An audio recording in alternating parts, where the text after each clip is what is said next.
leave the situation, and you're not gonna cheat as well. No, she's dating that man. Meaning he can do whatever the fuck he wants to do, and she can do right again. It don't matter. You was cool with a nigga doing that. You should have been cool with your husband doing that. Exactly. You got kids. Right. You got kids with the man. He invested with you, put a ring on you, and the only thing he probably wanted to do was fuck other bitches, which he did with you before. So where was the real problem It's at? cool You when wanted to it all- control yeah. the nigga.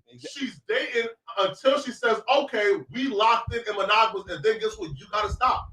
That don't even you make sense. smoking rocks. That's what I was trying to tell him. It don't make sense. How the hell are you gonna sit there and leave your husband that's protected, providing, gave you a family, gave you a backbone, really gave her a career? Because let's not forget, Offset was bigger than Cardi B when she first came out, and you're gonna go and do the same exact thing with a nigga that got 5 other baby rapper baby mamas in his DM. It don't make no sense. The nigga If got it's 10 cool for kids out Stephon, there. it should be cool for Offset.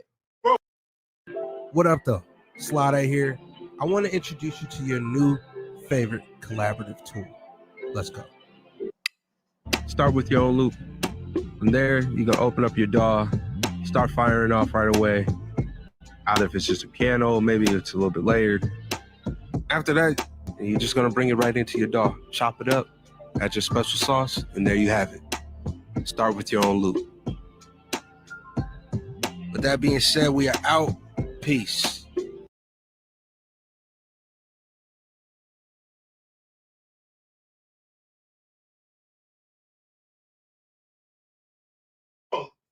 Well, what is this? Also, used to crash out if a nigga even DM Cardi B. And he was Because look what he did for her. He put her on. No, he was expecting monogamy from Cardi B. Stephon is saying He should expect that as his wife. I do me. This is my wife. We dated. This is my wife. A woman and a that's man the is point. not the same. Nigga, that's my husband, nigga, right? It does not matter. Man, she Cardi B she pee standing up. Nah, she pee sitting down. So stop trying to make her be a nigga. She ain't grown no goddamn nuts and balls. You dating a rich and famous nigga, he's fucking other bitches. Come on. That's So, wait, that's so- you don't even gotta say that. So wait, just so we're all on the same Just level let it here. be known. Just to clarify, so it's okay if we cheat. They just can't, right? Well, you're not cheating. You're being a man. Okay. Them doing it is cheating. They're not designed for that. You're designed to do that. Because they got a hole. Like, that's cheating. He never how you know told he her told that. They didn't do stuff together. Yeah, they was. How you know they was fucking bitches together? Well, what is this, bro? Offset used to, bro, literally, bro, like hide his phone when she came in the room. Nigga, like feel me like that. Too is this, bro. And he apologized publicly. Flacco, how you know he hide his phone?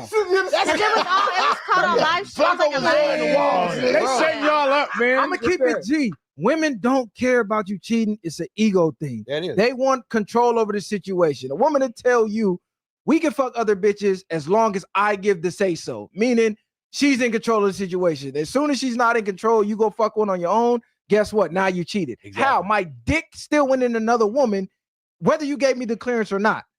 What is the difference? Hey, bro, I ain't never met a man that pay 100% of the bills and ain't have a little something on the side anyway. Like, you got to understand it. It's hard. Men aren't even geared to be fully monogamous naturally. That's something that we got to be taught. That's something that we got to actually take our minds and really, really, focus on. And you mean to tell me that I am going to sit here and take care of this woman, probably some kids that ain't mine, because most of these girls got babies, and I'm supposed to only screw you? Come on, man. Yeah, that's what you saying. Come on, man. What other reason do I have to pay all your bills as a consenting adult other than the fact that I get sexual exclusivity from the woman and she gets financial exclusivity from me? It's an equal exchange. Fair exchange ain't robbery, dog. Very transactional. Yeah, well, it is. It is what it is. Don't get a girl who's expecting monogamy and then lie to her, bro. We live in a monogamous dominated society. We're programmed to believe that's the only way from birth. So telling men, find one that's cool with it, for a fact that's rare. You can go to countries where it's not, and hell yeah, you can find one. But in the US, you're programmed into believing monogamy is cool. But if you that nigga, then again, find one or else be honest with the one you have. Don't lie and say, hey, bitch, women love lies. Women love lies. Women love lies. They lie before they open their mouth, man. Shout out to Flacco. He's on point. Man, Flacco lying. How was that real shit? How was that real shit, Luz? So why is if you really if we superior like that, you feel me? And women are supposed to cater. Who's men? Fuck you. All right. No, but, yeah, exactly. The Black King, clearly what I'm talking about. Like, so if men are superior, then by nature, women are gonna be submissive and cater to that, right? Every single time. So then what? So what? Then we should be allowed to cheat. So why did so Flock? It's been systemically set up for them not so to Flocko, have. so Flocko, let me ask you this: real quick, do you pay for pussy? Yes, he does. Yes, absolutely. No, For sure. Flocko pays without get pussy. Wait, hold up. Direct. Flocko pays without getting Because pussy. If Flocko fuck Toy, hey, let me ask you this: so Flocko, you see the woman, you be like, you tell her you like her, you into her, but you want to just pay her, right? Yeah. So do you really like her, or do you just want to pay the fucker? Just pay the fucker. Okay.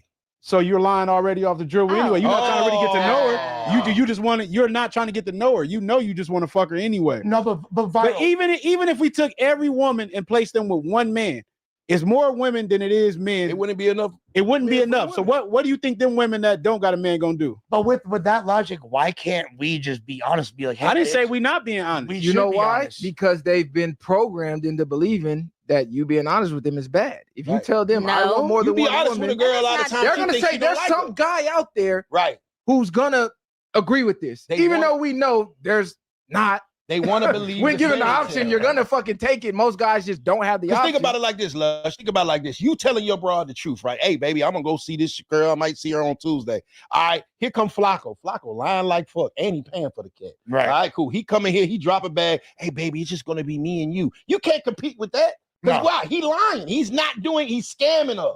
So in essence, But a they get person caught. that's really just like a Flocko person that's get really caught. just like a person that's really doing real business versus a scammer, you can't compete with a person. You can't compete with the promises of somebody that's scamming you. That's what it is. Women will say, well, his thought process sounds better than yours. Yeah, bitch, because he lying to you. False promises. Exactly. Let's be real, bro. I'm gonna keep it G though. Some women do. They do respect the truth. They do. They still fuck with you, and they still do that. What quality of woman do them usually be? Exactly. K-12 has helped a lot with my ADHD because if I'm in an area where I feel like I'm getting distracted or dozing off somewhere, I can just move and just work somewhere else. And I can have my mom help me, or I can give myself a break.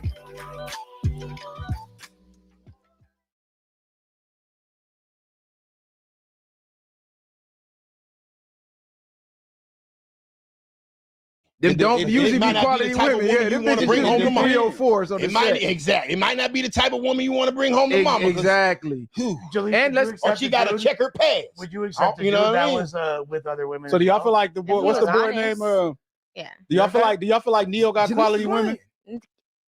Okay, to a certain extent. Women want lies, bro. Like let's just keep it about. No. They want pretty lies. They don't want the ugly. They want the truth. fairy tales. Women don't even want monogamous men. If you give a woman the perfect life, she's gonna cheat on you. She gonna They say call he you boring. boring. I've The never monogamous cheated, man though. boring. They will call you boring. And you They, gonna end up That's cheating not on him. if they go through your phone and be like, it ain't nothing in there, they gonna start making up stories in their head. Women Oh, you only- deleted it. They only want the need men that. that other women want. The women only want the men that other women want. Exactly. So if you not the man that other women want, you're boring. Nobody wants you. He not lit. Okay, what do? They do? They go get the man that every other woman wants. Think about that. Think about how many guys that are in your DMs right now, in your message requests that you've never looked. He's been telling you happy birthday for the past 10 years. Having a Never conversation with replied. himself. Right. He's having a conversation. You're so beautiful. Right. You don't want that motherfucker, but that lit motherfucker that got now followers and money and he lit and he got motion. You reply back to him. You reply back to the heart eye emoji or whatever. So that man has options, but there's plenty of women have plenty of options of men that would love to be their one and only, but women don't want to be a broke man's or a low status man's one and only. They want to be the rich niggas. They'll Goddamn. share the They rather king. share the lit nigga. Share the king. Yeah, for sure. Rather than be the only one to the jester. No, this is a fact. It's so You crazy. don't want because- to date you don't want to date no lame. Look, No, she I don't. can tell No, you I not do dating no date lame. lames though. What? Y'all got a Why chance. does Y'all nobody got a chance. believe me, bro? You too pretty to date lame, baby girl. Yeah, I don't think so. Yes, Yeah. I Know your do worth. date regular guys that are low key, low profile. That doesn't make you a lame per se. That is a lame to me. See, Because her mindset alone. Her mindset alone. Financially stable king is a lame. Men is like The defense rests. Okay. Stable man. The defense rests is king. Flocko like, hold on, I'm low key. Hold on, hold on. Hey, all you gotta do is let them talk, girl. They'll tell them themselves every time. Hold on, listen. If you low key, you a lame. Right. He has a job. He's a fucking lame. Oh my god. No, he's not a lame because I just got my bachelor's degree. Is that lame? No, these are your words. What I'm saying is like a low key, like lame in regards to like society, in regards to like like social media. Compared to EBK J-Bo. Why I never dated EBK J-Bo. So you got the low key rich nigga and he lame? I like the low key. Oh my God, he makes $100,000 a year. But He's so according lame. to society, according to social media, that is lame because they want the rich guys, they want the guys that are flashy, they want the rappers, they want the the media personalities. That's what I'm saying. They're considered lame to society, not to me. Mm-hmm. I'll be real, bro. So am I lying? Yeah, like no. In 2025 is richer than rappers. Yeah, she definitely. Okay, Hey, said that. I get what she's trying to say though. She said that. I'm saying that though. I'm saying the rappers are pump faking. They're not really rich. They're lying. Yeah, of course. A lot of them, a majority of them are broke and they're taking out loans and they're getting money off of women. So at the end of the day, yeah, they're really lame.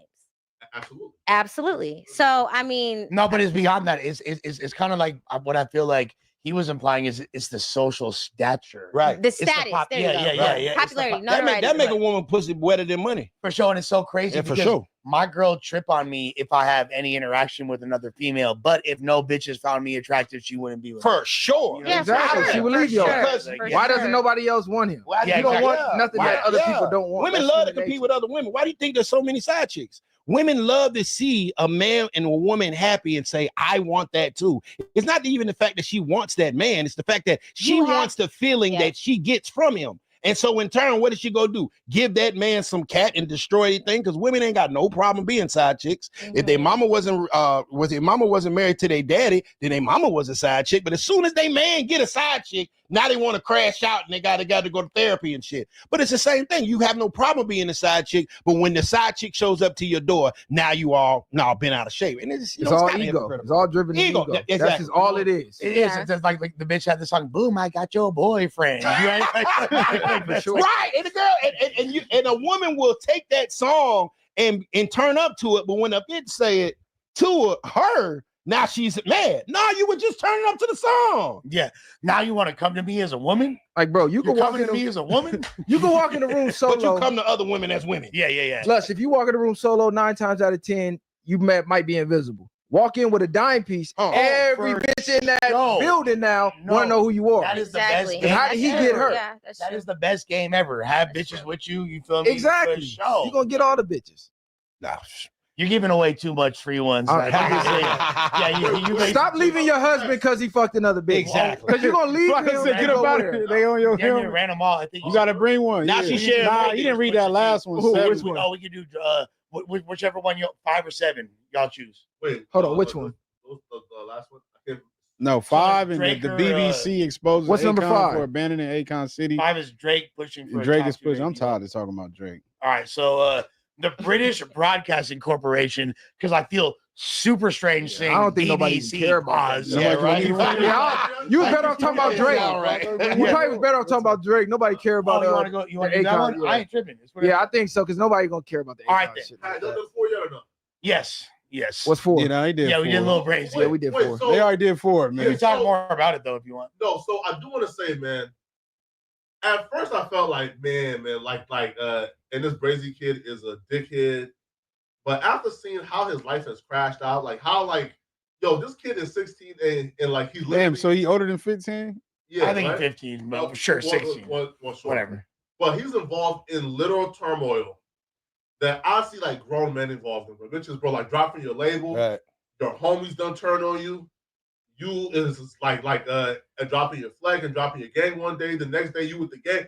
Yo, this kid is involved in turmoil that I feel like, man, this is a little too much for a 15-year-old. Nigga, 15-year-olds go through worse than that every day. That's the only thing that y'all don't see with these niggas flashing on the internet. Nigga, gangbanging got 2 sides to it. It ain't always all bad, but it definitely ain't always all good. These niggas don't tell you when it's fucked up, when your enemies is catching you slipping like they doing this nigga and shit like that. Those is homies, though. Homies are not. Yeah. Nigga, it don't matter. That shit come with the game. It's just niggas like him that's pump faking, and now he don't want to be in that seat no more. Well, if he was at least feel bad for being a catalyst for why this kid like. Oh, that's what I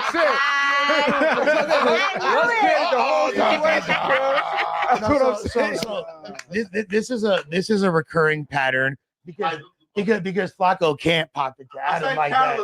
It's so Lush gets it back. Yeah. Not 100% responsible. No. You did spark it. Bro, you said, again, I was in the group chat. I just seen Lil Brazy. Oh my God, we should interview him. I take say, yeah, bring him. I take that first of all, that's not what happened, but regardless, it's a mischaracterization to a degree. But like, we have the literal text where you said, "Bro, I'm a little crazy right now." We have all the text messages, all of them. Regardless, yes, I do feel like there's things I could have done differently in that situation. I'm not like I don't put the blame on myself, but. Not this whole game. They didn't talk about no music. They couldn't care about none of his songs. They did care fair. They ain't have cut freestyle, nothing. Oh, no, they did. And it was a bar where he was dissing. Oh, of course. Yeah. Okay. Well, no. Catch cut in the rafters. I'm the one who took the whole risk. He said, "Your brother died. My brother was the one that faced him." Yeah, that was a hard ass bar. I'm not gonna lie. Like, so why are we feeling sorry for him then? We're not feeling sorry for him. I'm taking responsibility. Yeah, y'all was man, little Brazy got caught. I thought that I was answering my latest accusation by a PF flyer over there. So am I safe being here right now, Les? Am I safe? I think you are. Sure? I think you are. Sure? I got you. Because I hear a lot of stories about people coming here and bad things happening to them. Yeah. Flacco was extremely excited at the fact that I came solo, and I'm like, am I not supposed to? It's a back door. Yeah. You know what? Shocked because I'm like, don't nobody come here alone. You know what's crazy is the most unsafe and the most physically threatened I've ever felt. I know Jumper was at the result of Poetic Flacco himself. Yeah, Flacco looked like he be lining niggas up. He tried to fight me. Flacco did call you for a fair. Hey, Flacco said you ain't gonna disrespect the name. Yeah. Hey, did y'all ever get down? Was that all pump faking? Like, I was fucking too scared. Now I know. Hold on, why y'all didn't line it up? Nah, fuck no. I was trying to fight him. They got tired of Flacco not calling out fake. You lined it up with Suspect. Yeah, but Suspect, like, I don't know, like at the time, like if this was like when I was back to using drugs and drinking again, probably like, let's go, fool. And then at least gone outside and been like, we don't really got to do this, right? At least I would have gone outside. Now, let's be honest though about that Suspect fade, bro. Lush spent days trying to duck that fade. I didn't want to do that. That right? And Suspect dad said, "Hey, nigga, you either pull up or we find you." That's not what he said. But Suspect like your real homie though, right? That's my partner. Like his pop's my homie. He my partner. And Flacco, you don't need, like, I already look bad. You don't need to put extras on it. Like you don't need to like put like hey, that's what happened when you don't squabble a nigga. Exactly. See? They want to play with you. Hey. That's why you got to dead that shit from the door. Yeah, exactly. You should have just got off on his ass. Exactly. And I'm pretty sure I would have done okay. Yeah, you should have just got off on Cuz. But I'm the nicest nigga to Lush in this building, man. Like top 17. No, you're my buddy. But regardless, look, so I don't feel that obviously is my responsibility what this little white boy be doing. However, as an adult with discernment in the future, I am not going to be interviewing anybody that's a minor if they ain't got, like, if I don't see direct permission. A consent. Yeah, you know. No, there were, to be fair, there was over 18-year-old people with him, but not his parents. Yeah, and I don't even know if he was a runaway. The status of his guardianship is, to be honest with you. Oh, he is now, runaway? I don't know, but my thing is this: so like hip hop, it's always been youth-driven culture.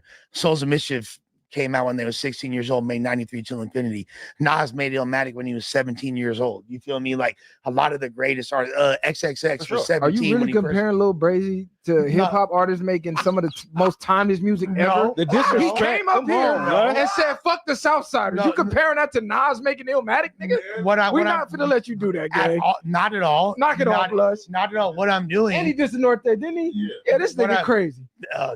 What I'm doing is he said, "Let you land, Lush." No, yeah. No, but I get it. I totally get it. It sounds crazy, but it's still youth-driven culture. So I feel like it's important for us to stay tapped in to what the young people are doing at all times. However, when they're give a fuck with a white boy in Utah. No, not one single soul. Well, Flacco is not one single soul. Well, he was actually like super viral and had several million views when he was 11. Got 5,000 views in a month. Okay, but all is fucking. So if he get chipped, are you gonna feel guilty? No, I'll feel sad. Like, if I he don't want get him to tipped by one of the gangs that he dissed, are you gonna feel good? Nah, because you gave him the platform. He was already popping it beforehand. He was already not this.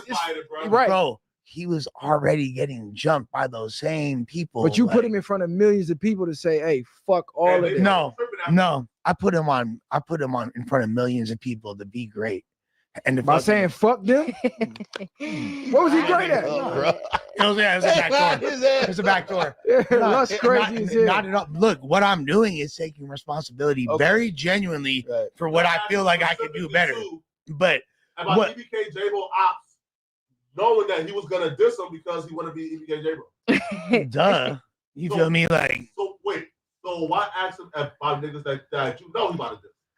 what is, like, first of all, I didn't. Again, this is you fucking being afraid to say what you want to say to Adam and trying to pop it at Uno. That's what's going on. Oh, he pulling the wrong energy to the wrong person. This is what everybody in No Jumper do. Oh, so all the questions he want to ask Adam, he asking you. I have this. It's me that That's makes what it is. That's what's going on, Flacco. I'm sorry, y'all. Two white men interviewed a white kid. I don't remember who asked what.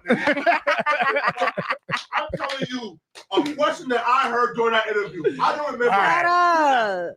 Now, when you put it like that, fair point. However, I really don't like. Of course, like, we expected him to say some wild shit, but no, not the way he. Do you think, bro? You asked him about niggas specifically. Yo, what's your opinion on this nigga? Knowing he don't like the niggas. Oh, you know, to be honest, Flacco, and you've done it too, interviewing teenagers, like younger people. It's hard. Did you interview Playerways? Or No, I'm sorry. Well, you interviewed G Money DT. Yes, but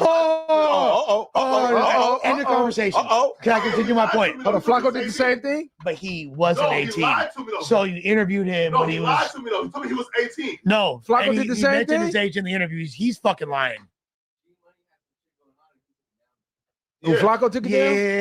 Yeah, And he told me beforehand I was 18. Flacco, why you take it down? It was threatening you. That's not my. Can I? What made you take it down? It was threatening you. He mentioned a murder and he was currently like being investigated. Oh, you didn't want to look like the boys. No, Yeah. look like. No, here's the thing, Flack. Like, I brought that up to say, when you're interviewing somebody that literally doesn't have that much to talk about because they've only lived for this amount of time, you kind of like. He has an extensive rap catalog, and like I thought. I'm not talking about G Money. He has a more extensive catalog than Lil fucking. I'm talking about. Exactly. So. Exactly. So he has a lot more to talk about, and Flacco was still struggling to come up with topics in that interview. Not to diss you, not dissing you. We had a brilliant conversation. You did. Really enjoyed. You had a great combo. I'm not talking about it, but I saw, because I do this. We have the same job essentially. Like I saw, and I know you. We've worked together hundreds of times. I saw the wheels turning. That's not true because I have. All right, dude. All right. You know, here's the difference between Flacco. You know, the difference between me and Flacco. Hey, only got through like 15. I was not struggling. Hey, Flacco might be up on me financially right now. He might have. He might. But what he's not is up on me on integrity. And honesty. Because he's Pop it, Lush. He's out here, and that's my brother. Love him. To ask questions that I have pre-written down already. Okay, no, you had it. Okay, you had no. There's not a single moment in an interview where you had to. Okay, you know what? Let me. I forgot you're so joining up. Let me just find someone less experienced. I wish there was someone in here that I could find that was less experienced. You feel me? Because you're so great that you will never have a moment where you. Me for that interview specifically, and I'm saying no for that interview. Okay, all I'm saying is I when have you're. questions written down that I got like 10 or 15. You are artistic enough where I believe you, but the thing is, and I am too. But autistic nigga, hold on, what? There's like some autism. I thought I heard something wrong. I am. You're not Did you autistic. say too? autistic? I'm nowhere near autistic. For real? Not even close. Nowhere near. Nigga, what's wrong? You don't grace the spectrum. Nigga, I'm nowhere near autistic. You don't. I'm piping hot on the spectrum. Right. You don't even grace it. All right, we're not gonna do that. I said some autism. Listen, one nigga, I was in like extremely gifted classes when I was. That don't mean autistic. You're gifted as I fuck. went to middle school and then There's some autistic kids that's smart as So you. what's your Flacco? What's your IQ, bro? What's your IQ? You remember what your IQ number was? Well, Look, right? Gifted classes to middle school is crazy. He said middle school. Everybody was gifted in middle school. Everybody was gifted in elementary, nigga. That nigga said I was gifted till 6th grade. I know 2 times 2 is 4, Yeah, what bro. is nigga talking about? Right? Now listen, and here's why it varies, right? Right? So in elementary school, when I retook it, right? Yeah. In like North Dakota, I scored like a 120 something, right? But then when I went to middle school and had to retake it, you know, to get replaced into those gifted classes in another school district in another state, my IQ was a 100. So I apparently was not gifted and couldn't join the extremely gifted classes, but I was still in like the highest that it went to, which was like the honors classes. Did you purposely fail? So you wouldn't have to work harder? Nah, bro. Like I took like AP classes, 9th, 10th, 11th, and I could have graduated. He purposely fucking fails, bro.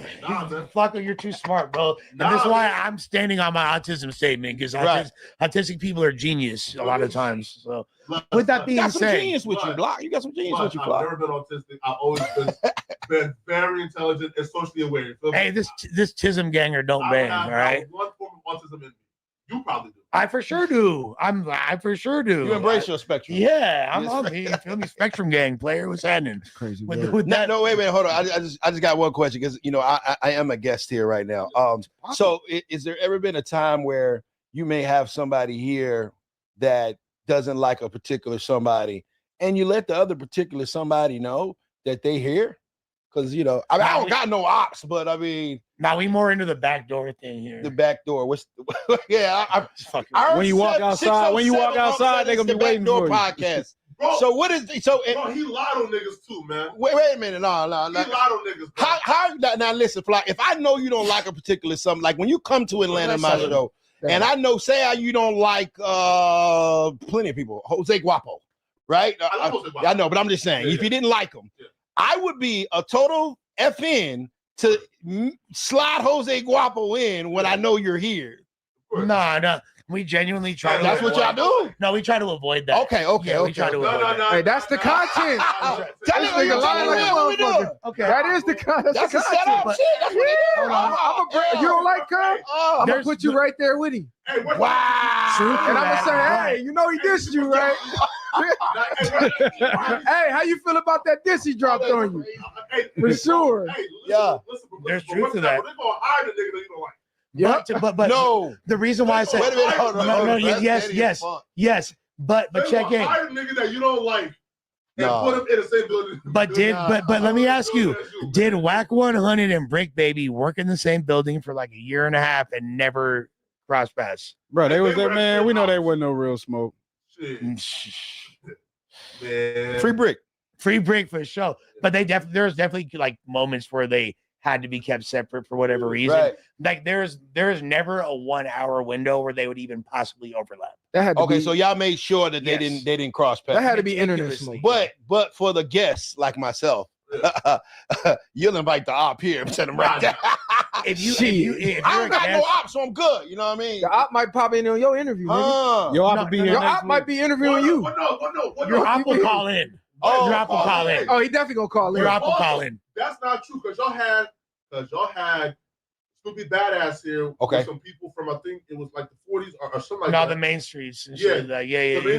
He was no, but they were in the direct East ops. Coast. It wasn't even gang beef. Him and Bags were getting into it. That's what it was. And they brought the him and Moneybag ops Rose at the same time.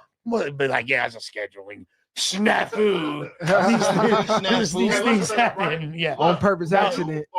No, I set that up, but like I didn't know that should be. So because brought the op in the building. No, you know what it is. It sounds like you lined them up, Lush. I ain't gonna cap, bro. It sounds like that, but you know what it is. No, I ain't know, because I'm not high up. I'm not as high up on the trajectory or the. I'm not as high as on the totem pole as Flacco, so I don't have access to the schedules and shit. Right. Yeah, he's higher than me. So like I be having to bust little moves to get my people in here, type shit. Like, hey, what's up? To the last minute ask, hey, Josh, is it cool if they come through? Oh yeah, they might not be. I don't know why, bro. You are a white Jewish man who works for a white man. Why the fuck would you feel like you are on a lesser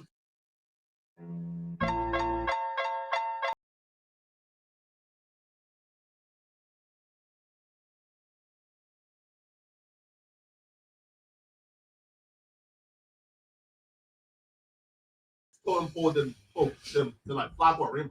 It's not about like I don't think race is a sole factor in like. Bro, you are on like the main show. You are like the B Mike on the main show. Why the fuck would you fulfill? Nigga, it's the way he view himself. Huh? No, it's the way it is the way you It's view not even yourself. the way I view myself. It's like there's literally group chats regarding the schedule that I am not in. Oh, okay. There's like literally. So they let you know you memes ain't in there. I wasn't even like no. I kind of had to find out for myself. You feel me? Like No, and but he was I'm on the just schedule, being. and then he left, right?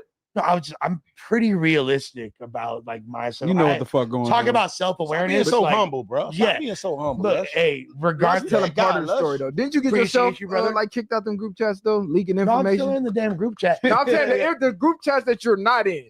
No, so I was. That's a whole. So you like you that's a basically whole can't other be group trusted chat. Because you was going They to so yeah, messy. because I don't need. that nigga love it. Discord. Yeah, that's what I'm saying. Let's go tell some strangers. Hey, you know what? I might. You lied to me, Lush. Bro, let's hop on the Discord call with fans and start telling them, hey, bro, and this nigga about to be fired somewhere. I have the inside scoop. To be fair, You lied to me, Lush. I have the inside scoop. Nigga, why would you ever do some shit like Hey, that? that shit was comedy. Well, if I realized that like Them are fans, Lush. I didn't think I was gonna get fired. To be fair, like, And to nigga be Lush said, fair, no, I you feel me? didn't. But then I really didn't get fired for that. It was like lying about that. Right. Yeah. No, You saw that video? I'm sure you I were did. already Watched it. I'm like Lush was looking That sick nigga on Lush that said, one no, I too. didn't. No, I didn't. Bro, listen, if you would Firing a nigga on camera is crazy. beforehand was like, yeah, bro, you would have been fired like off camera. That's what I was thinking. So as soon as and I wanted No, to, they wanted to make content out of your ass. Nobody exempt. Nobody exempt, And nigga. that's what I learned about You finna here, get right? this work. It's like get the content first. We'll make sure you're okay later. Like it just seems like wait a minute, make sure the cameras is rolling. Okay, Nah, we gonna hope you okay later. We gonna get the content though. Anything We can ain't happen. making sure shit. We gonna hope you okay, it's a nigga. crazy world, brother. there's got to be a Black Mirror episode in the next season about like For a sure. no jumper adjacent type thing, right? Like Get the content. this is like a part of the Black I'm Mirror. a documentary coming out too. And on like the breakup of like the 2021 era. right. So like bro, I have like the script writing right now. So like I'm actually doing like a detailed breakdown on the things that people seen. You're gonna be lying, bro. See on camera and off camera that led to the lying. breakup of AD, House Phone, and everybody leaving. I'm doing like a full documentary on it. It's gonna be like at least like 4 hours long. I don't want to. Just you or you and Trap? That's what I was thinking. Yeah, You and Trap Lord Ross or what? No. Flacco Lore Ross. Yeah, because he said 4 hours. Trap That's Lord Trap bag for sure. But no, hey, one question, Flacco. What do you like? And I don't want to blow the spot on your doc in any capacity, but just one question: what do you feel like was the beginning of like the cracks in the armor for that era? What was the first moment? We'll see how on point you are. I would say when Duno asked for the American Cholo poster to take it down, and It's gonna be good. No, it's gonna be good. And he's right. We said fuck no chance. And then Duno started to like feel like yeah, I'm gone, and then he began to recruit. But we'll get to like everything. But I'm impressed so far because I didn't know. I feel like but the Flacco, camera like was so lush. you're so artistic with your warping of narratives. Like you're like Picasso when it comes to distorting reality. So I didn't know if but you're actually on point right here. Like No. Y'all messy shit, bro. Now, but also too though, like, bro, we're talking. Listen, man, I'm making myself look bad. But also too. Oh, so you talk about your fuck shit. You didn't even do anything. I'm telling the truth about a lot of niggas. Okay, man, okay, in terms of the employees, because at that time, bro, because niggas felt like there was like 20 hosts. They felt like they had to like snake and scheme behind mad niggas' backs to get on. Wow. You know what I mean? What do you mean? Hey, the So who was famous snaking and quote? scheming? The Flacco was. Call out the names. Hey, he said, was snaking? "Hey, suspect, don't let them put Gina on you." Does that sound familiar? Don't let them put Gina on you. Right? Which to be fair was extreme mischaracterization of everything, right? Okay. Right? They both expressed to me like they wanted like their own show. So I'm like, yo, like pick your own cast, you feel me? Right? But like I'm gonna let y'all do your own shit. I'm gonna do in my shit. Plus also too though. Just suspect. Make sure you don't let them put Gina on you. No, never said like those words, right? But what I did say, right, was hey, I'm not leaving the Monday show until I know that Suspect Gina will still be able to do their own show. And they told me that I was a fuck nigga for saying that I'm not going to leave the show until they get their own show or until I know for a fact that like their show won't end. So you was trying to do some real nigga shit, and they called you a fuck boy. Yeah. Such cap. Such fucking cap. And you've grown as a person so much since then. Like, and you're so much more, but like back then, bro, right, no. Hey, wait. And I told folks, hey, if y'all don't want to do the show y'all currently have and y'all want to do your own show, then let them know you want to pick your own cast. That got framed into, I was trying to break niggas up and da. Bro, listen, man. I've always been honest with everybody, man. And again, and it's my honesty. So you've been back doing niggas since the beginning of time. Hey, man. Hey, man. They said don't underestimate you, Flacco. That back door crucial, bro. Flacco been playing chess, cuz. Flacco been playing chess since I gotta day worry one. about Flacco back doing me in my own pod. Came with a motive, cuz. I'm about to have these niggas pull Flacco up. said, I'm gonna be the nigga one way or the other, cuz. You're like Chromas. Hey, don't You're let like him the put Gino on Chromas you. of No Jumper. I've always been like the realest nigga. Oh my god! Hey, that's why when Suspect, God. that's why when you was asking Suspect, was he your friend? You felt some type of way after that. You ain't say shit. The look on your face. Then you brought Brandon in here. The clock was the countdown Now started. remember right when y'all was then, talking about being friends? He like, yeah, you cool. He like, nah, but- we friends, right? Yeah. He like, what? We ain't friends. Yeah. Oh yeah, you up out of here. Flacco said you just rap. over with. Yeah. We're gonna make You sure. activated that kid. It's over with. Yeah. No, I'm You're so a cold nigga. Flacco is the coldest. And like, look, we don't get mad at MJ if he elbowed somebody on the way to making that game winning. You feel me? Like, So whatever. So you feel me? Flacco, you gotta do. Flacco's like, Yeah, like- Flacco's basically like you saying that Flacco's like, if you're in my way, I'm going through you, under you, over you. It don't matter. Everybody's just. I'm saying in the Is that history, true, Flacco? in the history Right. books, Bro, I've taken when they- myself off shows.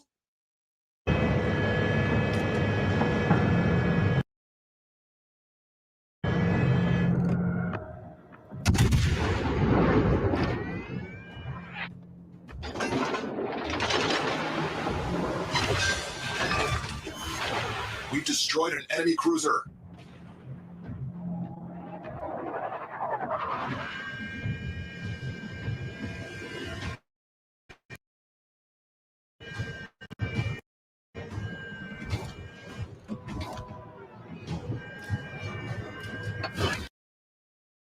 To give niggas more opportunities. Like, for example, the news. This is true. I say, yo, This is man, true. right? I say, yo, bro, listen, man. Yo, like, I'm doing well. You feel me, right? Like, I feel like I'm doing like well on the Thursday show. Let's use the news to try out more people that we can then find out, okay, who's amazing, and then take those people and start new shows. You feel me? Right? This is true. Right? See, I'll call it down the middle. When Nah, I'm gonna give him that. Flacco for sure be giving the layup. He A1. He be giving Flacco do be giving the layup. Side to side or whatever, let a nigga get some run. Flacco is. But if you in his way, it's over. Oh yeah, you in his way. Exactly. No. 48 laws of power. Yes, Yes. yes. 48 laws of power on your Or ass. don't offend the wrong person. Right. Yes.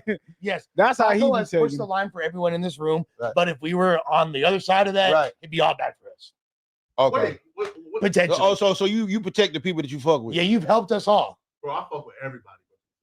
Cause you was protecting the hell out of Cardi B earlier today, boy. She be cutting you a check. Captain Save-O. Is that what it is? Huh? You got some academic shit going on? Yeah, he trying to find his way in that door. Yeah. He trying to get Cardi B over there. For shorty. Listen, bro.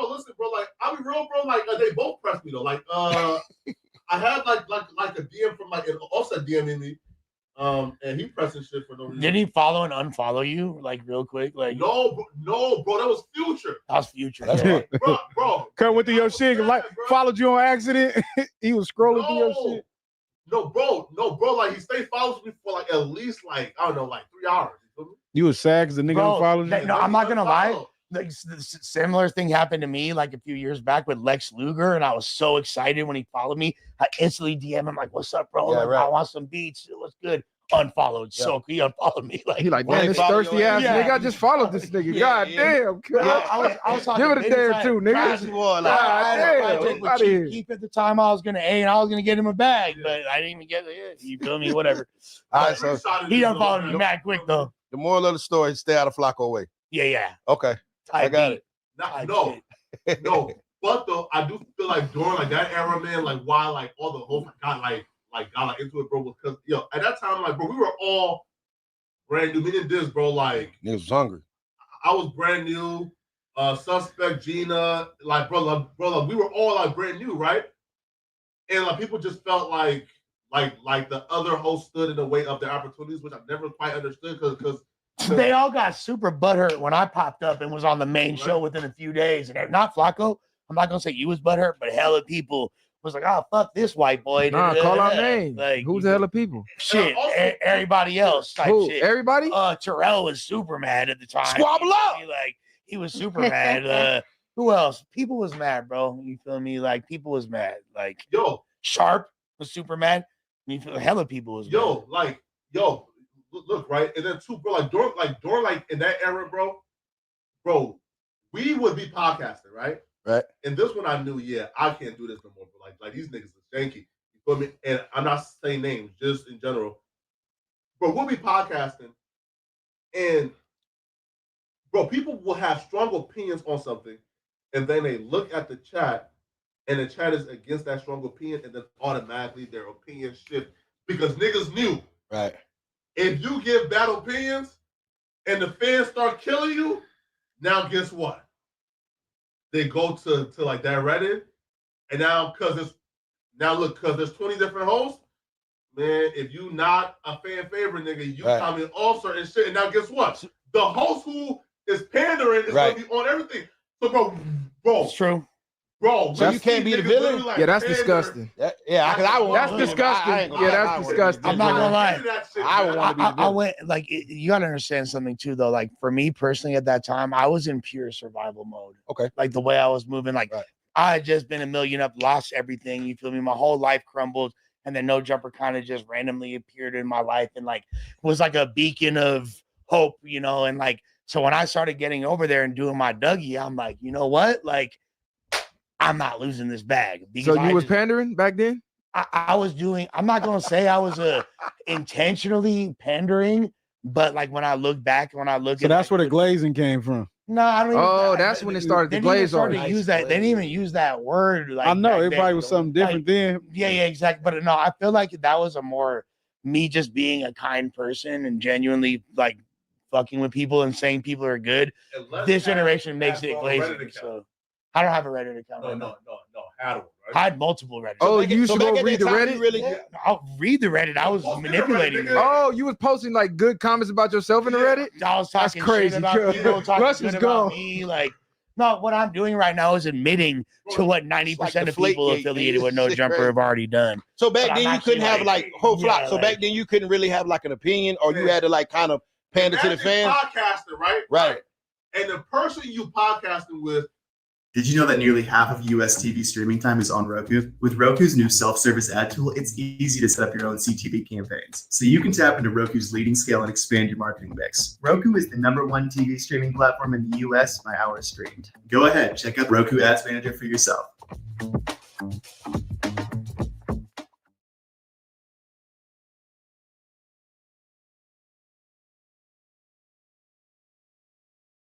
So you think you know Wix, but do you really?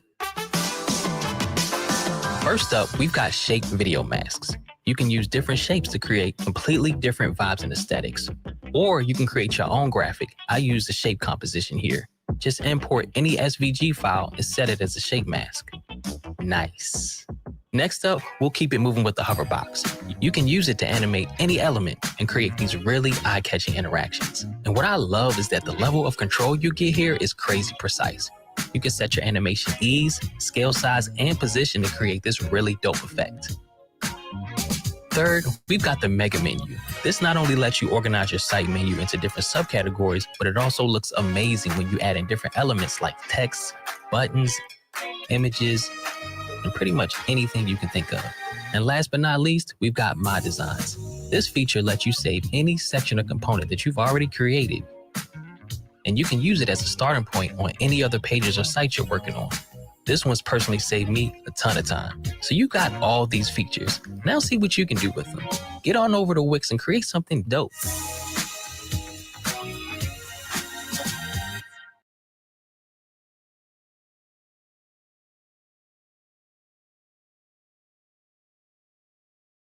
Will purposely pander to will purposely pander and then leave the podcast and go to that Reddit and make hate posts about your opinion and say that's back. Oh yeah, that's disgusting. God damn. That's just like, yeah. That's fucking disgusting. Yeah, no, I'm the only one with enough balls to say that I did that. Everybody was doing that shit, bro. That's But crazy. you don't think that Everybody, sometimes bro. people actually watch people to disagree with them?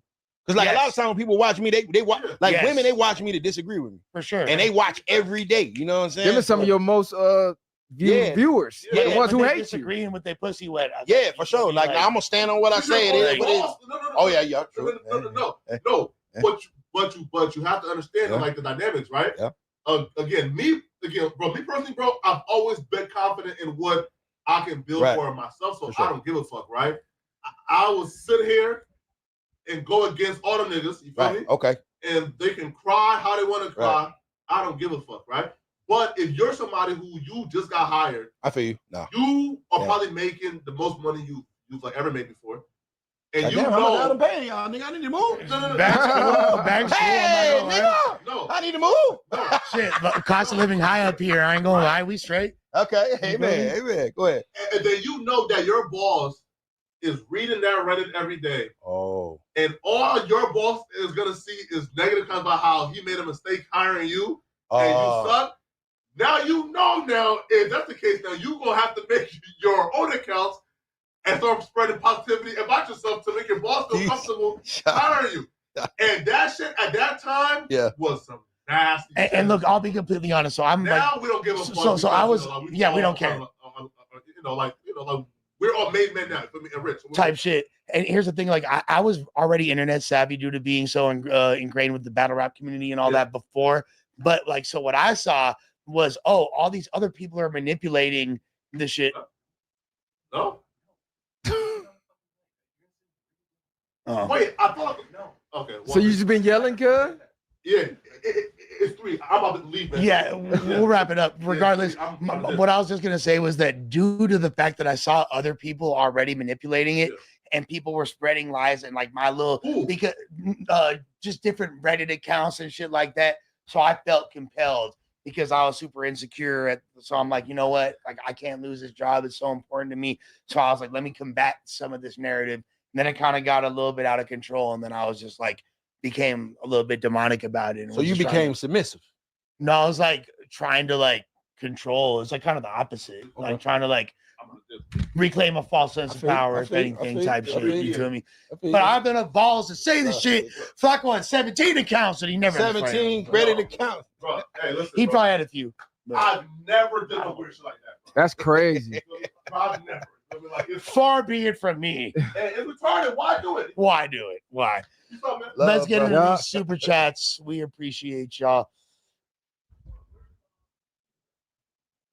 Flacco couldn't even hear him on the mic. So Joe Montana and Joe Montana Zozo, Troy M, Twin Eater, pause, and Ace Boone. Thank you for joining the membership tier. Stocked crew today, Rope Gang, Jeremy Romance with the $5. Thank you. LaGuardia Ventures, Pill complaining about $200, 22 pop your collar that you have folks on salary. Flacco made $72K his first year in No Jumper, Bucci 5th bike. Okay, there's like a lot to unpack there. Assad Aziz with the $5.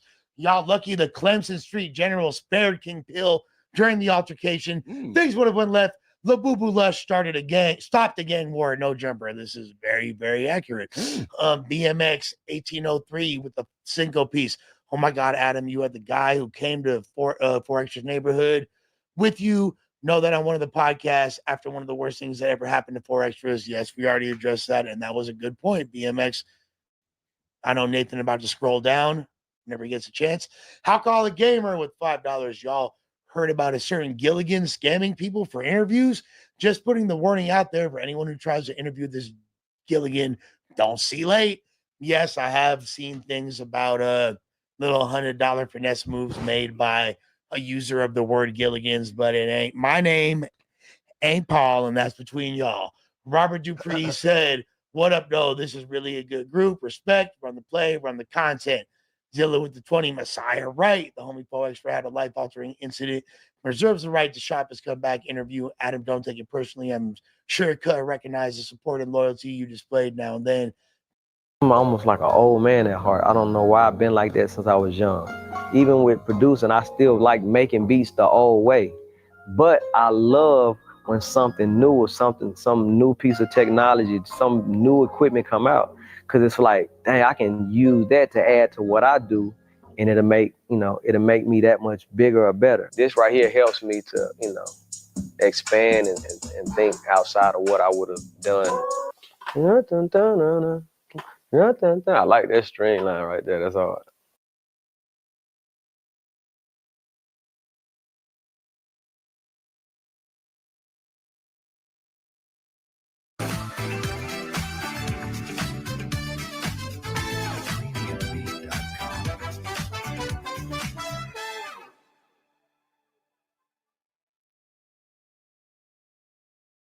Give it time. Blow 44, Lush is right. Tiny was being clowned back in the day. Biggie literally had a famous line about Escape being ugly.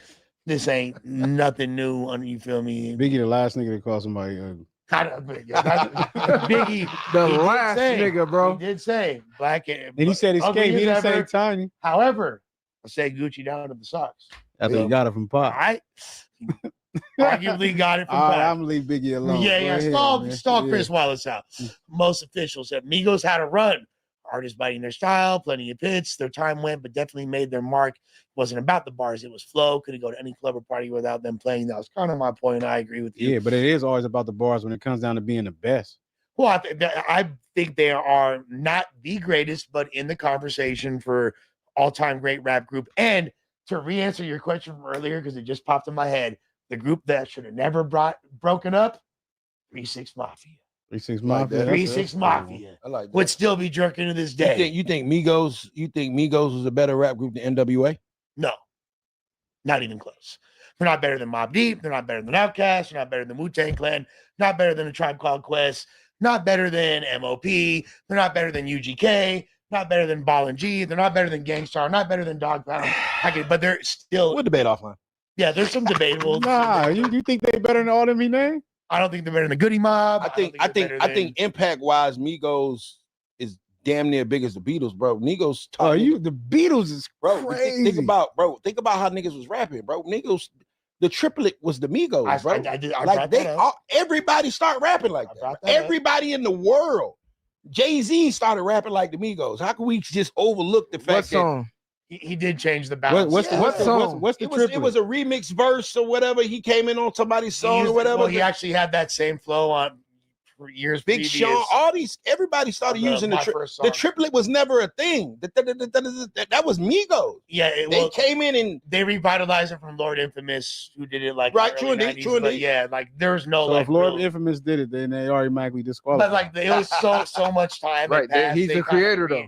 Yeah, he is. We got to give Lord Infamous his props. But so you don't even put Migos in top 10 groups. They close to it. No, they're not top 10 in hip hop. No. I don't think so. I don't think I was crazy for saying that they one of the greatest. He damn near groups, just right? named. No, for sure. He damn near just named 10 without naming Cash Money. Yeah, without naming G. There's a lot of shit I didn't name. Yeah. I was just scratching the surface. Like I'm on the West Coast. Hey, I was gonna say, and I'm this a Southern nigga. Clear Southern influence, but then like, I was signed to Ball and G, so I cool with that. That's why I said Ball and G, UGK, Outkast, Goody Mob. That's like, but Migos might be over Cash Money. Well, as a group, so Hot Boys would be the group. That's what I'm saying. They're gonna be over. See, I think that's crazy because I think Hot Boys is bigger than all of them. Yeah, I think Hot Boys was big. I think, but given it's just about perspective. Like, they had a shorter run. But Impact. We're talking about Impact. They didn't have more impact than NWA didn't have Migos. a long Migos impacted the rap Well, game, like you said, with the flow and the NWA didn't have a fashion. long If you're run, talking they about broke up. well, if you're talking about NWA's They created impact, you gangster got to rap. look at the solo careers of Dre, Q. Okay, let's look at the solo careers No, of we can't Wayne, count. We can't count BG, solo. Exactly. Juvie. Juvie. They can look at the solo careers of that. Nobody's bigger than Wayne. Well, so I would argue that the solo careers of NWA are more successful than the solo careers of the Are you talking about movies? Or are you talking about music? Just- we talking about Ice Cube movies. Well, yeah. no, Musically, because who from the Hot Boys was musically, cracking no, besides Lil Wayne Wayne. and Juvie? That's all you need. When, but like compare BG like was hot look back at Dr. then. Dre. BG was solo how he career went. was You not gotta- you it, gotta- bro. yeah, Because yeah, he when cut he it was out. here. Bro, look at It don't Dr. matter Dre, why it though. wasn't. Dr. Dre's Okay. NWA. None of them. NWA. None of them niggas solo career did nothing but Q. You got Dre. Two classic Q albums. and Dre But is Dre right in is there. Dre is not exactly rap. It's No, just it's not. Birdman. production. Birdman got hella loot too. If we talking about that, Not Right. loot. What we counting everything? What do you mean? Cuban Dre. I definitely I got Cash Money over NWA. Dre is not a better rapper than Juvenile. Put me in the motherfucking Reddit. But to Put be me in the fair- Reddit. To be fair, there is no Cash Money without NWA. They don't exist. There's no gangster Where's rap. your thought process? Yeah, there's no gangster rap. There's no the popularization of gangster rap, which actually started in Philadelphia. the first years gangster before. rap? No. Was Cash Money even gangster rap, bro? Cash Money was flexing rap. They was stunning. They were bling blinging. That They didn't come in on no They gangster came shit. in on some fly The shit. block is hot. Yeah, they came in on some fly shit. Nah, they came in on Know Your Project shit. Project shit. Rap. Yeah. They was talking about selling dope. It was Caters, gangster you feel me? shit, That yeah. I mean, choppers. I'm not taking away NWA's place in creating and being a forefather in gangster rap, but we be talking about influence over like NWA. They didn't have that long of a run as a group. No, they didn't. But like the entire gangster rap movement, which led to the popularization of Southern hip hop, including bounce music in New Orleans. Which We're gonna led have to. for- Who sold more There's a records, whole other- NWA or Cash Money? After Stacey customized her channel lineup on Sling and could pause at any moment, she felt like she could rewrite the rules. All the rules. She'd wear white after Labor Day. And if she had this much control thanks to Sling, what was stopping her from rewriting the rules of space and time until the end and beginning with the same point, bending reality until it was circular and nonsensical? Stacey's eyes were open. Sling did that.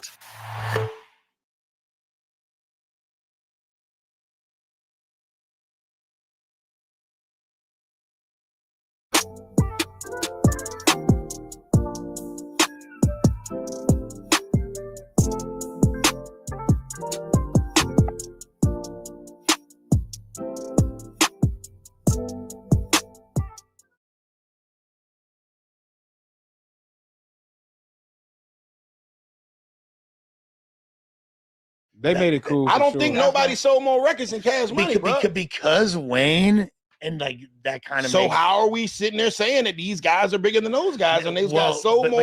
You do have to take into account like the people that did it to it, like they watched so Cash Money could run type shit. And Kobe Bryant's better than LeBron James. Yeah, exactly. And Kobe Bryant, not Kobe without Wilt still. You feel me? But I'm just saying, like it, like you feel me. You still gotta give you like the Elgin Baylor his props. Right. No, You know what I I'm mean, saying? yeah, Like, for sure. But like, let's be real. Because you gotta still account for Young Money. Young Money is still accounted under Cash Money. Okay, then it's not even a close. conversation. Then That's it's all not. I'm Then it's a saying. wash. No, Yeah, then it's over with. Then it's over with. There's nobody bigger than Cash Money. It's over with. But then we got to count fucking Aftermath and all that. Then it do because we got Eminem and 50 Okay, you Cent. got- So it is kind of. You got Drake. But we still got Eminem. Eminem. You feel me? Drake and Yeah, Nicki. Eminem, yeah, you're right. Eminem, 50. Eminem, That's one. tough. Yeah. I think between Drake and Nicki, yeah, they might be washing. Eminem, though. Drake, Nicki, and Wayne. Yeah, it's close. It's really close. 50 M and Dre. That's a good debate.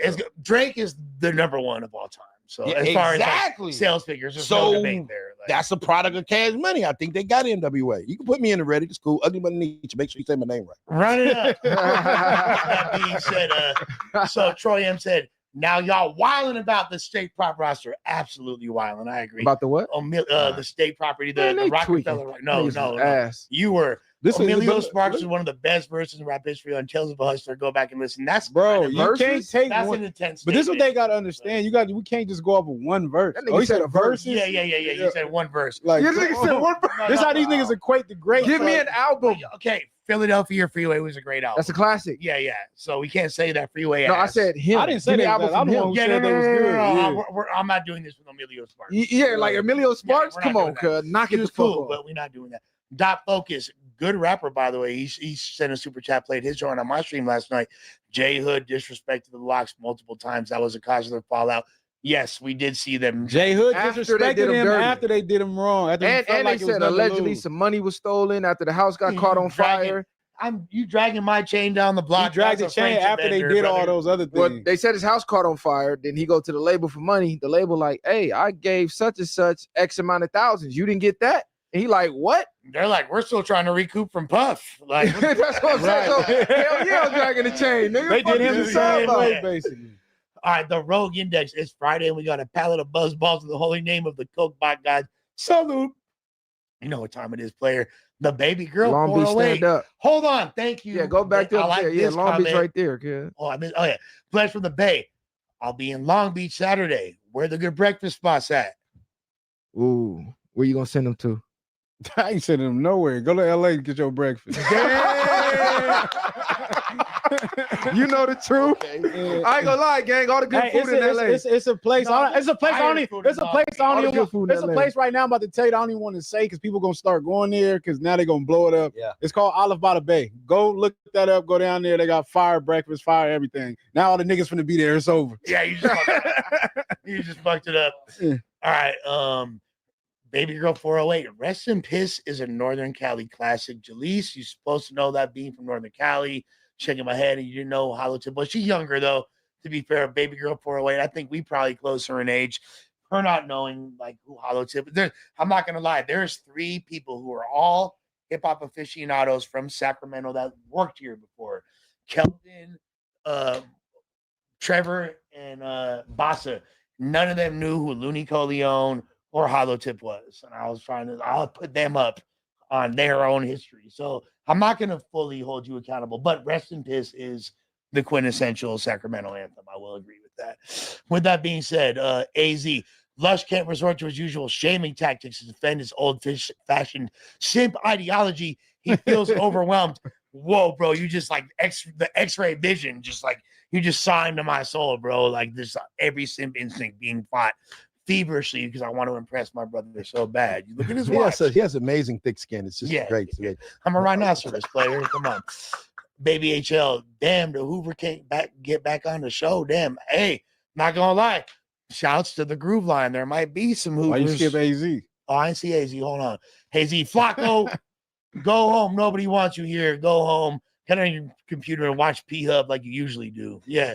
Go goon it, Flacco. I agree. Your lunch loaded. As far as we might see a reunion with some of our Hoover friends soon. Okay. AZ also said Flacco said he's always been late, even though he got finessed by a girl he thought was his girlfriend for many thousands of dollars, over 100, by the way, and never smashed once. Then she gave the box to some broke dude. That's why niggas like me exist. Where did Flacco go? Tell man? you. Where did he go? Imagine being able to build anything, for any reason, in any style, at any scale, just by thinking about it. Meet Base 44, a complete AI creation platform made for anyone with an idea and a drive to bring it to life. Describe what you want and watch it take shape. You can plan, customize, and expand in any direction. From tools built for one to platforms ready for many, from passion projects to enterprise-grade systems, everything is built in and ready to launch. It's a new world of creation where you can go as far as your imagination takes you. Can you imagine it? Let's make your dream a reality right now.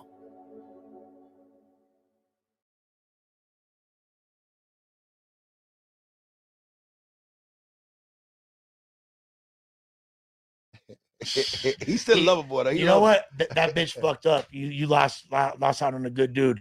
Yeah, Master Wizard, 100K. Migos are in my top 25 hip hop groups of all time. They're the greatest hip hop group of the last 15 years. Be for real. Long live the Rocket. Okay, I can do that. I can do 15 years. Yeah. I can do last I don't 15. think that's a crazy. I can do statement. last 15. I can do. I I can really do last don't 15. think that's a as crazy of the statement. modern era. I think they. I give them that of the That's what modern I'm thinking era. about. You know what I'm saying? So when you say top 25 of all, that's what That makes sense. That makes why sense. I said one of the greatest groups in history. All right, Master Wizard, I'm rocking with you on that. I still got Young I give Money. him that. Still got I'm Young. not mad at that either. I still got Young Money. I give him one of. What? And that was what I said. But y'all just you feel me all that. No, you said it was No, you the said great- like I did top. not You say said that. one of I the said greatest top ever. five or some I shit. said Yeah, you one said of the like top greatest. 5 or some crazy shit. Very careful with my words, my friends. I said one of the greatest. AZ said Flacco says he's socially aware, but isn't aware enough to realize nobody wants him around. That's why your mic has been off for an hour. We didn't know his mic was off. Crazy. Hey, they brutal. I don't know, man. but I don't know how they couldn't see he didn't have a mic. I think he thought thought that this would that pick Byron's up. mic was picking Oh, it up. he And did. it probably Sometimes was a it little do. I thought it bit, was too. It probably Yeah. was a little bit, but you feel me. Look, I love it because it's so funny. But Josh, you'll be bleeding Flacco a little bit. You feel me? AC said Flacco like that weird kid that keep coming around that no one has hard to tell him to leave. We actually like Flacco. I ain't gonna lie. Like no one really like wants Flacco to leave for real. That's how I feel out, man. AZ Flacco, your stench is making everyone uncomfortable. He did used to stink. He smells good now. Zilla with the $20. Shout out CCL Uno and Viral Way, Crip Emoji, Street. You feel me? Can't wait till the homies break and see Matt come home. Neighborhood come rip. Please stop inviting out of town Gas J Cats like Queen Fiend Pill. 100 homies. Jaleese, I fuck with you, but Mozzie is greater than J-Bo. Real brother shit, no cap. And Nip definitely had the crown. Right now, no cap. Right? I feel like I'm in a Boys That's of the real Hood brother movies. shit. I don't know how to read emojis then. Well, I Shout think out he to said Gang and them. no, he said RNs. I'm sorry, brother, as opposed to Oh, you right, real nigga. Yeah, real nigga. With that being said, we appreciate you, man. For those that are Thank you, foolish brother. enough to not know where the fuck you at, where can they find your ass online? Ugly Money Nietzsche, Ugly Money Niche, everything. Ugly Money Nietzsche. Just pop up. My big ass will pop up. Hopefully, we can have you back soon. Man, all right, bro. I had a good time today. You know, I flew in this morning. I had a good time. Anytime. And anytime y'all come to Atlanta, come on. No, we Nah, Oh, you in gotta- the you A? gotta- Oh, yeah, I'm out there. I'm out there, Yeah. gang. We're gonna have to Come get on. in. Get Just your info. bring some ones. just let them know that everything that they say about us is a lie. We cool. You said bring some ones Yeah, bring some ones. for the strip club? Yeah, you got I'm gonna pick up whatever you throwing and throw it back at the There you bitch. go. Cause that's what I Smart, do. smart. I'll throw my Sit shit in on the the front. bitch. I throw all the homies Yeah, money. I'm gonna tell you the secret. We go chill in the DJ booth. We ain't got no shit. Oh, insane. For sure. And all the hoes come to the DJ booth. You get to see all the chicks, get to talk to them. You ain't got to throw nothing. Just Let's sit do chill, it. chill. Let's get it. Yeah, get cool. Far away going to Atlanta, Hey, gang. I want to know if like the real Nunu's out there, and if the real Nunu, like if I found out she was rich, I wouldn't have snatched the chain back. Right. I would have been like, let me Yeah, get he one was too. crazy for that. You Yeah. mad your bitch is rich, Yeah. nigga? What the fuck wrong with you? This Right. nigga crazy. With that being said, Viral and Messiah, where can they find y'all at? You feel me? The Viral Way podcast. Y'all know what's going on by now, man. Please. Yeah, Viral Way or no way. LBC Messiah, man. Viral Way podcast. Viral Way or no way, man. They hopping on the Cypher. You feel me? Oh, Cypher, send me the It's beat, about to go cuz. up. Really send me the beat. I really kill that. Y'all think it's a game. I told Yeah. cuz. I'm gonna show you our verses so you can see me. You see what you can rap better than. You feel I'm gonna me? do one take. One take Jake on the Ooh, set. okay, I'm gonna hold you to that now. Jaleese, my brother, what's cracking? Where can they find you at? You feel me? I don't know, on Instagram, everywhere, TikTok, Twitter. JALEEC piano. You feel me? Across the board with it. Yeah. Doing the most. Look like You feel she me? Jaleese checked. Now Jaleese I checked out an love hour that ago. Like you a She member checked or out. She trying to something. stay It wasn't afloat. that I checked out. I'm just like, Some bullshit. It was that last swig of Henny. I'm telling you, she took that last Yeah. swig. it don't man. got nothing to do with the Hennessy. Y'all just be overpowered. Y'all like over project. So it's like, like I Let think me just chill out. Yeah. it's like, what can I say when it's 4, 5, 10 different men over projecting their voices? Act like suspect in here, cuz. Get up, walk around, start Oh, you clapping, want me to be storming. animated? Hell yeah. Turn up. Okay. I was trying to find like ways to, you feel me, get brother in there and shit. But you know, You No, gotta it's okay. I enjoyed the conversation. we love Jaleese around here. There's no like my Jaleese dogs, slander yeah. allowed, period.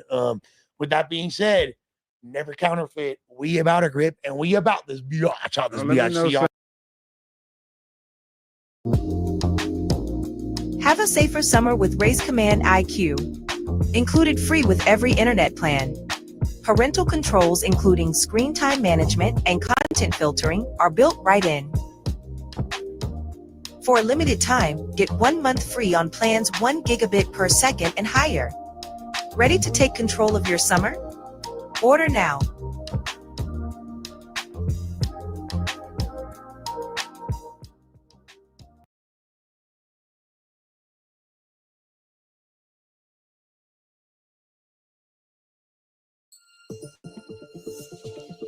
It's not a hobby. It's your empire. It's not DIY. It's do it yourself on Wix.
Top of the morning. How we feeling?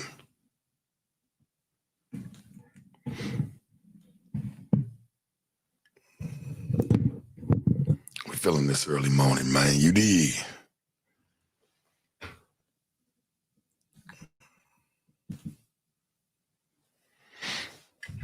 We doing all right?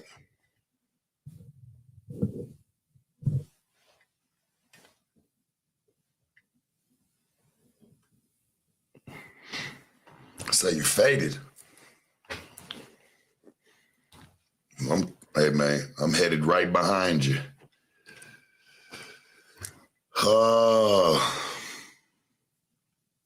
How we doing this evening, man, or this morning? Rebuilding your credit? Stack the right tools that work for you with Self. I found this credit building app and I'm honestly obsessed. Imagine rebuilding your credit from your biggest monthly expense, rent, and doing it for free with Self. Self reports my on-time rent payments to the major credit bureaus, turning my bills into stronger credit history. Self is more than one tool. It's an entire credit building toolkit. I can get my rent or bill payments reported by Self, open a credit builder account to build credit and savings, or even get a secured Self Visa credit card. Using them helped me rebuild my credit history. I thought it was impossible to rebuild my credit until I started using Self. I kept reading reviews about it. Self is changing the way people build or rebuild credit by giving you the tools to work smarter, not harder. Finally, I feel in control of my credit situation.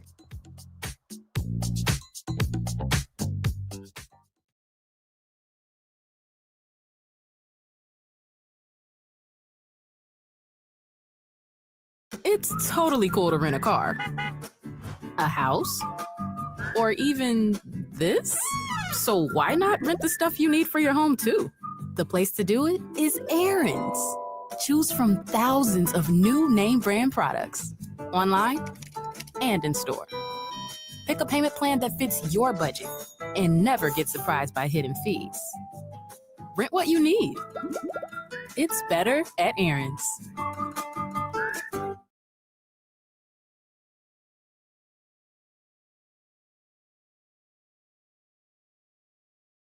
Shall I say top of the morning, welcome to another episode of Cold Pizza, man. You know, after about 3:30, that's what we jumping on. We are here, baby. I ain't seen y'all since the morning of the 4th. Oh, man, what has been going on? Jesus Christ. I can't leave for a day. I can't just go for a couple days and I come back and, man, this all hell done broke loose again, huh? Oh, man.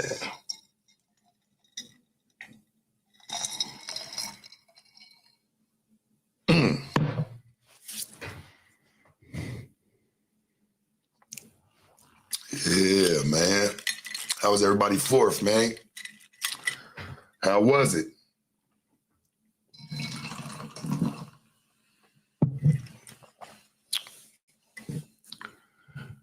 Hope everybody had some good food, you know, had good company around them, good laughter, good fellowship is very important.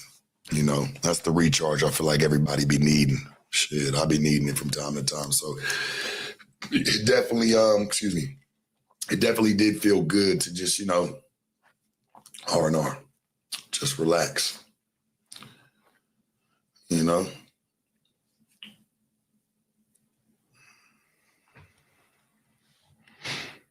I did notice though this year, and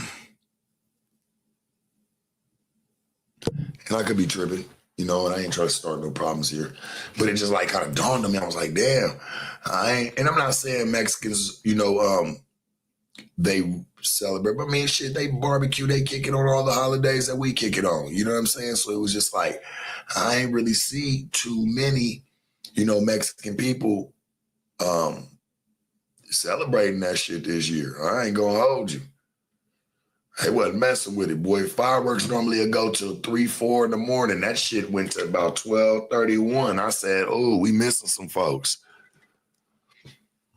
We missing some folks, man. I ain't even gonna hold you. I was like, damn, like this shit kind of cold, you know, and I understand why, because everything that's has taken place. I wasn't even mad at it, but it just kind of dawned on me the other day. I was like, damn, I wonder why. Like the 4th was cool. Everything was normal in the beginning. Then when the fireworks started going off, you know, that shit ended quick.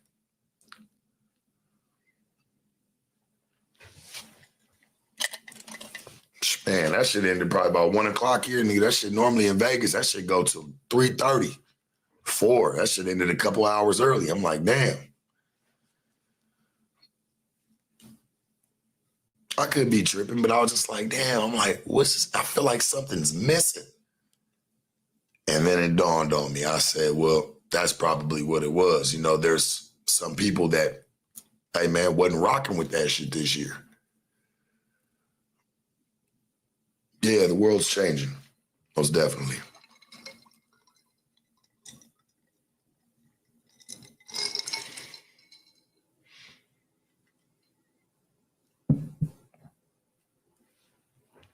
said, normally out here, man, that should be lasting till 4 in the morning. People popping shit off. Hell, y'all remember, what was that? I want to say, a couple years ago when I was at my spot. I stayed out in Sun Valley in Burbank. Man, I'm sitting there and that damn firework went off, bro. Like, people light shit all the time. I'm like, man, it just wasn't the same this year. I don't know. I feel like something was missing. I don't know. What we on, man? I know y'all been seeing what's going on with the Diddy and Cassie situation. Can I say that I told you so? I know. It's a hard pill to swallow, right? But you about to do this shit. Because there was too many people. He's cooked. Diddy ain't never coming back. It's over with. I'm like, bruh. Like, dog, you can't put somebody in jail for throwing parties. You can't put you can put somebody in jail for purchasing prostitutes. I mean, it's a form of solicitation. You know what I'm saying? It's the same shit. You know what I'm saying? Like, hey, man, picking up a prostitute. I mean, yeah, there's charges for that shit, but that shit's a slap on the wrist. It ain't a federal movement. I'm just saying, like, it's really not. For a man to go and buy some pussy or whatever the case may be, whatever they call themselves going and doing, it's not like, yeah, you can have a little bit of problems, but you're not about to have nothing to a federal magnitude. That's crazy. Sling gives us all the news we want in a quick and reliable manner. And at a wonderful price. This critical time calls for the critical news coverage that Sling provides. Okay, see you tomorrow. The most important news at the best price. Sling lets you do that. The upcoming season of Love Island USA. What do you see? Let's take a look. Yeah. Yes! Box of love. Oh my gosh, this is so hot. Peacock's Love Island USA. Streaming now, only on Peacock.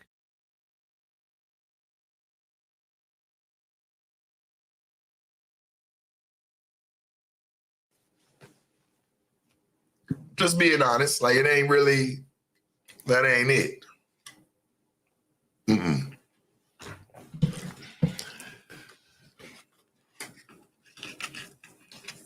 Nah, I've just been following the story. We've all been, it's not that I'm obsessed with Diddy.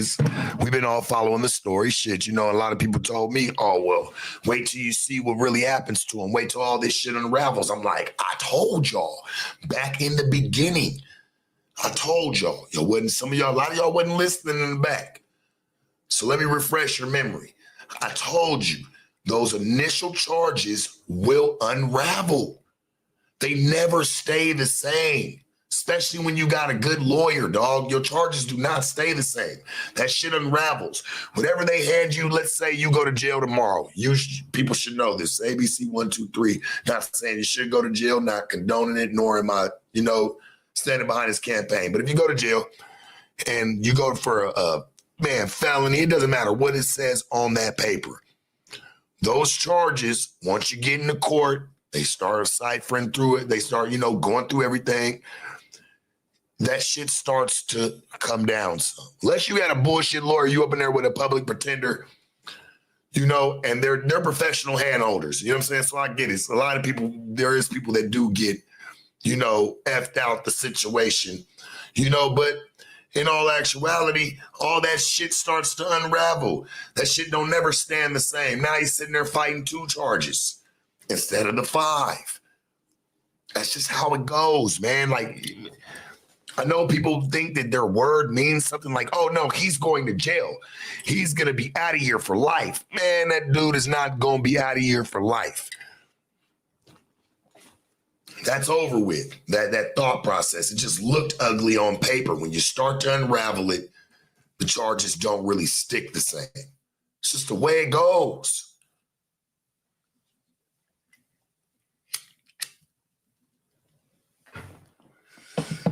That man about to be home soon.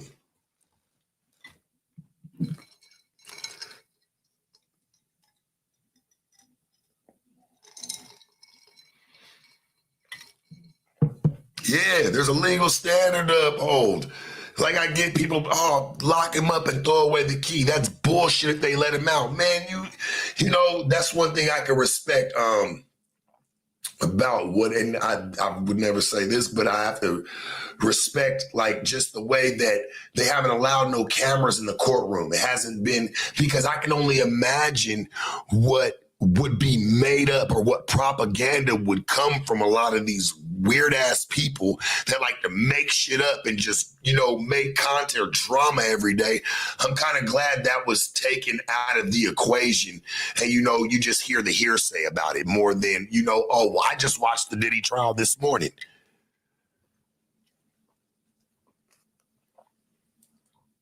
Like, I think it's much better like that, like for real. Because people like to attempt to grow a brain and think they know some shit they don't even know because they're sitting there watching it every morning.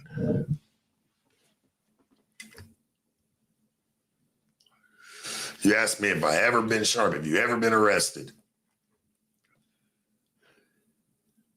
I think maybe my aura or like, you know, who I've been, I think that should, you know, speak volumes to you.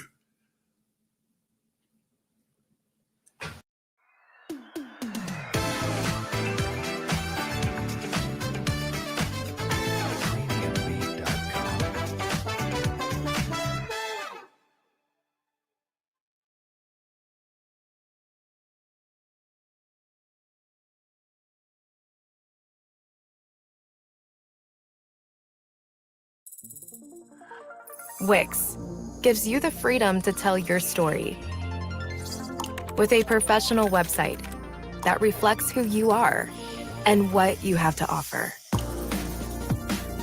Customize every element of your website to meet your needs and achieve your goals. Create a unique visual experience that enhances your product and amplifies your message. Expand your website with content that pushes your business forward. Share content that matters to your audience. And present it the way you envision it, from the biggest ideas to the smallest details. Your website, your voice, your platform.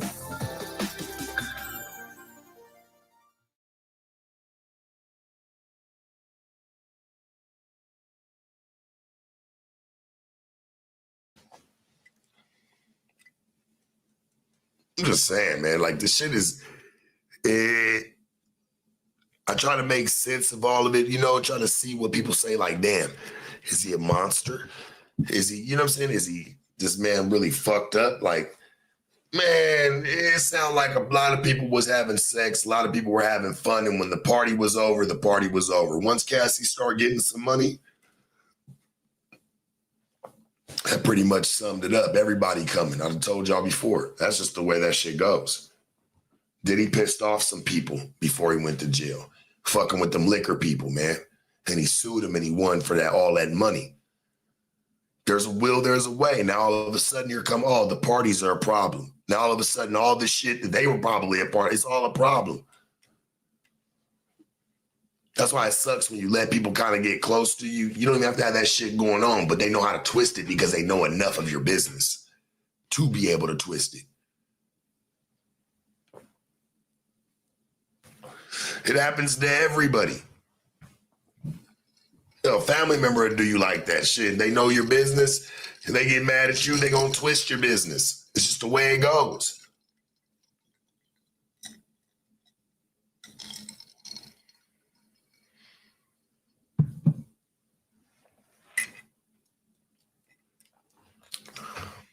Told y'all, boy, I'd love to see them logbooks from UF spot. Boy, see what's going on. You think they wasn't fucking? That was a mansion full of it. He said he's in his 50s. When will he stop being a freak? Okay. UF died being a freak. That nigga was fucking bitches as old as he was till he couldn't no more. What? Come on, dog. Like, I just hate when people move the goalposts. Like, it just looks weird. You know what I'm saying? Like, this man was throwing parties and everything too. What, just because he had magazines that catered to a sexual mixture, it made it cool what he was doing? He was doing the same shit. He was having fun. These celebrities fuck bitches. What, we forgot that? Like, and other people obviously too. I mean, come on, dog. Like, what y'all think be going on?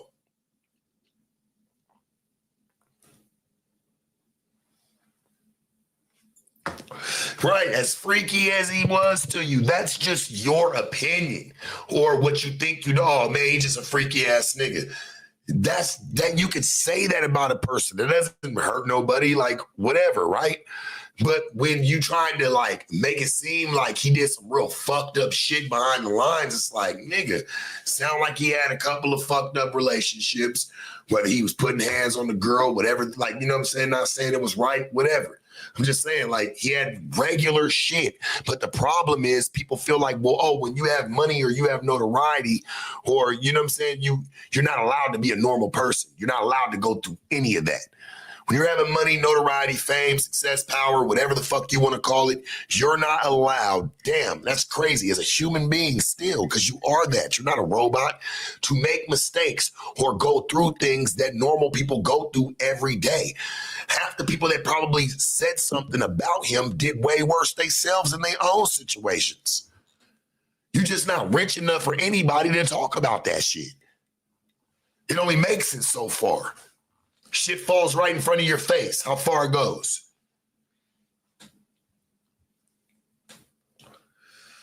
You're not allowed to be that when you having some type of bread, and it's like, it's even easier today to fuck somebody's name up because there's always some underlying hate from a lot of people. If one person can get 2 other people on board, those 3 can get 5, those 5 can get 10, and then so on and so on.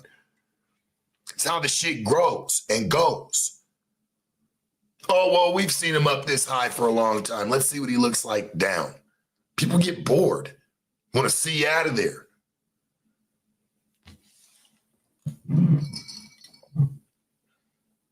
Oh, I'm tired of watching him ball. Let's watch him be broke for a little bit. That sounds cool. And I'm saying that that could be anybody. Not even Diddy. Fuck Diddy. It's not even about him. That could be anybody.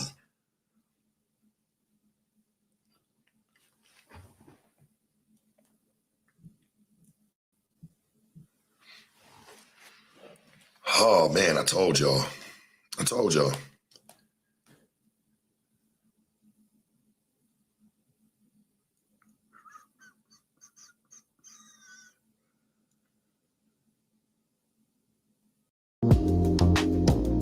Have a safer summer with Race Command IQ. Included free with every internet plan.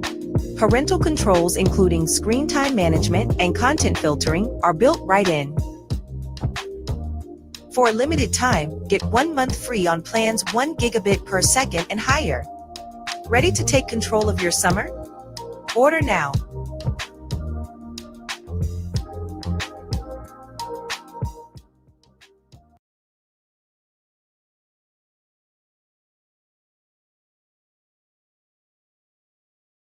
At Artlist, you'll always have the newest AI has to offer. Image to image lets you upload any visual and transform it in your own language. Then upscale your creations because every pixel matters. Your audio matters as much as your visuals. That's why our newest voiceover model gives you full control at the highest quality. And with voice to voice, you can capture every emotion and add voice effects for extra impact. There's more to come. Just go to Artlist and start creating without limits.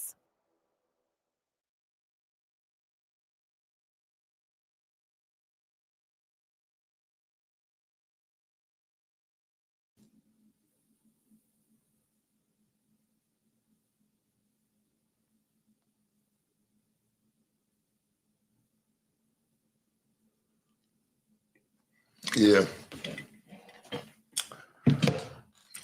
Free my man Diddy. Yeah, well, that's how I feel too. You know, Diddy's case isn't federal. It is personal. This shit's personal, homie. Some people got it out for him. That's just what it is, gang. Just like they did for Bill Cosby. R. Kelly, I believe he did everything they say he did. I don't know why. I just do. I still love R. Kelly music. I grew up on it, bro. He was an amazing artist. The man was very talented. You know what I mean? I just look at it like this for him. If you're going to condemn him and lock him up, you should probably do the same to the parents. If any of them are still around or not, God rest their soul. You should probably look them up as well in the yellow pages. That's all. I don't really get that part where he's just the only one going through it. Yeah, he did it if that's what he did, but there was people that was condoning him doing that. They were sending their own kids for music lessons, all that. Come on, nobody found it weird when him and Aaliyah sitting there wearing matching Disney sweaters? Nobody, huh? All right, whatever.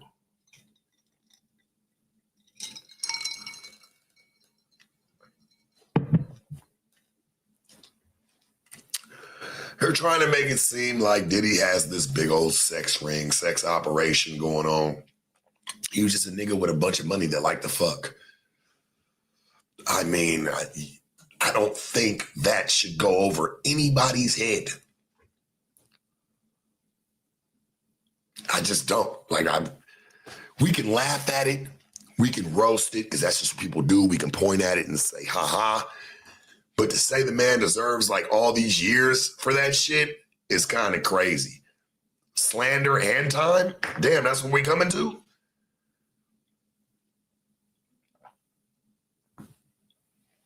I don't understand that part of it, homie.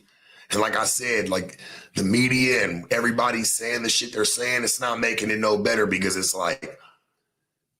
half the people that's even mentioning it ain't never even been through nothing. They ain't even half the niggas that's even talking about it or even bitches talking about it. Y'all ain't even had half the probably sexual engagements this man have. Half of you fuckers are prude and not even by choice. You know what I'm saying? It's just the way it goes for you. You know what I mean? So you just got to stick with the program. You don't even want to be a prude. You don't even want to act like that, but you don't really get any type of play like that in your life. So you got to stay on that side of the fence. I understand.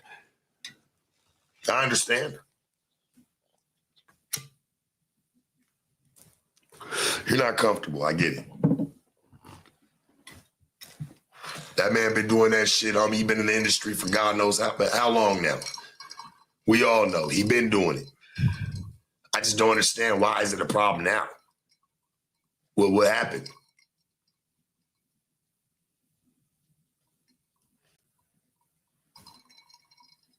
You know what I mean? What happened?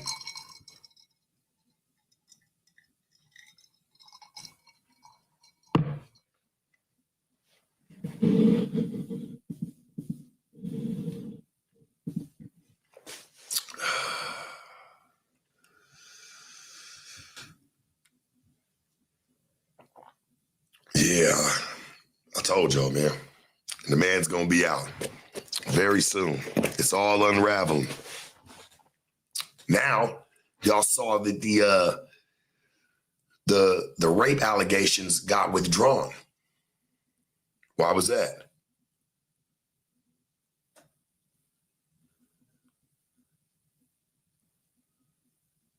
Why is that? I don't get it. That's what he was doing, right? Now that shit's dropped. Boy, Diddy gonna come out and say, fuck everybody. If I was him, boy, I'd get out, I'm moving. It ain't against, I'll say this, because we all know it ain't against the law to fuck bitches. Hell, obviously it ain't against the law for men to fuck with men. We know this, right? I'm not taking jabs here or anything, but there's nothing against the law here in what he was doing. Baby oil's legal. Lube is legal.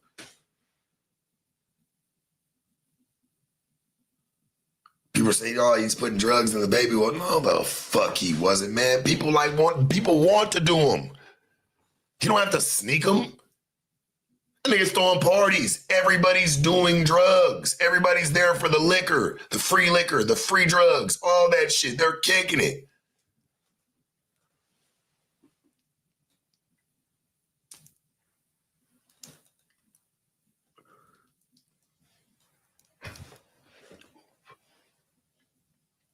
I don't want to hear that shit putting drugs in the baby oil. Bruh, bro, if there's a way to say moving the goalpost without saying it, that's the way you do it. Yeah, there was drugs in the baby oil that he was using. Dog, fuck out of here, gang.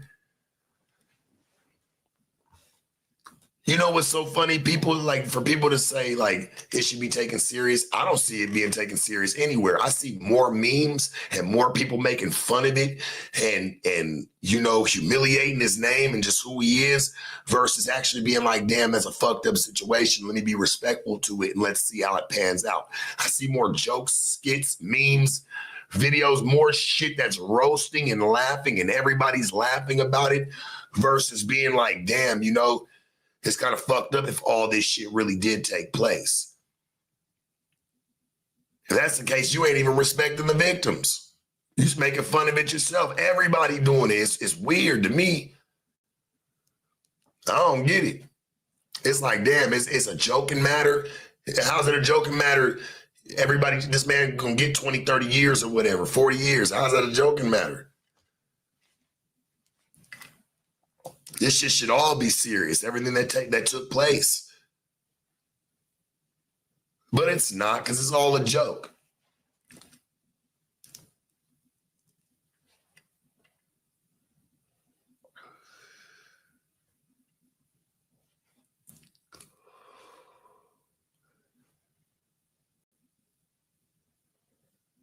I just don't get it. It's all a joke to everybody. Shit, I've even chuckled about it. I mean, I think it's a joke and they need to let him go. They're just making a mockery of him, just trying to embarrass him, make it to where nobody wants to fuck with him. They gonna let him go. They just gotta humiliate him first, make him look like, hey man, you shouldn't be fucking with him at all.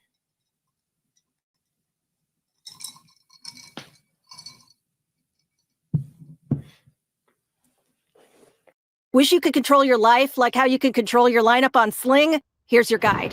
Step 1, get a metal pull. Now zip, zap, zoop. Get struck by lightning while yelling, "Complete control!" From then on, you should be able to open regular doors as if they're automatic. Nice. Look at that. You did it. Easy as that. Couple third-degree burns, and you have complete control in your life, just like the control you have on Sling. Now stare at this logo for 5 seconds.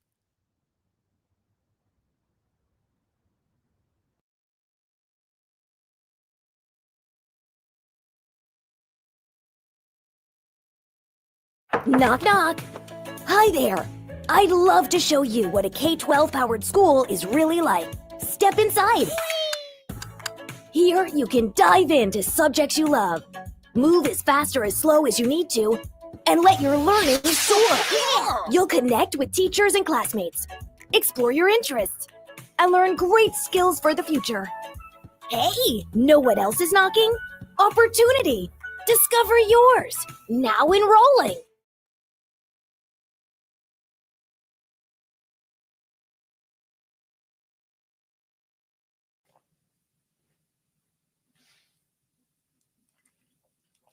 It is a joke, but it's like, why don't y'all let him go and just roast him then? And keep roasting him. Put a lifetime roasting on the man. Don't be like having a nigga in jail playing games and everybody's just gaming and joking and joshing about the shit all around. Like, that shit is weird to me, man. I don't agree with that shit.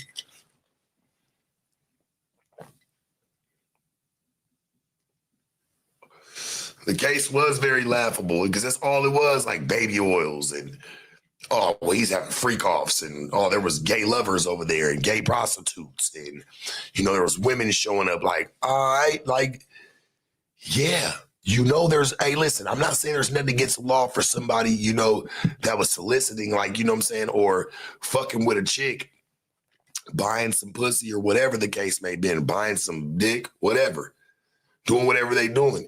Yeah, you can get a little charge from it, but it's not really like super crazy. It's not something you're going to be like, man, you're going to be sitting behind bars for hella years for. Like, nah. You got niggas that's, man, you got Wall Street motherfuckers, man, high-end people in high-end places with high power that's buying pussy, buying dick right now. right now as we speak.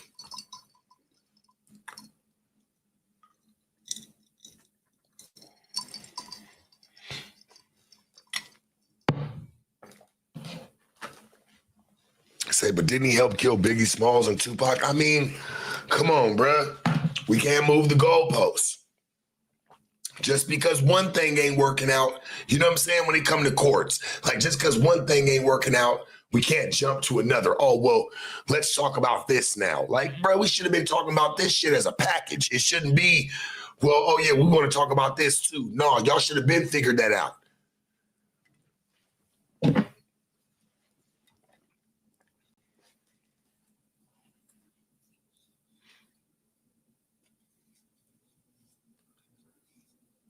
You got to remember, Diddy wasn't out in the streets playing gangster.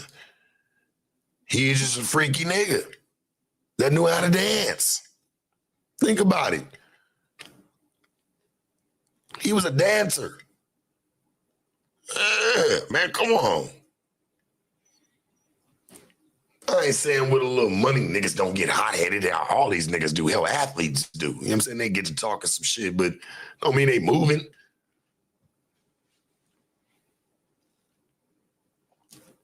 Yeah, man, R.I.P. my nigga Pac.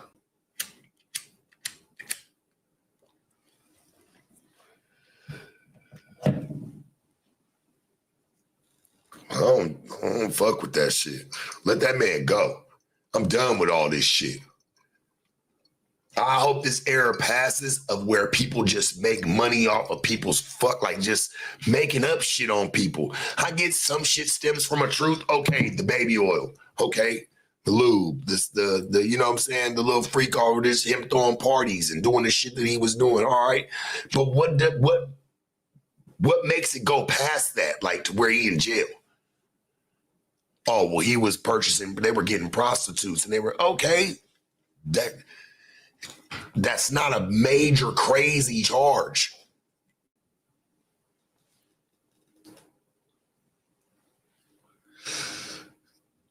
He wasn't pimping. They were buying. They were getting them for themselves.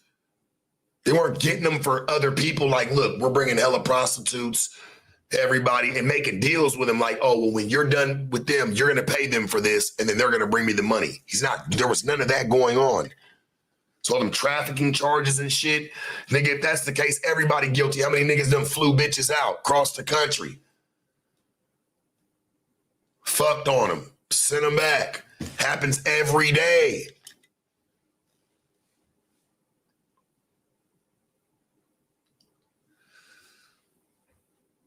You say he stomped baby out. Well, it sound like she was willing to forget that for 30 million, bro. That's what that 30 million was supposed to do. It wasn't supposed to, oh, well, keep it going and, oh, he's going to catch a case from it. Man, that shit's all null and void now. Nigga, she took her dough. She bowed out from it. And now she's in court dealing with some other shit. And I kept it real. I said, you know what she should have did was took the 30 million and still stood by the nigga's side. Now she looked like a motherfucking weirdo because she was trying to burn a nigga and throw him up under the bus. Keep it a band. Keep it a band. Instead of trying to throw it, she would have looked way better.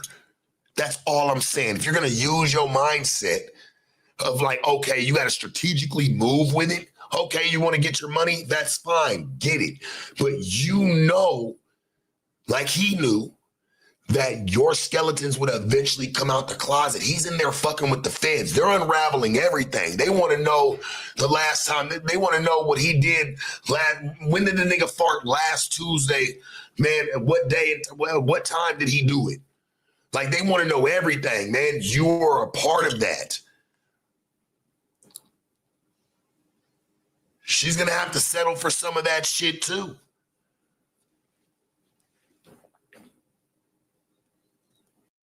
That old phone laying around, you could toss it, sure. Or recycle it. Don't add to the scrap heap. Get paid for that old phone at ecoatm.com.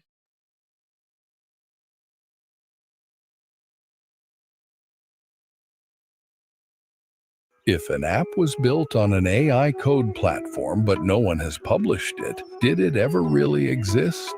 Fiverr has the answer, a pool of development experts ready to help you deploy your app to a domain, set up hosting, and make it accessible to users on the web, bringing your creation to life for real. Hire an expert today on Fiverr.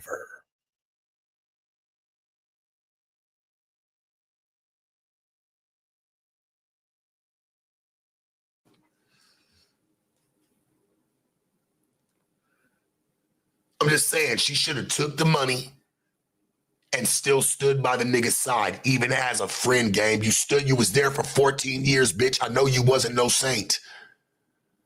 I've heard your recordings.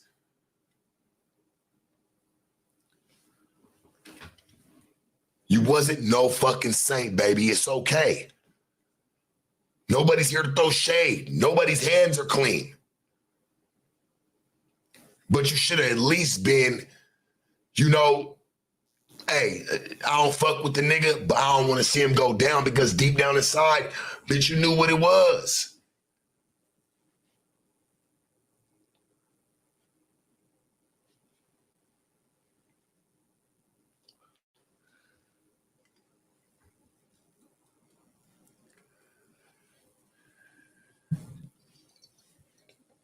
And I don't want to hear niggas talk about like, oh, there's men talking about Diddy raped me. Like, game, shut the fuck up. You spreaded your butt cheeks, let that man spit in it and do what he did to you. I don't want to hear none of that shit with these niggas is busting. Oh, well, he raped me. You telling me another grown-ass man raped you? Another grown-ass man, bruh, and that nigga still breathing? Ain't no motherfucking way. Ain't no motherfucking way, homie. I can't see it. You can't convince me at all. You niggas like that shit, gang. It's 2025, nigga. You niggas like that shit. You niggas was liking it back then. It's just more open now.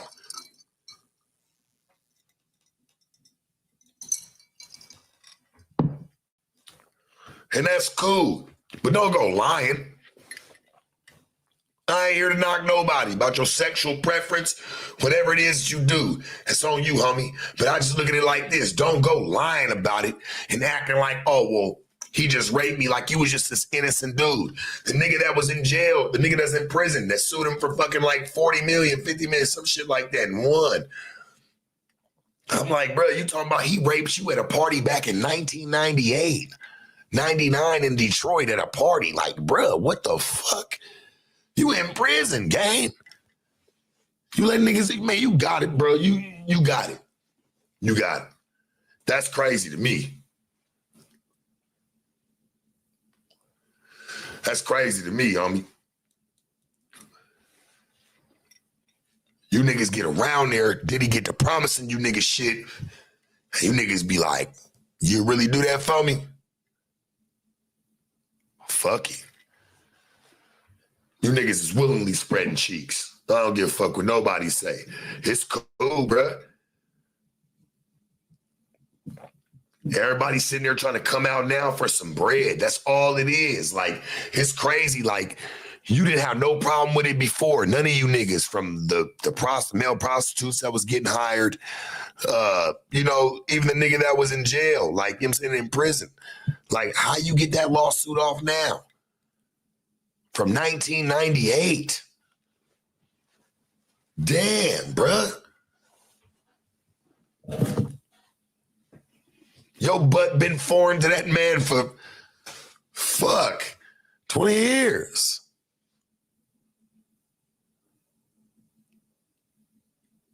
Over, shit. 27 years your butt been foreign. He probably don't even remember you. That's probably why you a little upset. Probably went to jail, nigga told you he'd always take care of you, and he didn't. I get it, man. I get it. Oh, man. Yeah, now the male prostitutes are suing Cassie. You know why? Because that bitch was involved. I hate to say it, but it's the truth.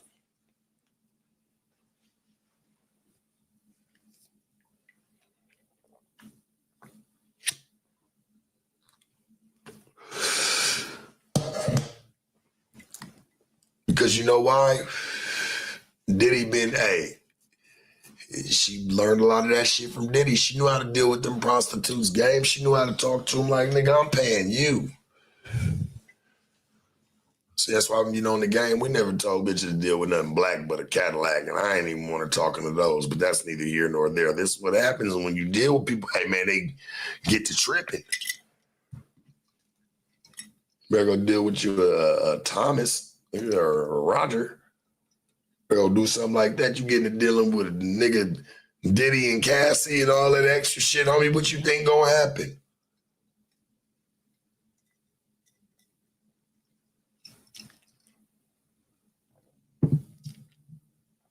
She was a trick too. They had a high sex drive.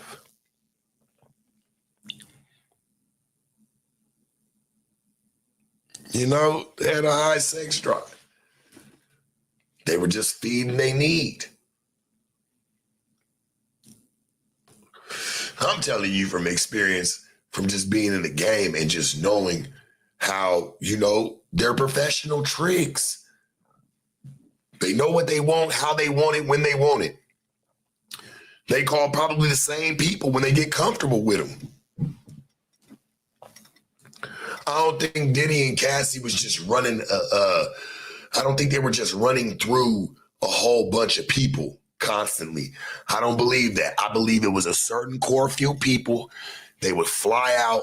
They knew they was going to get it cracking with them. They knew what they know what Diddy and Cassie like, how they like it, when they like it, and how to play their position. Get their money, they fly the fuck back out.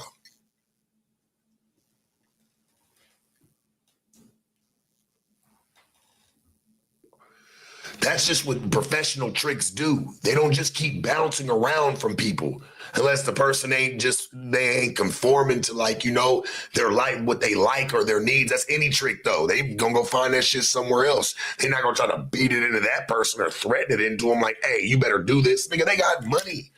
What you won't do, the next one will. I'm speaking from a game aspect, homie. And understanding, that as much as there's professional hoes, there's professional tricks. This is what they do. They've been doing it for years. They got a science down to it. Hey, this is what they like. I'm just saying, that is what Diddy and Cassie likes. They are professional tricks. They like tricking off. They like feeding they need.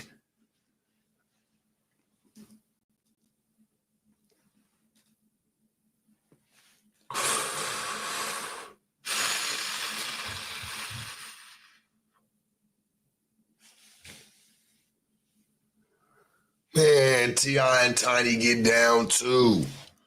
For sure, man. People be swingers, game. You done had those back in the day, game. Hey, go fuck with couples, man. Couples love bitches. For real. Spend dough with them. This ain't nothing. I don't know where you motherfuckers been living under a rock somewhere, but man, couples love, fucking with people like that. People of the night. I only say people because now I'm seeing there's some niggas out here that really like to do what they do. Hey, that's fine. That's why I just say people. But man, tricking is tricking no matter how you look at it. Shit, they can be a couple. It can be one person. Shit, that shit can go down. Don't think she was just sitting there like, oh my God, I can't believe that we're doing this, man. That bitch was getting them it was probably turning him on. Hey, bitch, I want to see what you like. That's his bitch. They got their weird little relationship, their connection. It's real shit.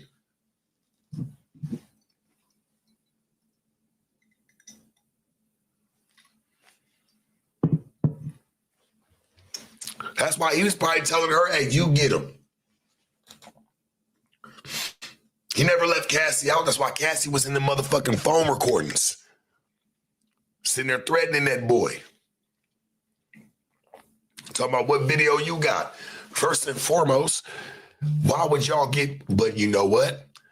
What I was going to say was, why would y'all get that comfortable? Y'all know y'all doing what y'all doing. Why would you even let them bring the phones up?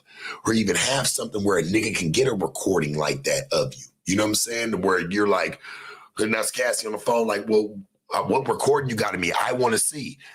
How did they even have any phones up there unless you were comfortable with the people that you were bringing there?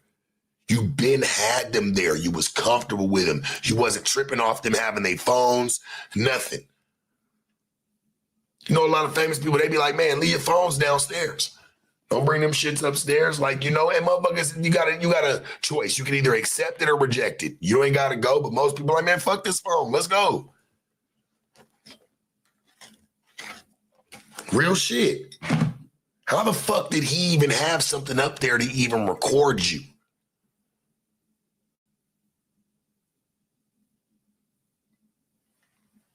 Unless you was comfortable with that nigga.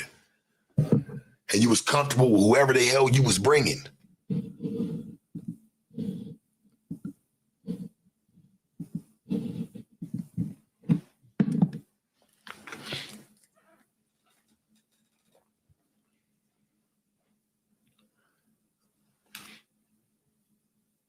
Like, that's crazy. Like, you should have knew better than that. Y'all high profile people. Why the fuck do you even got somebody even able to have that type of access?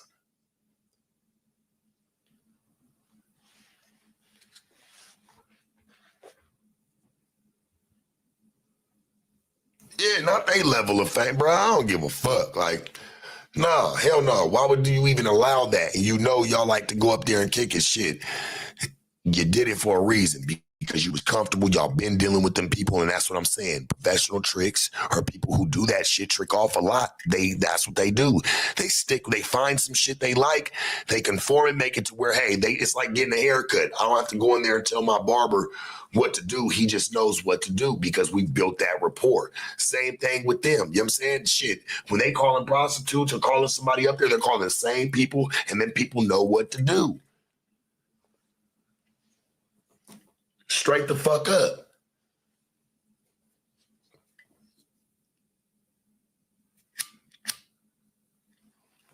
Y'all know I'm telling the truth.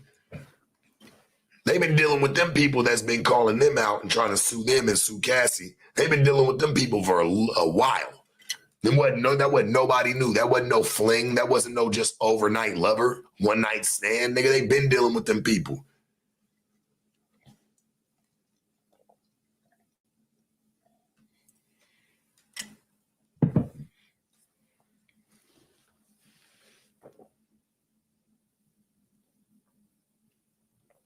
You're right. Diddy should have called me. We would have figured it out. That's crazy. I'm more mad at them because I feel like I'm not even mad at Diddy. I'm more mad at Cassie because it seemed like you was kind of in control of, you know, how people were coming up or what type of people were coming around. You know what I'm saying? And how they were coming around, and that's with cell phones, whatever. I don't give a fuck, bitch. That nigga was trying to write something down on a piece of paper and take and put it in his pocket. He can't, man, don't let that nigga do none of that shit. That ain't what they're there for.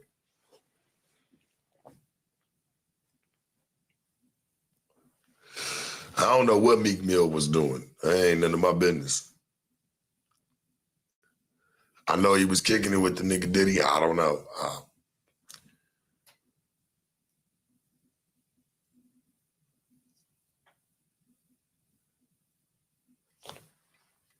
I'd love to be Diddy's lawyer, at least a part of the counsel. I'd be like, this shit bullshit.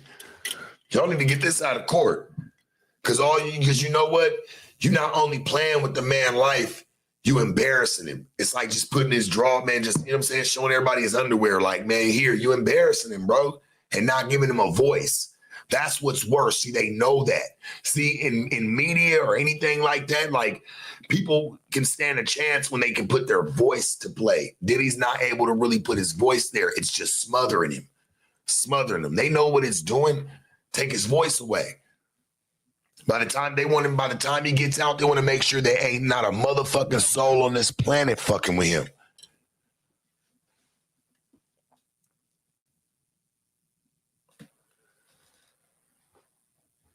I'm telling you, man. Now, ain't no humiliation ritual. They just don't want him having nothing no more. They're tired of it. He pissed some people off, bro. Something happened because this shit don't just jump out the woodwork after all these years. It just don't.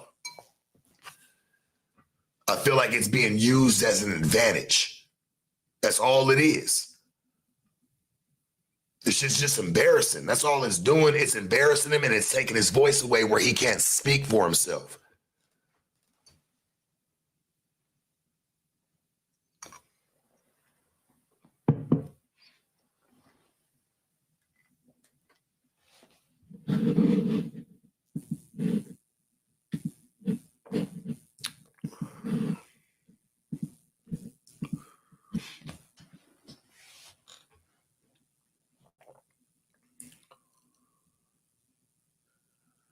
You say, so what is a humiliation ritual? First and foremost, making a lot of these niggas, have you noticed, have you seen the evolution of rap?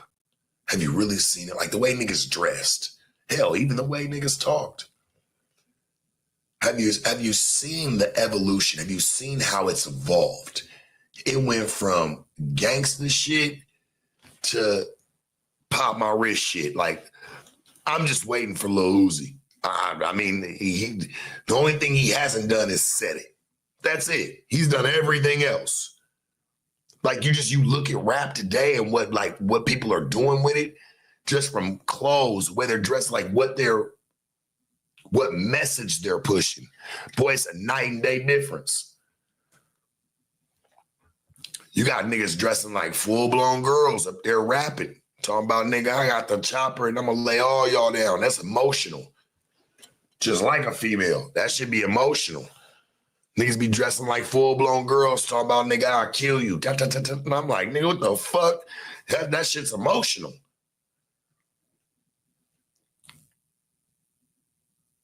That's emotional motion.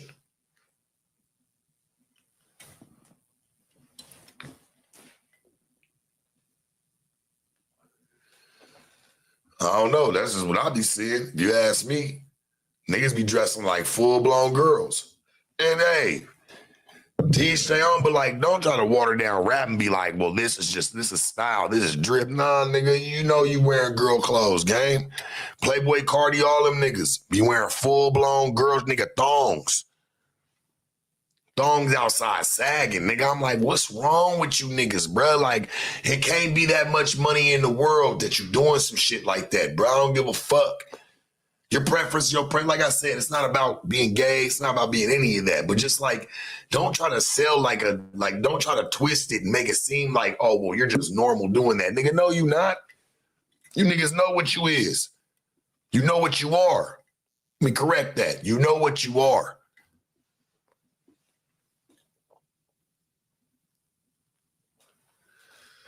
You niggas done flipped the script. Like, I'm like, damn.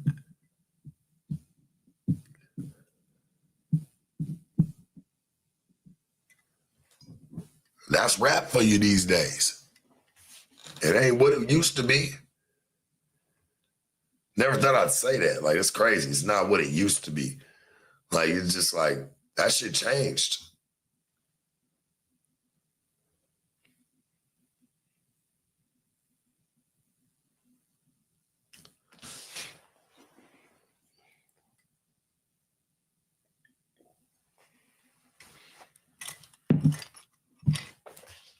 I'm gonna be real with you. Yeah, niggas walk around with man purses on. I don't care if you do got 100,000. What do you need $100,000 in cash on you for? You a walking lick. Keep some cards, bro. It's cool to keep some cash on you, but it's like, what are you trying to prove? When niggas walk around with 100,000, 200,000, you want to put it in this bag and want to, you know what I'm saying, carry the shit around. It's like, what are you doing, bro? If you're not buying something, why is that money out with you? I feel like this. If I have $100,000 on me, I'm taking it somewhere. It's going straight to somewhere. I'm not just walking around with 100 bands on me. That's retarded. That's the stupidest shit you could ever do. That's the dumbest shit you could ever do, walking around with a bunch of stacks on you. It's like, if it's not going anywhere, put the shit up. That's all I'm saying, bro. I know I'm not talking crazy. Hey, that's not even knocking niggas. Like, damn, go put the money up, bro. If it's not going and getting spent or going towards where it needs to go, and it's money needs to move, not sit on you.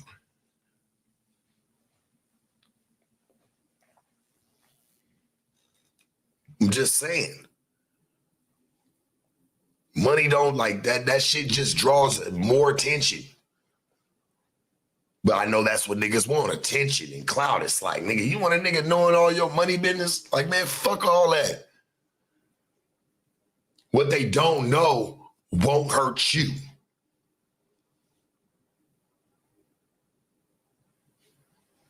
What they know will.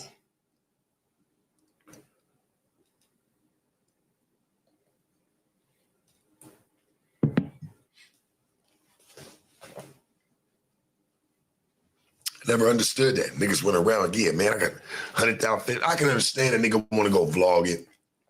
You go into your jeweler, you cashing out. But just running around with it for no reason, that's kind of ignorant. I ain't going to hold you. That's kind of ignorant. I don't respect that shit. Maybe it's because I'm a little older, I'm grown, my nigga, so I don't really, like, bruh, like, for what? Like, it's a young nigga mentality. You run around with your whole life on you.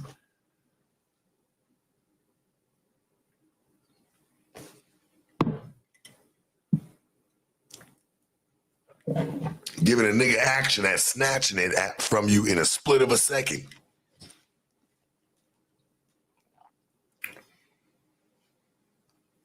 Well, you can say carrying cash is the same thing as carrying all that jewelry.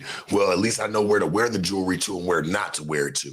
Same thing, a nigga need to know where, hey, you need to know where to have your money and where to not have your money. You get what I'm saying? Straight up. You don't give a fuck about the jewelry. Yeah, shit look nice. It's cool. But shit, nigga, that cash, hey, nigga have to go take this, melt it down, do all the shit, man. That cash gonna spend now. That cash gonna spend right now. Yeah, the jewelry cool, but the nigga gonna melt it down, gonna sell it to his jeweler, or hope somebody gonna want it. However the fuck it go, right? With that cash, man, nigga can go blow that shit right now. All of what he sees, like, let's just say, whatever, how much I spent for my jewelry, whatever, nigga might get a fraction of that because it's somebody's shit. You gotta hope that he's gotta, like, whoever you go sell this shit to, you gotta hope they're looking for those exact pieces, that exact style, everything. Money? Shit. Nigga, you see 100,000, that's what you're getting.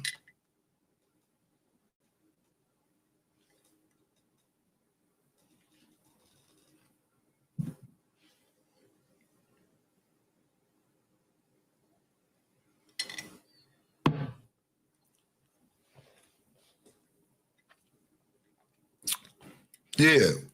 Says Sharp talking like he don't walk around with 100K in jewelry, but yeah, but what a nigga gonna get for it? 40? Come on, bruh. We know, listen, I know even back in the day when I came up with whatever, nigga, like, hey, you're never gonna get whatever that shit's worth because that person gotta still make some bread up off of it. You know what I'm saying? So it's never that. Like, you never just get that. Because 100,000, you're about to go get all of 100,000. No, bruh. It's not the way it is. You're like, now you're missing the craftsmanship of what it took to make it, whatever the case may be.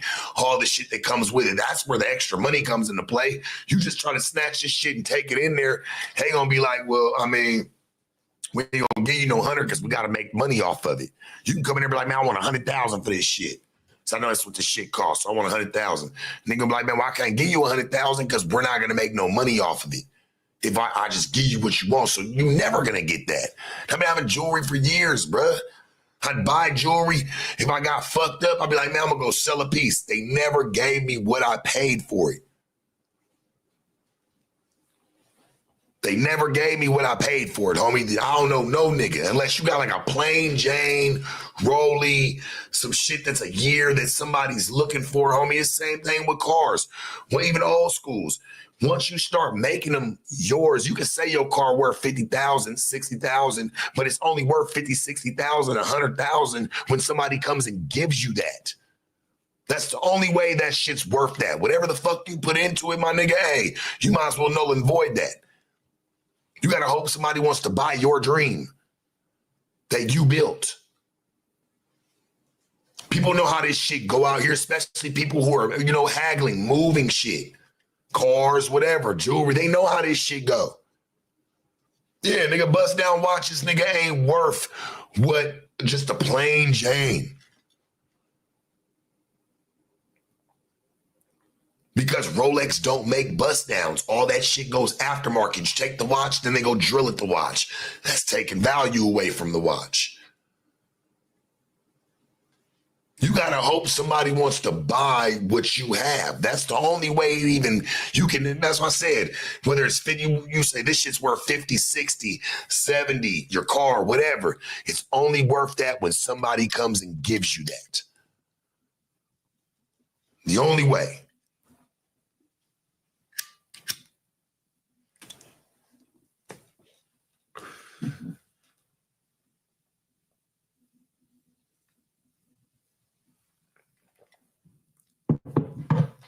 I learned that old school game. Like, man, my shit's worth this. My shit's worth that. I'd be like, bruh, somebody told me back when I was a kid, they said, well, your shit only worth that when somebody come and give you that for it. Or somebody's offering you that for it. That's when it's worth that. You gotta hope somebody want all this shit. Like, they want it. Somebody's looking for that. Somebody's looking for a TF. Like somebody, like a jeweler knows that shit. Money, that's why I say I go back to even the stacks. Money, bro, hey, that shit's going everywhere.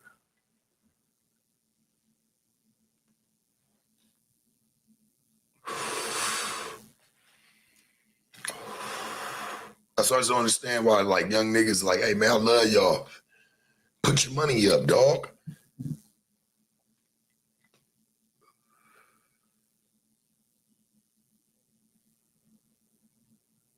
You never let your right pocket know what your left pocket doing and vice versa. Same thing with these niggas. Hey, man, you don't never let them know what you're doing. They done showed you for years. Every time a nigga sit there and flash his money, somebody coming for it, bro. Somebody gets jealous. Somebody starts plotting the first day they saw it. They start plotting, bro.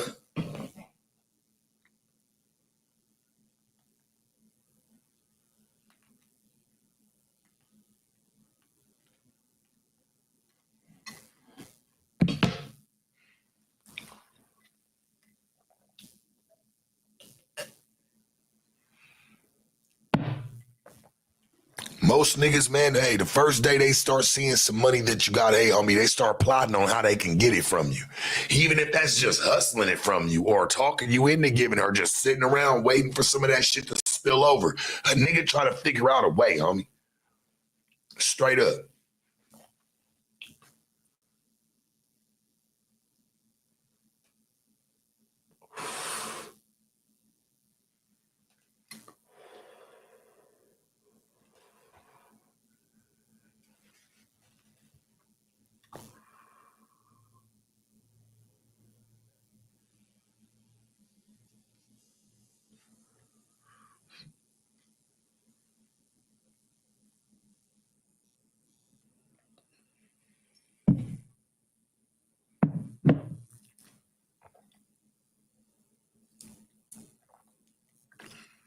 I don't know no nigga ever robbed a nigga for some jewelry. Back then got all the money of what it was worth. Nigga, you was mad when you showed up to the jeweler. I know you was. I know you was, bruh. Unless that shit was some plain Jane or some uncut diamonds or some crazy ass shit, nigga, to where you didn't even know you was gonna get that much. You ain't getting nothing out no nigga custom jewelry, bro. When that shit's made custom, that shit don't go. That's why when niggas go to the pawn shop, I used to go back to the pawn shop back in the day, nigga. Young. And I'll walk in there with a piece that I had made or whatever. And I'd be like, here, man, I just want to, I want to pawn this or whatever. Let's just say I even want to sell it. I don't even need it no more. They'd be like, well, we can't give you too much for it because we got to hope somebody want to buy this shit. We got to hope somebody want to walk in here and purchase this. We don't know how long we going to sit on this. I learned that shit old school game as a kid. I'm like, nigga, when you buying custom jewelry, you might as well go ahead and just settle up for it that you'll never get the same amount of money that you spent for it. I don't care if I went and bought me a $3,000 bracelet back in the day. Nigga, shit, you used to be able to get gold and diamonds for cheap. Buy you a $3,000 bracelet. Nigga, shit, they want to give you, they gonna give you a band. You getting a band off that shit. You're not getting nothing extra. Because they're gonna sell it for $2. Or at least 15, they gotta make some money off of it.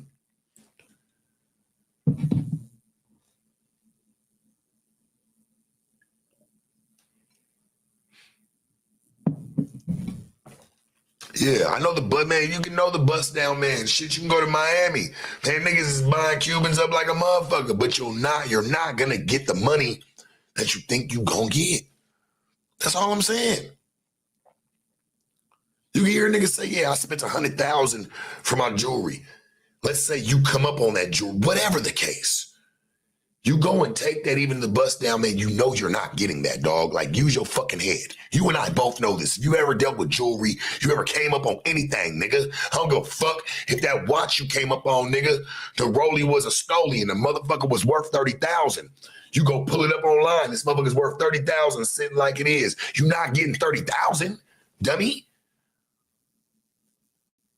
You're not getting a 30-band piece. You have to be cool like 12 to 14.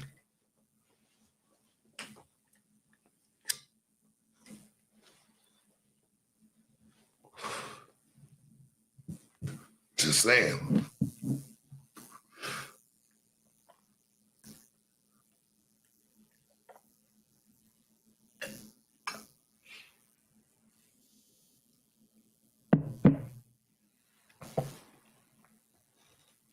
I used to come up on some shit back in the day. You know, when I was young in the game. I used to come up on a lot of shit. And I'll tell you this, I mean, like, you don't get the fuck you think, nigga. That should be, and it be the real deal. You're not getting all that money, gang. You're not. No, you're not. You're not getting that, dog. I don't give a fuck what nobody say. That's no hate, no nothing. Like, shit's just the name of the game. Take you sneaker shopping. What you want to go get? I got too many damn shoes. I don't even need no more. I got too many damn pair of shoes, man. Too many. I'm good. I don't even want no more.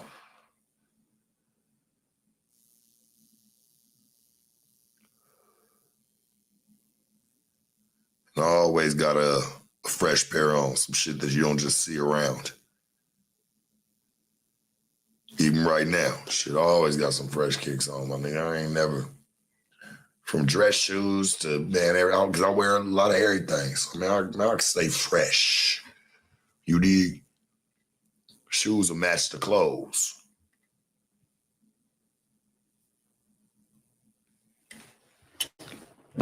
I just made live from the Deuce on, man. You know what I'm saying? Shout out to my nigga TC3, man.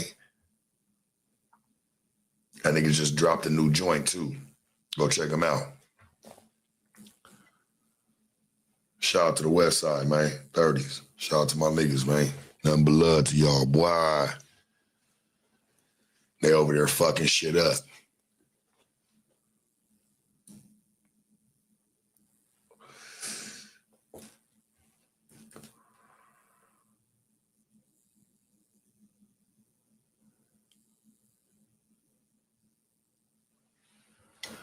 Yeah, you know, it's live from the Deuce. Yeah, it's the 20s, but it's the 30s, man. You know what I'm saying? You know how I go, man. Live from the Deuce. My niggas, man. I hope they make it, bro. For real. Shout out to TC4, too.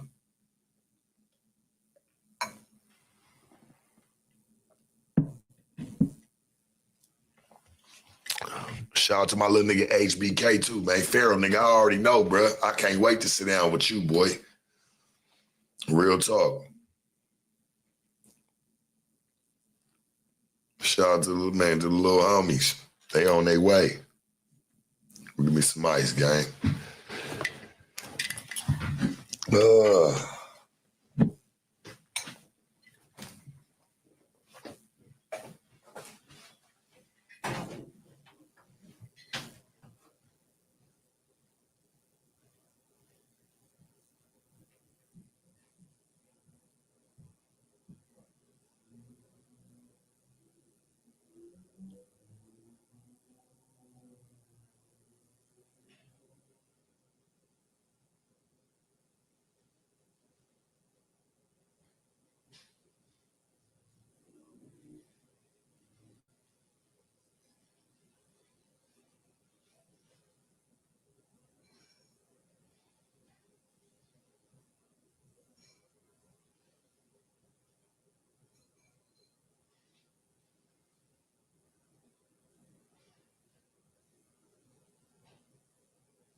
How we feeling, man?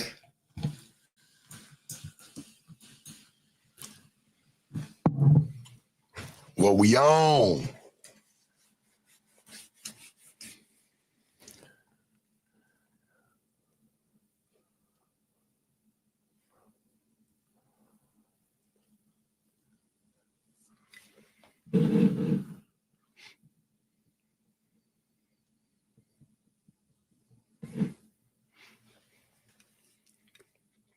Well, you get a shoe case for him. He said, where you put 40 pair of shoes at? Nigga, duh, you get a shoe case.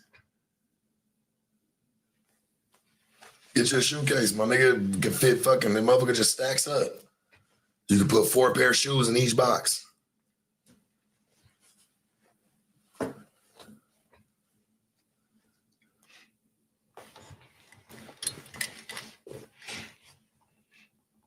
Yeah, church. You get that shit, man, from Amazon. Shit, get you a 70 pair, nigga. Build that motherfucker, boy. 4 pair going each one. You be straight.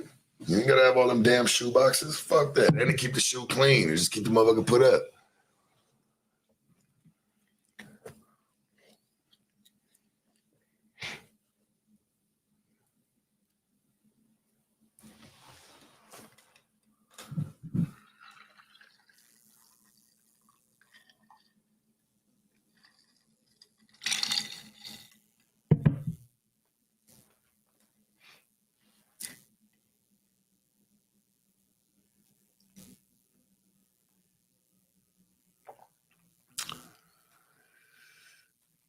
Somebody said, why you have to wear all your jewelry while chilling inside the crib? I'm gonna be honest with you. I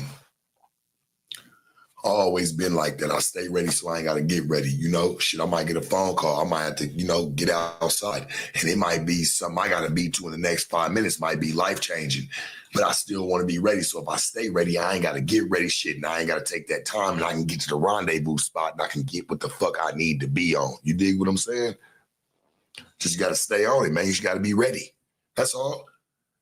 Stay ready so you ain't gotta get ready. Shit, you motherfucking get a call right now might change your life, church. And you wanna look good when you come pull up and accept it. So you don't wanna be looking crazy like, damn, I gotta hurry, but let me take a shower. Let me do this, man. All that shit done already. All I gotta do is just show up.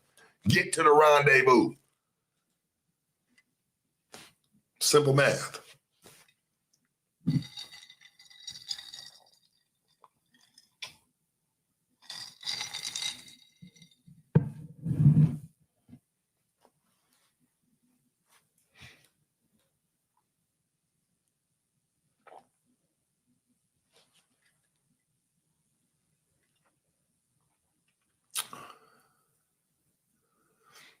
Somebody said no value without box. What you talking about, them shoe boxes? Well, I never bought my shoes the whole value. I bought my shoes because I like them. I'm not a shoe seller. I mean, I get some niggas like, you know, they really, and I take care of my shoes, but I don't buy them to sell them or to keep them in a spot where it's like, oh, like I want to be able to sell these to a nigga one day. Man, fuck that shit. I'm gonna enjoy these shoes, bro. Fuck that. I bought them. I'm wearing them. I ain't getting down like that, church. Nah.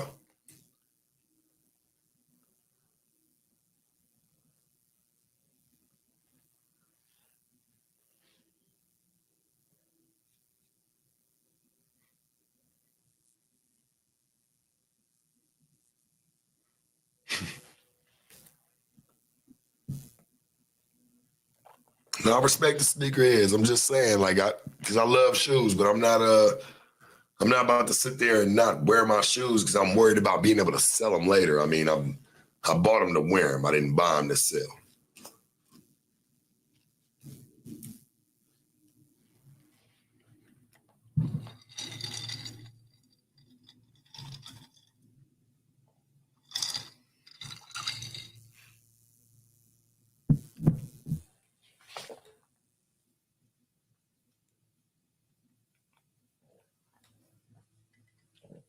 I'm not sitting there. I'm not taking care of no Jordans.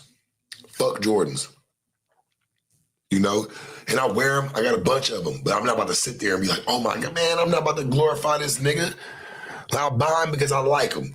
You know, whatever they cost, whatever. But I'm not about to sit there and be like, oh man, these will be the only ones you ever see. Fuck it, man. Fuck all that shit. That nigga gotta be laughing all the money that he makes off niggas. He released the same shoe every year and you dummies buy them. He just does a new colorway. Oh, here come the Blood Soul Dunks. Here comes some like damn, my nigga, it's the same shoe, game. Like, what we doing? Like, I wear that shit just because I wear it. I don't wear it because I'm like, oh, I gotta keep, you know what I have on my feet, man? Fuck that, nigga. This shit's shoes. Bitch, you like them? Cool. You know what I'm saying? Keep that shit moving. I don't want to sit there and be like this. Well, do you know I have some of the first rarest dunks that ever came out on my feet right now? You'll never see them ever again. Man, fuck all that shit. Bitch, you like them? You do? Huh? It's going to make me and you move a little further. You like my style? Cool. Come on. We going to keep moving. Your shoes ain't going to last long, bitch. I'm going to last the eternity. Shit, nigga. These just a part of the motherfucking ensemble. Yeah. He's just a part of the ensemble. It ain't gonna be forever. Fuck these shoes. These shoes get, man, they gonna get worn out. This shit gotta stay real, supreme, pure. Real supreme, not the clothing.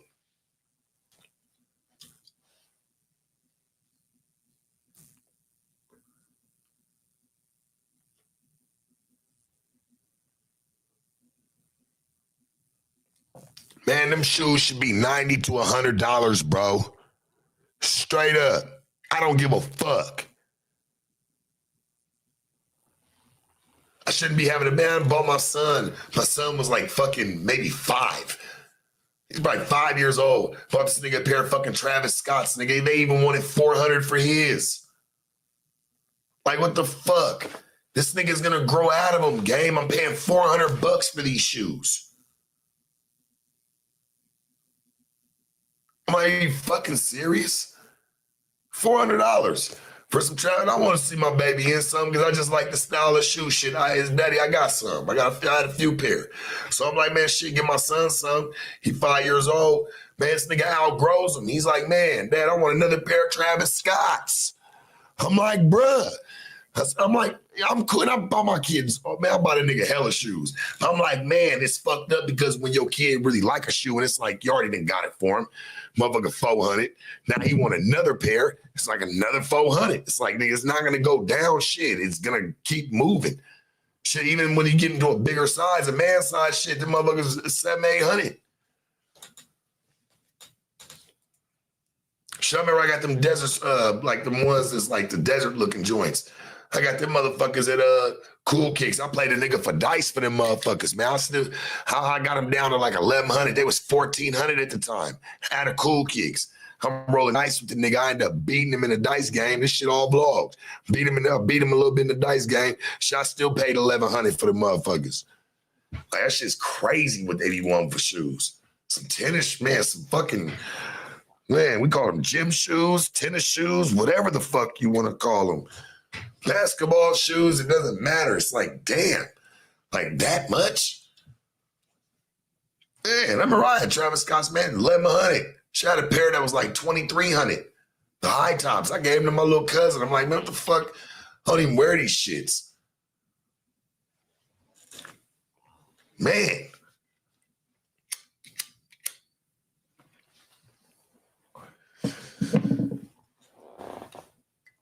I just do it because I love shoes. I don't know. I'm not boxing or keeping nothing in the fucking, I mean, unless I got to keep a few pair in the box. That's just because there ain't no room in the 70 piece.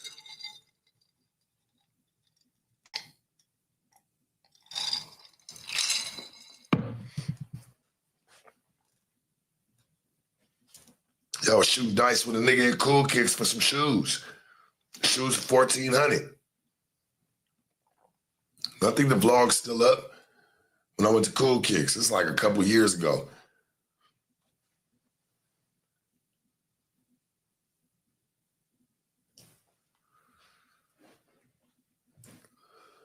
Still end up paying like $1,000, $1,100 for the shoes. That shit was crazy. I'm like, nigga, this shit, boy, make you not even like shoes. It's like, nigga, I want to kill a nigga he step on my shit. Nigga, he's telling shoes $1,100. Nigga, what the fuck? Nigga, step on your shit, boy, you gonna be a salty bastard. Like, make them affordable again for people. I mean, I buy them. I'm like, everybody should have them, man. Come on, dog. Gym shoes? Everybody should have them, gang. That shit shouldn't be nothing. I'm trying to put shit out of reach for niggas. Silly ass people to buy that shit.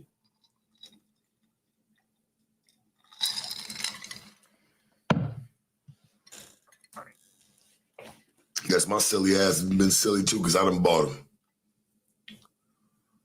Bro, I don't care about, listen, homie, like, do me a favor, respectfully, and don't even want to change the topic like that, but like, hey, I don't got nothing against Riley or Yuri, dog. Like, stop talking about him over here. Like, I don't know what they got going on. We in two totally different worlds. You know what I'm saying? Whatever their world is, don't collab that or combine that with mine. I have nothing to do with that shit, homie.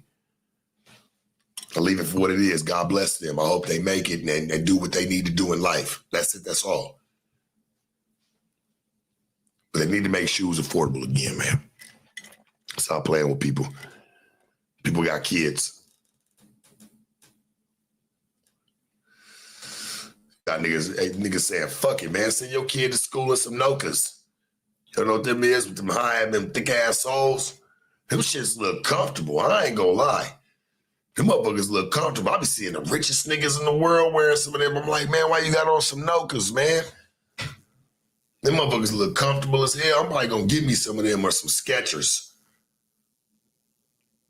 Give me some motherfucking Skechers, gang. My feet be hurting from all these shoes. Nigga, I done bathed, nigga, red bottoms, all that shit. Want to take them off in an hour, 2 hours, gang. My feet hurting. I'm like, man, let's give me some Skechers, gang. How much them cost, man? What, $50?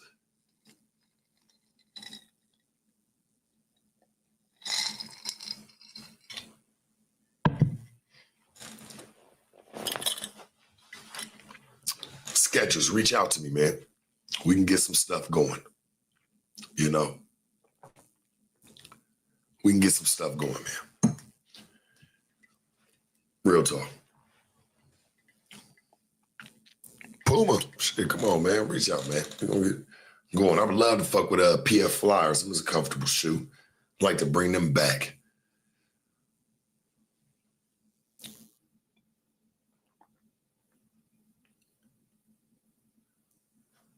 New Balance is on, hey, them motherfuckers, I love to fuck with them. Hey, you know what? I don't even want to put it on Kawhi Leonard, and I don't know y'all know who he was, but you know, that nigga was the man, especially when he was leaving, you know, the Raptors. and everybody wanted to know where he was going. It was a real big deal, you know, and what shoe brand he was trying to pick. That nigga went with New Balance. The smart nigga didn't go with everybody else, especially if you got a name. Shit, you go fuck with the niggas that ain't shit. They got a name, but shit, you can make them really crack and touch some money with them. Straight up, I respect that. I mean, New Balance is everybody be wearing New Balances. It's definitely big on the West.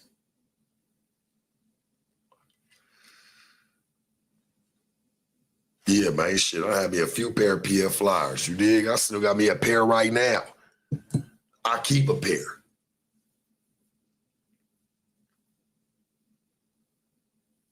I keep me a pair. Y'all know what PF Flyers is?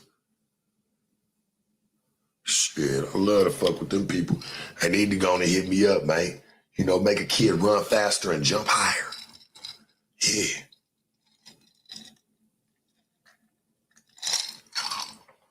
PF Flyers stands for Posture Foundation. Helps you with your posture. Comfortable shoe.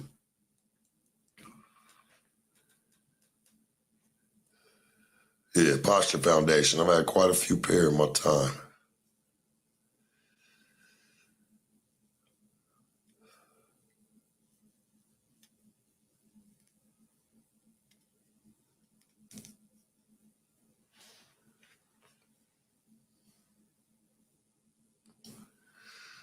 I still got a pair of PF Flyers that sit out. Shit, I can grab them motherfuckers right now. They sitting close. Like, I'll keep a pair. I think I got a pair of dark blue ones.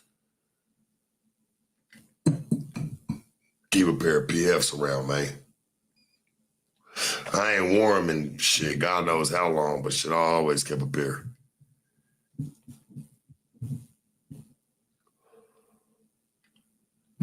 Everybody keeps saying them Sandlot joints, huh? Yeah.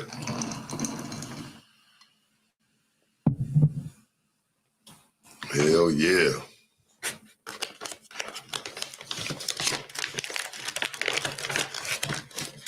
It's the best cologne shit. If you ask me, I kind of like that Carolina Herrera. That's my shit. Black bottle, not the clear black bottle though, man. That shit kind of smell funny. But yeah, Carolina Herrera, bad boy. That shit fire.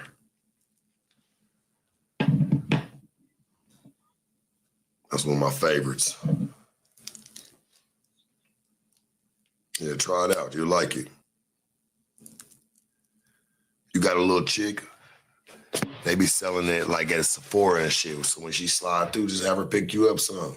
Sephora or fucking Ulta, whatever, man. Shit, you have a little chick, they be selling perfumes, colognes and shit, man. Your little chick pick it up for you. You dig? Do I wear red bottoms? Yes. I got quite a few pair.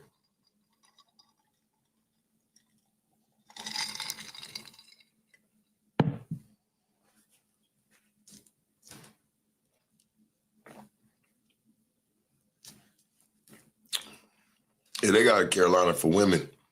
I would say the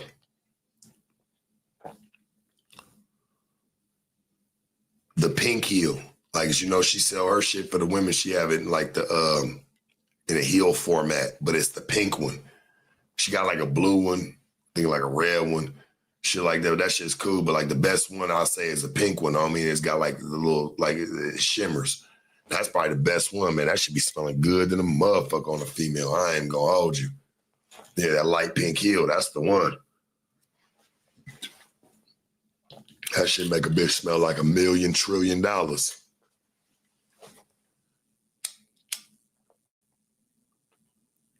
A trillion shit, man. That shit just, it's just got a good smell, just, you know, fresh.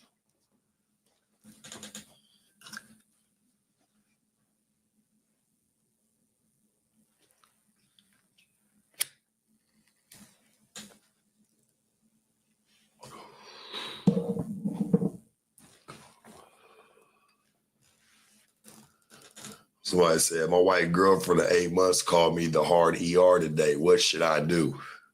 She was really trying to make you mad. I wouldn't be mad at her game. I'm gonna be honest with you. You know why?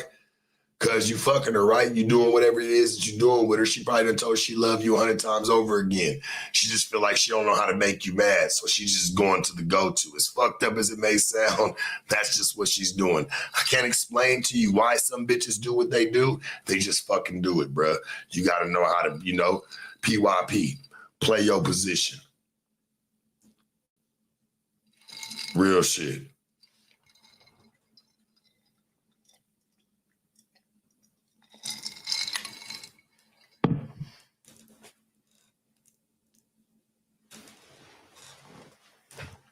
I'm just saying. You gotta know how to play your position. You do.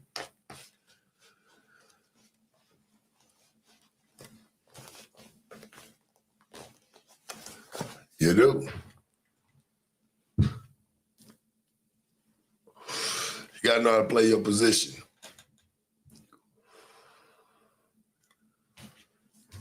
I wouldn't listen. Most niggas probably would have slapped the bitch. I look at it like this, right? I mean, fuck. Bitches get mad. Is that the most diabolical thing? And this your bitch. You say the bitch is just saying this shit to you off the street, off the strength. Okay, I can understand us being upset then. You got to be able to dissect why your bitch is doing that to you. I'm just saying. You got to dissect why she doing it to you. She want to make you mad, bruh. Bitches look for attention any way they can get it. Come on, Cat B, you and I both know. To that girl, them 8 months, them felt like 8 years. A lot of you women got more time to invest than money, sanity, anything that can push the shit forward. You feel like if you don't put your time into it, y'all be hurt. You trying to figure out a way to hurt your man. Shit, she felt like that was a way to hurt her man. I don't look at that shit no more, man. Shit, y'all be letting all types of race, everybody be using the word nigga, or just even like now all of a sudden, man, somebody say, oh, well, it's an ER, it's a problem. Shit, we should have stopped them problems a long time ago then. What the fuck been going on? I don't want to hear that. We've allowed so much.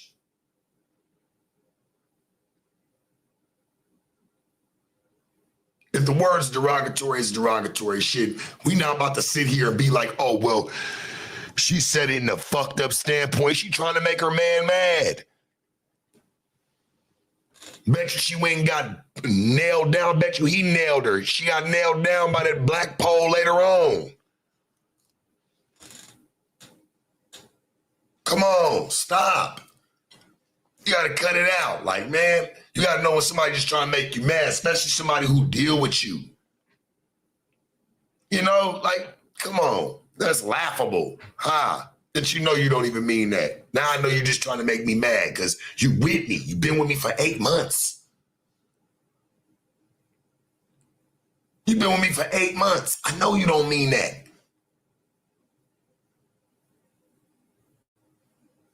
No way.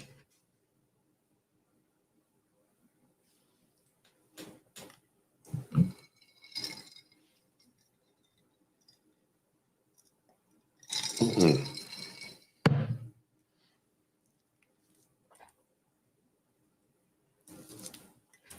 Yo, I've had people in the world call me that name.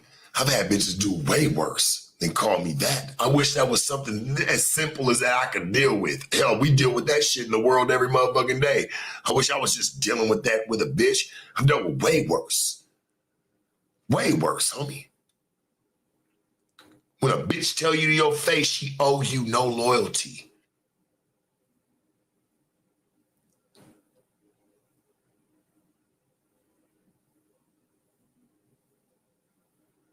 Take that one on for size. When a bitch tell you this is why I'm doing everything I'm doing to you.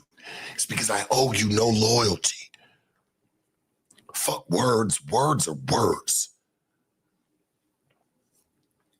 Somebody tell you they don't owe you any loyalty and they're moving on it. They're showing you in their actions to where it can fuck you over. It can really shut you down. It can make sure that you're not eating. That's a problem. It's not what somebody's just saying out their mouth. Maybe you should look at it as a red flag, but never as the full main course. That's not the full course. You ain't even got the main course yet. Those are words. Words, homie. I used to trip over words too. I remember my first beer. Then I got grown and understand, hey man, some people just say certain shit just because they mad, game. Everybody says it. They feel like they know the button to press. That's that nigga's bitch. She feel like she know what to press him on. As fucked up as it may be. Just saying.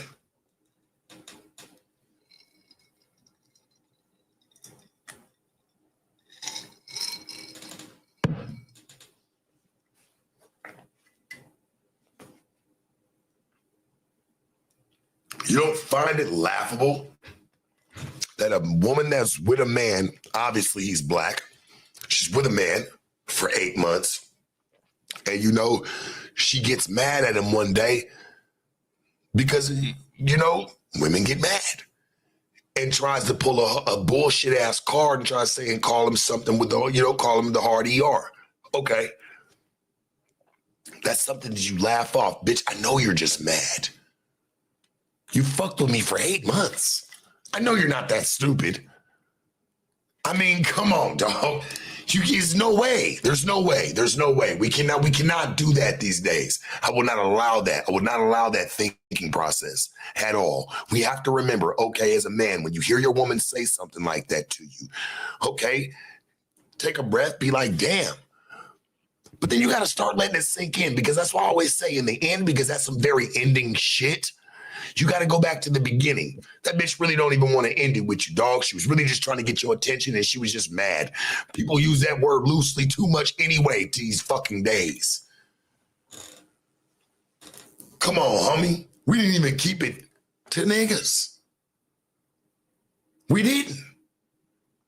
Everybody, man, I've heard everybody use that motherfucking word. Just without the hard ER. That's all it is. Still the same shit to me. So if that shit's being allowed, hey man, that bitch being mad at her nigga, he need to know how to check his bitch.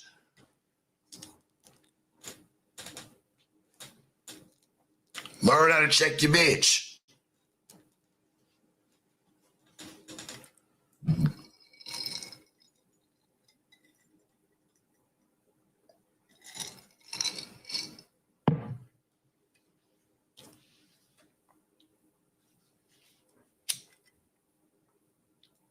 You felt like she meant it, get the fuck away from her. No need to be over here asking about what you think you should do. How do you feel about it? Hell, people stay with people. Cheating, deceit, doing man, and people still forgive and allow that person in. So are you saying that you gonna let a word, you know that bitch don't run shit no way. Fuck what she talking about, bro. That shit, man, hey, that shit for the birds. Bitch, you was a peon even talking like that. I know you feel small. Know how to play your position. Know your standpoint in the bitch that you fucking with. That's all I'm saying. Real talk. Know your standpoint with the bitch, man. With the shit. Hold on, bitch. We about to get ready to check this one right now. First and foremost, I'm about to laugh at you. I appreciate you for even going that low, bitch. I know you're that mad. I'm really rubbing you right now. Under your skin, not on top of it. You know, I'm really getting under your skin, not just in it. I get it. You got to know how to, man, you had that bitch for 8 months, bro. Like, people got to understand something. She been fucking with that man. I wouldn't even have took her. I'm like, man, bitch, I know you mad. Go shut the fuck up and go sit down. Go sit at the kitty table, bitch. And when you wake up in the morning, you gonna feel dumb as fuck, and that bitch gonna apologize. She might have been drunk. You know white people do white shit.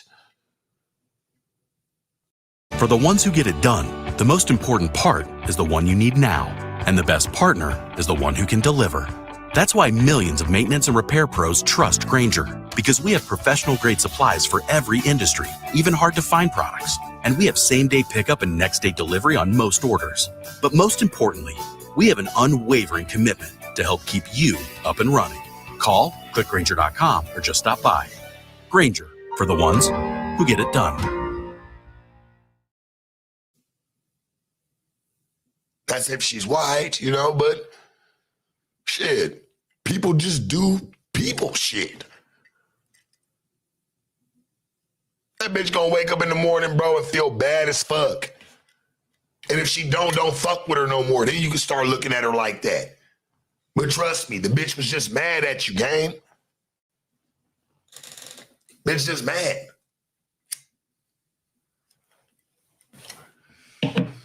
Bitches get mad every day, B.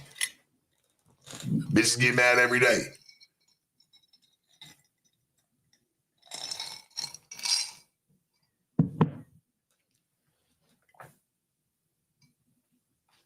You can't trust her no more, then get away from her. If it's something that you can't handle, then get away from her. I'm not going to let that ever be a determining factor, see, because you might block your blessings. You could be able to check that situation, dog. That's words. Man, anything's a conversation away. Real shit, homie. Like, fuck all that. That shit's words. I don't let the hard ER bother me. Like, man, fuck all that, especially when I see a bitch just being mad. Like, never saying I've had a bitch ever call. Well, I have had a bitch call me that was trying to fuck with me, and I don't even want to bring up her name. We all know who she is. But she called me that shit with a hard ER on the phone. I was like, man, I can't even fuck with you no more. Straight up, because we wasn't, bitch, I don't even know you like that. We just trying to get there. But I was like, hey, it's good. Eliza, I ain't like that. Because like Lil Mama was trying to fuck with me. And she was really on my line, on my bumper at the time. So I'm like, all right, it's cool. She get drunk one night and decided to start saying that shit on my phone. That's when I knew to leave a bitch in the friend zone. I ain't taking nothing personal. Because I knew that bitch fuck niggas. I know what she do. So I'm like, okay, I'm not even taking it like that. She just mad. She knows she want to get somebody else mad at the time. Bitches do that type of shit, gang. You got to remember that. I guess it's all about what the fuck you gonna accept. Shit, nigga, 8-9 months down the road, the bitch done really been fucking with me, and I know she been fucking with me. She say some shit like that, I'm just gonna check her. And I know the bitch gonna really feel bad about it. She was just trying to get up under my skin, but that's what a lot of bitches want is attention, and they don't give a fuck how they gotta get it. This is facts, homie. Women love attention, especially when you ignore them. Oh, you want to ignore me? Well, then fuck you, hard ER. Yeah, bet you I get your attention now. Bitches do this shit, homie. Don't get it fucked up. Every nigga got a different button, different detonation button.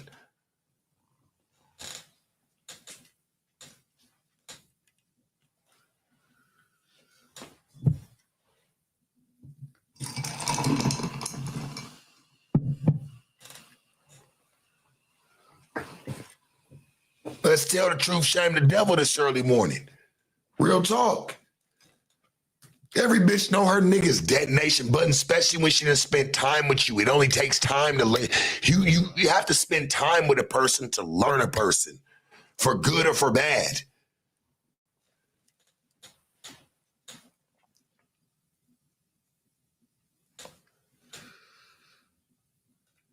And Eliza might not have been serious, but I still was like, you know, where I was at. And I fucked with baby. She was cool. She was really on my line on me before I even interviewed her. I'm like, damn, okay. I'm like, shit, I'll rock with you, little mama. Come on, let's make a move. It's just when she said that shit, homie, that's when I kind of was like, yeah, nah. I don't think this one's a good look. She ain't even apologize about it, game. You know what I'm saying? Like, that's when I said, oh, you must have meant it. I could be right, I could be wrong, you know, but shit.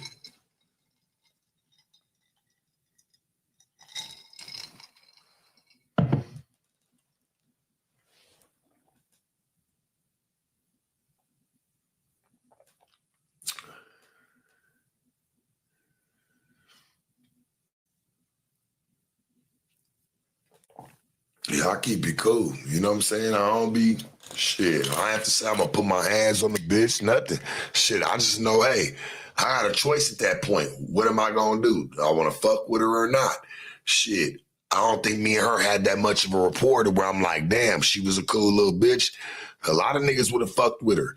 Especially she's throwing you action. Shit, she was giving me action, so it was cool, you know? But I'm just like, nah, I can't really rock with that game. I never had any type of sexual relations. I don't want nobody to take that, nothing. Just me and baby was talking. It's just that shit happened the way it happened. I'm like, damn, that's what you want? I left that shit alone. I'm cool. We don't got that type of rapport, baby. I couldn't do that one.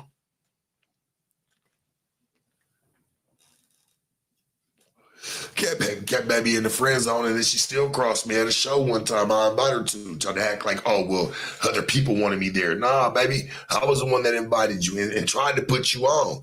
You let the liquor be your judge.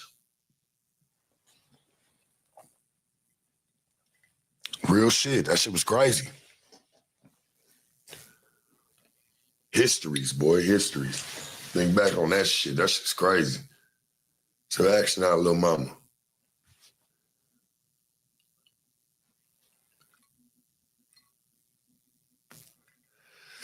And I ain't gonna lie, that's that bitch bad. Like, she not ugly, gang. Like, niggas can call her whatever they want to call her. Shit, I ain't gonna lie to you, nigga. Shit, where you think I come from? Shit, nigga. I ain't mad at a bitch fucking with other men. I liked hoes. So shit, that shit never, I didn't give a fuck about none of that shit. Shit, I don't give a fuck who they say she was fucking with. Shit. It's all about when a bitch can get with you.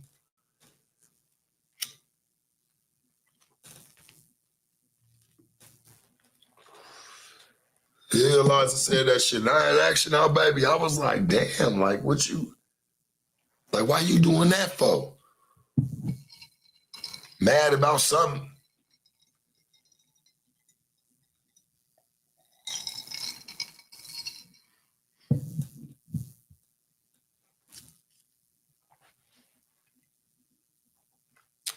No, Grace, she didn't use it in my presence. We was on FaceTime. And she was out, homie. She was getting in the car and she called me. And like we was chopping it up. Like me and her been talking. So it was like, damn. And then she just said it to me, like just on some mad shit, like, shut up, ER. I'm like, well, what? And she kind of laughed because she just wanted the attention. Some chicks be wanting the attention. No, it's just an example. Some chicks be wanting that type of attention. Hey, homie, I told you, I know how to look at certain chicks if I've had that 8-month action out of them. I had no 8 months with her. Nothing. You said that shit, hey, homie, it's a cutoff game strong. I'm saying when you done been with a chick for 8, 9 months, a year, like my man was. That bitch say that shit, man, that bitch just mad, gang. She's mad. But you still got the choice.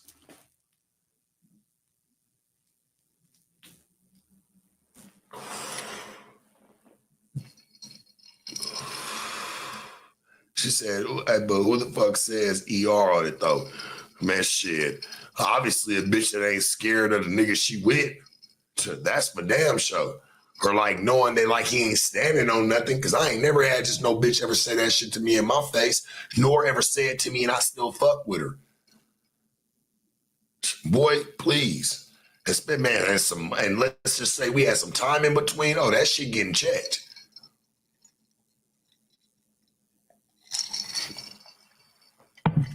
Mm-mm. Mm-mm.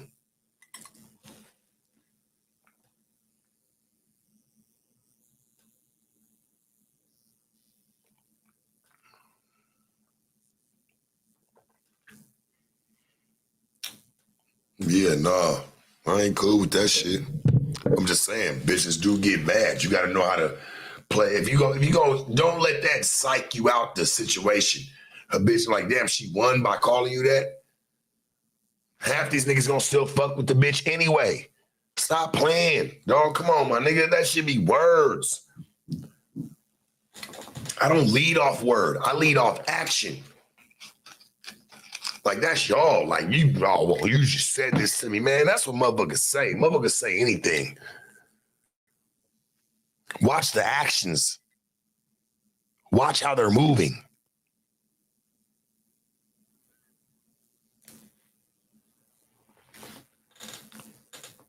Man, I don't give a fuck about that shit. Man, what, bitch? I'm gonna check the fuck out you. I don't, man, what? But you ain't gotta lose the bitch. Shit, man, that bitch might still stick around. I don't know. I'm not into copping and blowing. I'm into copping and locking, nigga. Shit, you can't just keep running through it. Bitch is gonna say stupid shit every day. I guess you gotta cipher through what bitch gonna say the least stupidest shit. Shout out to Tokyo, Japan, homie.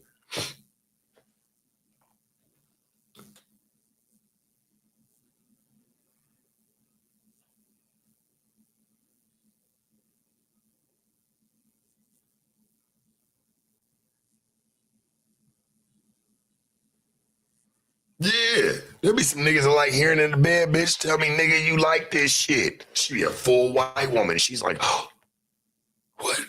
What do you want me to say to you? Hey, I swear to God, that shit's gotta complicate things. It has to, homie. It has to. It really does.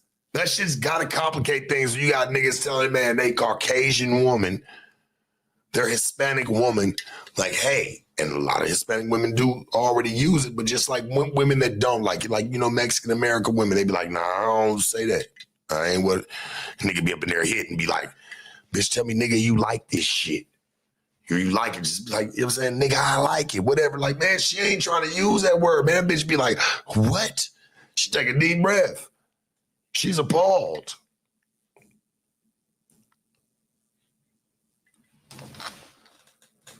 She's appalled.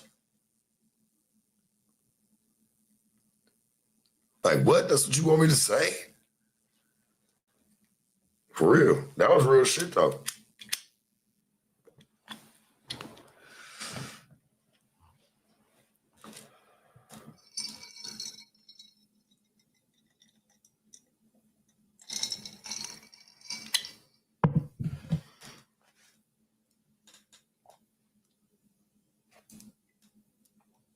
It's like, damn, niggas want to hear it, but they don't fuck with enough of the African American sister, the ones that can actually say it, to hear it. So shit, they just teaching the ones that they been fucking with, here, bitch, this what you gonna say to me. Yeah, it's super out of pocket, but damn it, hey, this morning we're not moving the goalposts. That bitch is sitting right there. It just seems far for everybody else. This is where we go. It's cold pizza, baby.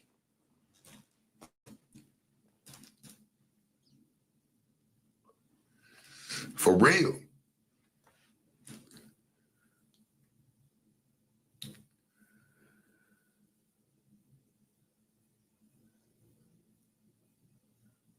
Boy, this shit get diabolical, don't it? It is upsetting, but I mean, fuck, we're just keeping it real. It's like, damn, a nigga won't go get a woman that can actually say it because that shit's, it's like he can just train the next one to just do it. And then when she says some weird shit, it's like, oh my God, nah, nigga, you trained her to do that.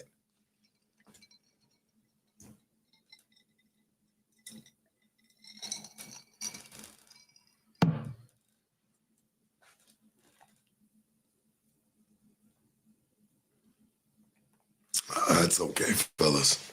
I get it.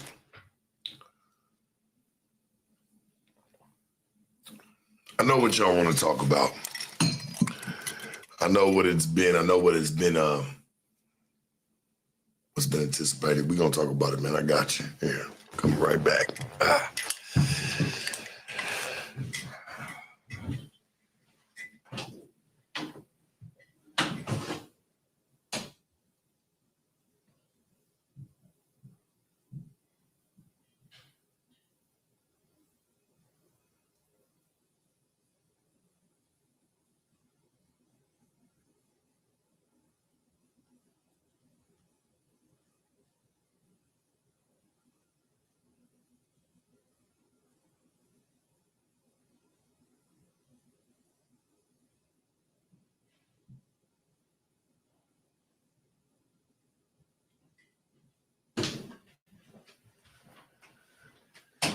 All right.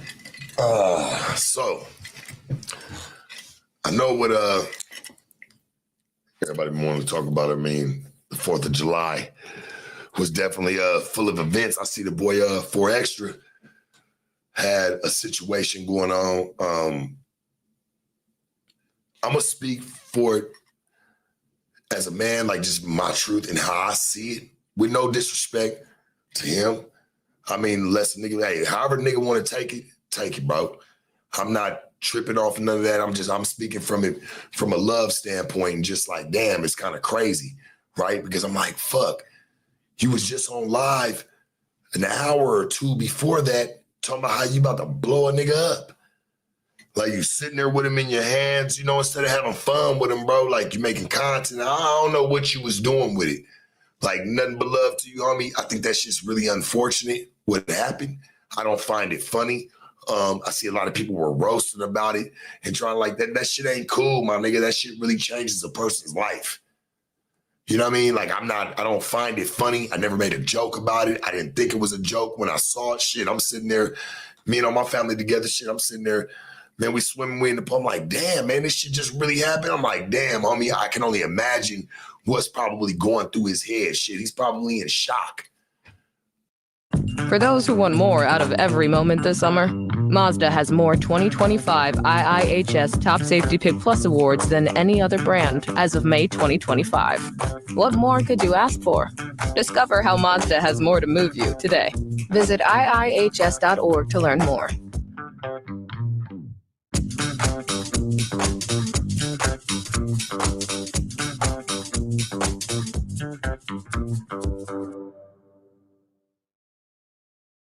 And how it was happening. You know what I'm saying? I'm like, damn, like my nigga just blew off. I don't even know bro like that. But I'm like, I hope you would feel the same about me if you see me out and blew off my thing, whatever the fuck the case may be.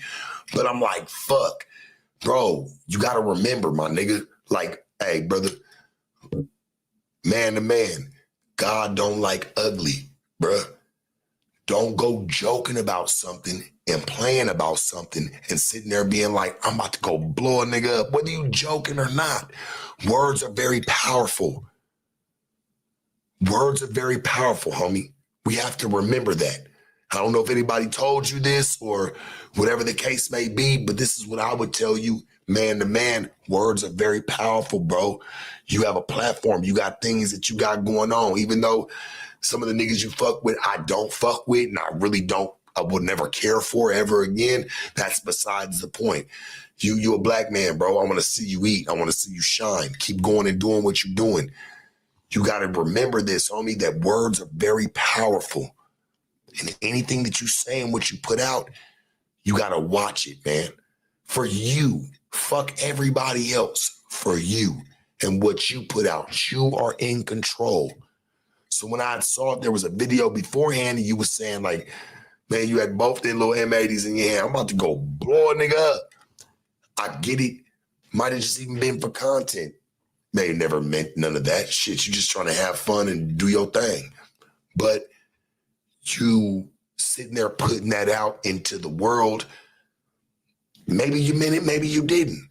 But God, man, bro, you remember that, homie. There's always a higher being, bro. Like, you got to watch that type of stuff, bro. You got to keep it thorough. That's all, dog. Like, I don't want, and I get it, dog. Like, with just the, you know, being around, getting the fame, doing your shit, you know, you keeping up being who you are, and you should, but be safe when you're doing certain things. You know what I'm saying? Don't be careless about it.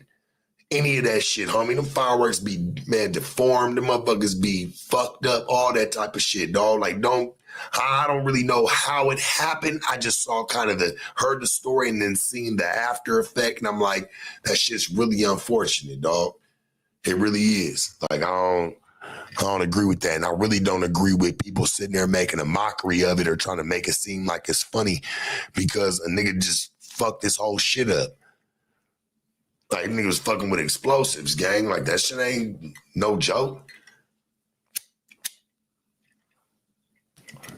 I ain't gonna lie. Every firework I lit that night, I was like, oh, let me I just bought some fireworks. And then I seen that shit. I'm like, boy, I don't even want to light nothing off. But you got to remember, dog, like at the end of the day, words are powerful. Be careful what you say because you might be what you're talking about. You got to remember that, homie, like for real. What goes around comes around. It might not touch the next person. It might just come straight to you. So you got to be very mindful. And I feel like this might be an eye-awakening situation for him. And I really hope that it is, you know, and he can go on and keep mashing and doing what he's doing and keep thriving. But do not, like, man, fuck all these people, bruh. Man, I don't give a fuck. This shit be fake. Nigga come see you when you fucked off. Niggas don't give a fuck about you when you outside and you got everything cool for yourself. Nobody gives a fuck about that shit. They wait for you to go through some sad shit. Because on the inside, they really laughing. They just want to see if it's real and be a part of it.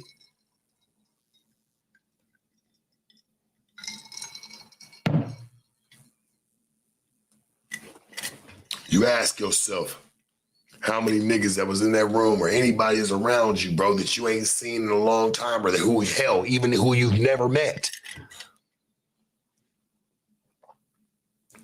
could say they fucking with you for real. For real, bro. That should be an eye-opener. Just do you.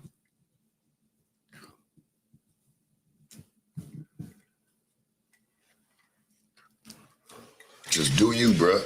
I said that from the beginning. Don't get taken advantage of, homie. Niggas just trying to catch your back win.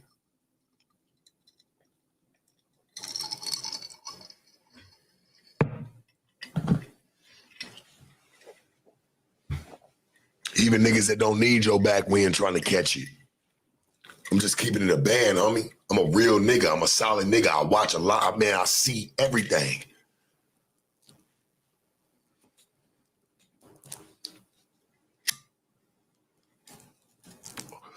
Niggas that don't even need your back win. People. Fuck niggas. I don't want them to think, it's certain people sharp talking about. Nah, my nigga, it's everybody.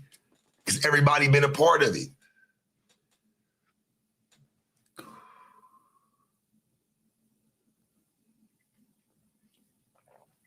Just keeping that shit a band, my nigga.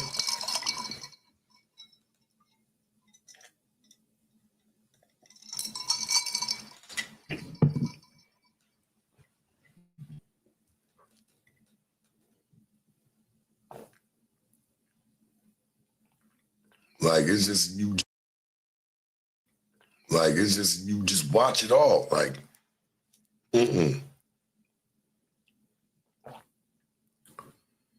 You got people talking about it, never gave two fucks about that man because it got so popular that it looked like he blew his whole fucking hand off.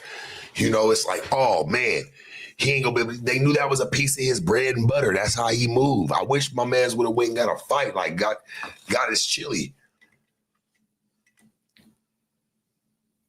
You had niggas that work with you, church, laughing at you. Nah. You better get on your own, bruh. Let no nigga work all. Hey, man, don't let no nigga work all your energy out of you.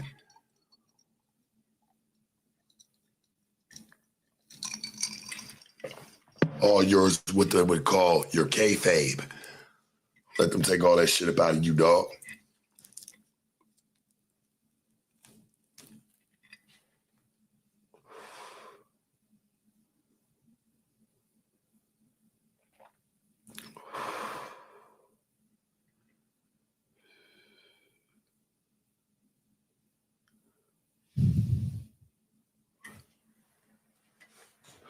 No, and this is me really not being on one side. Like, hey, I'll see people like saying that he had denied Adam a hospital visit. It's not up to Adam to take care of that nigga's hospital bills, dog. Like, keep that shit a band. Like, no offense, like, no nothing. This ain't even me sticking up for that nigga. Fuck that nigga, bro. So I'm just saying, like, we can't sit here and be like, oh, well, Adam should take care of him. For what, bro? That wasn't Adam's doings. Like, you can't do that, bro. Like, that's not even right. That man's name shouldn't even be coming up. Now, if he say he wanted to deny him a hospital visit or whatever, hey, that's his personal thing. But it shouldn't be because he's not paying for everything. That's kind of, that doesn't make sense. That's a problem.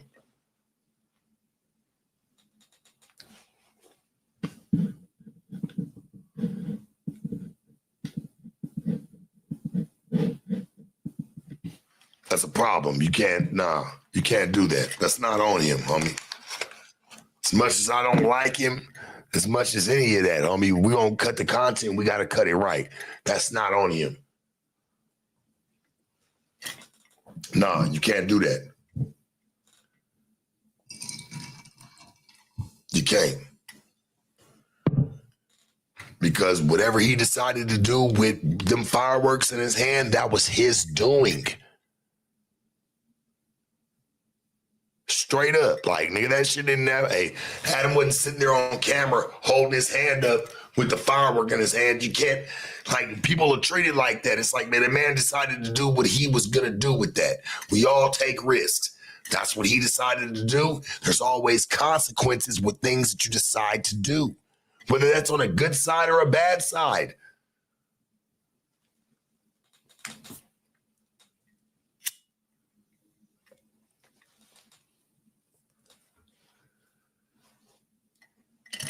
Got niggas out here lighting fireworks off their fucking head. Doing it exactly. Niggas doing crazy shit, man. You can't blame shit. He was just doing what he was doing.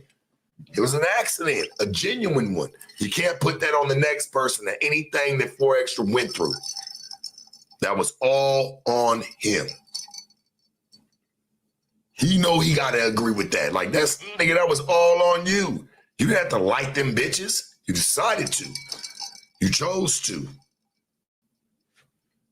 At the end of the day,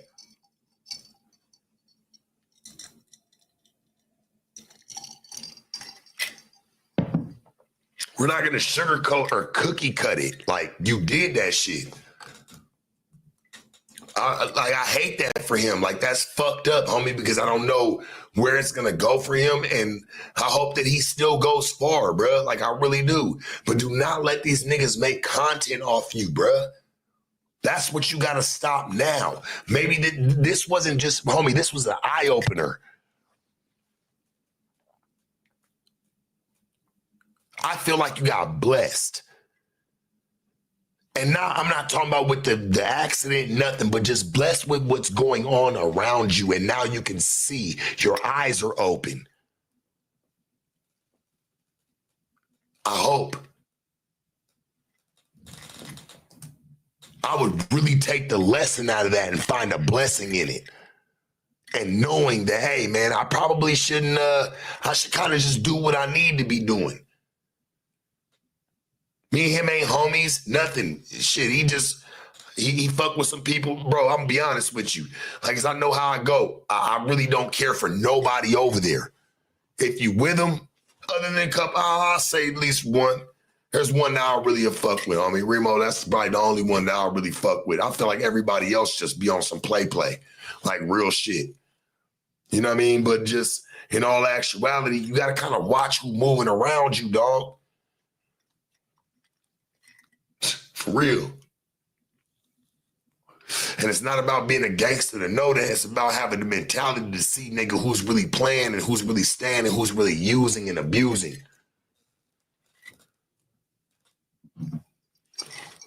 Yeah, Donnie my nigga too. That's cool. Mm-hmm.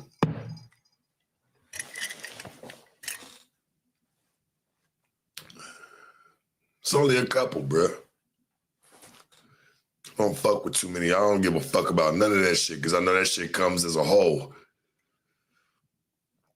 And they been dissing me, all of them. But I really got no problems with bros. I don't know him like shit. I get it. He's just trying to get some bread and do what he's doing. but do not allow them to overuse or oversaturate what you got going on. You probably was smart for not letting Buddy upstairs.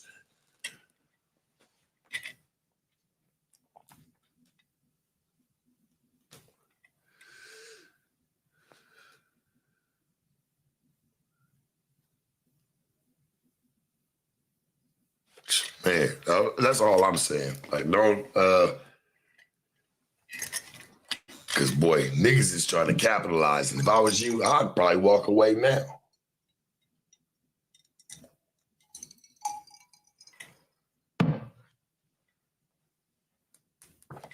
You know, and this is stupid. This is dumb. But I gotta say it because at a point in time, I felt like I was really on the way to be able to do something like this. But it's about to probably sound far-fetched as fuck, so I'm already putting a disclaimer on it now, so I don't want it to be beating the ground. But fuck it, if it does, it does. There was a point where I was making so much money, I'm like, damn, can I buy into No Jumper? Can I have like a piece of a stock? Like, because I mean, I already got so much. I had classics, I had all that shit, right? Like, whatever.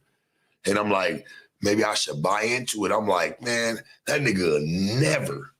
Boy, that ain't even something that you even got to ask. You'll never get one stock out that motherfucker. You will be used for every bit of whatever the fuck you are, homie, and your ass won't be there no more.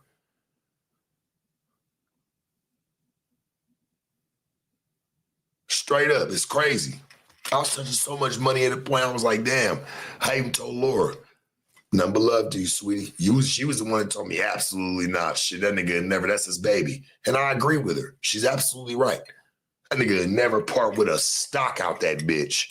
So for all you niggas that be sitting up over there cutting your heart, blood, sweat, and tears over around that motherfucker, feeling like you put on a sweater of they shit and be like, I'm the man, nigga, your time is limited too.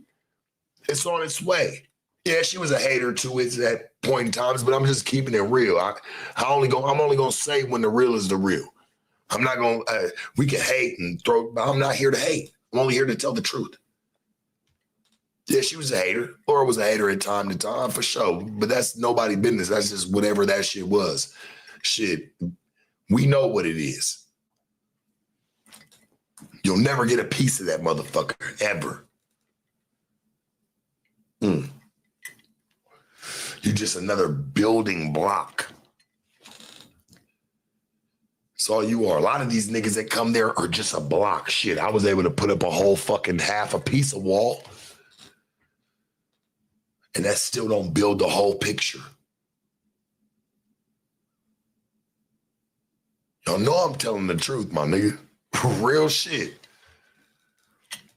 You'll never have a piece of that. All you niggas go over there and give you blood, sweat, and tears. Boy, you'll never have a piece of it.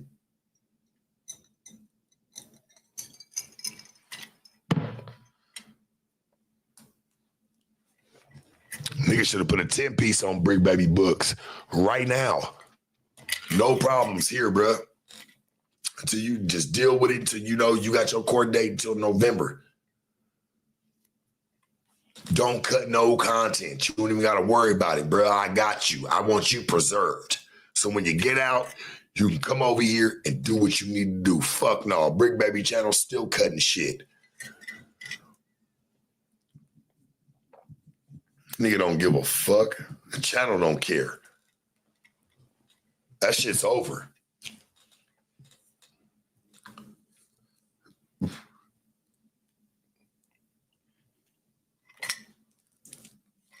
Niggas is walking into the same snare trap that's been put out. The remedy hasn't changed.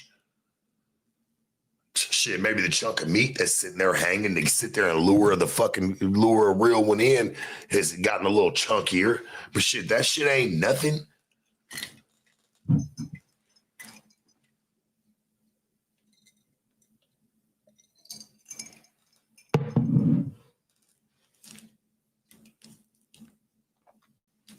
For extra, I'm gonna tell you this, bro. As a real one, the nigga that done built, hey, homie, I could have had my channel booming way more. I mean, shit, I'm proud of my 116,000 in a year of really mashing, year and a half. I'm proud of that. You know, I was doing a lot. I fucked up. But you don't have to, bro. Go do your own shit, gang. Do your own shit. Don't make my mistake. Because I feel like this. And this is just on my heart. Nigga, you getting used because Cripback ain't out. If Cripback was, bro, I promise you, homie, he trying to replace niggas. He trying to still replace that demographic. Whether he fuck with you or is fuck you. Don't learn the hard way like I did, my nigga. That's on everything I love. I lost a lot. I'll be honest. I made a lot of money, but I probably lost even more money by being there for so long. Not saying I shouldn't have been there because it was love. I appreciate everything was when it was. But I felt like shit at that point. I'm beating a dead horse. Don't be that person sitting there beating a dead horse because, nigga, we look stupid as fuck out there beating on our own damn drum by ourselves. Don't be that person, bruh. Keep moving. That's the best thing I could ever tell you, dog. Like, keep moving. Don't let that be the determining factor.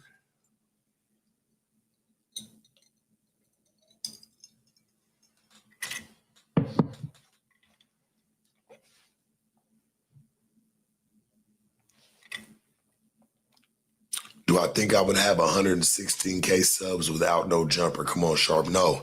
I think I would have had way more if I would have got on my own shit a long time ago. I mean, let's think about it. I had a lot of iconic interviews, bro. I was never pushing my channel. I had a channel with no videos, still had 50,000 people. Subscribers, bro. I wasn't pushing shit. That's where I fucked up at. So no, you're wrong. I'm just being honest with you, homie. I never pushed nothing. I was making enough money to where I didn't have to worry about that. I wouldn't even think about my own channel. That was the stupidest shit I could ever did to myself. I kept myself asleep.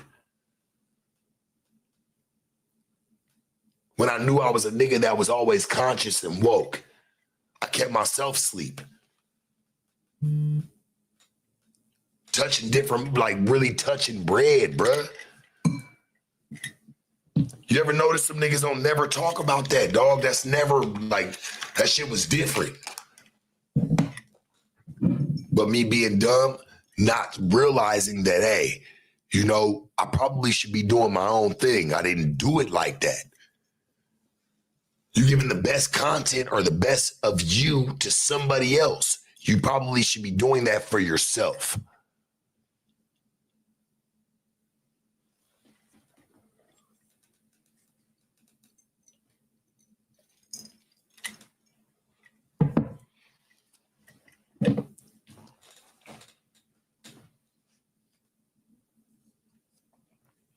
I'm just saying.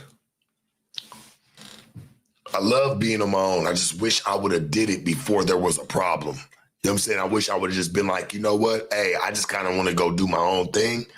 But I was making so much dough and I'm doing it in 2 days out of the month and leaving and going wherever the fuck I want to go. Nigga, I got big ass checks hitting. Shit, I had to really worry about much when I should have been worried about a lot, you know? Like I've said to y'all before, in the end, you got to think about the beginning. And yeah, I do good. Yeah, I feel great. I feel amazing, but I always feel like I could have had more if I would have did. And like, it's going to be there regardless because I'm mashing towards that. What's the inevitable is the inevitable. But I'm like, damn, I really do hate wasted time. It's like, fuck, I should have did a lot more for myself back in the beginning and just stayed to me. I was already building. No jumper never made me, homie. I was already on. I went there getting interviewed. Not coming on a job interview. Let's not fucking forget. That's the problem with a lot of people. Oh, well, no jumper made you. Made me where?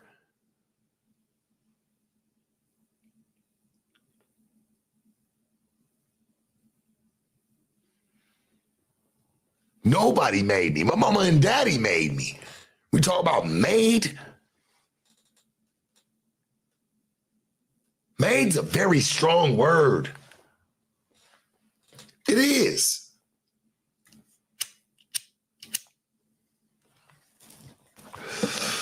Made. This person made you. Make, man, what? My fucking parents?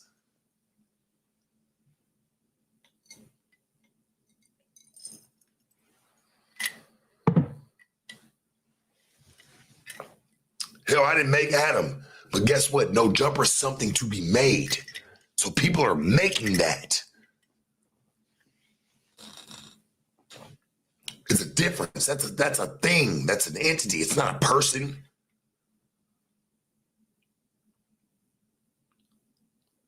People need to really get back to reality. Soft white underbelly women me to players' balls, game.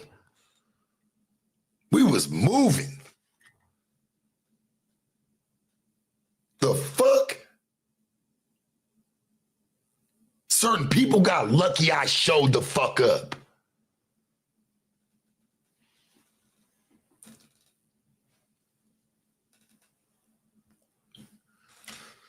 Straight up, nigga, you better go back on no research, nigga. Don't ever bring no jumper up to me, nigga, saying, oh, well, that's what ever made or had something to do with Sharp. Nigga, we was into an entity together.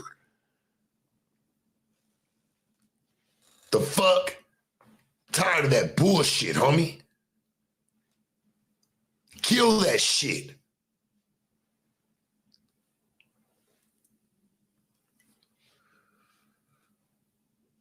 That's why you got niggas together. You know I need no jumper fool. Yeah, you need them, nigga.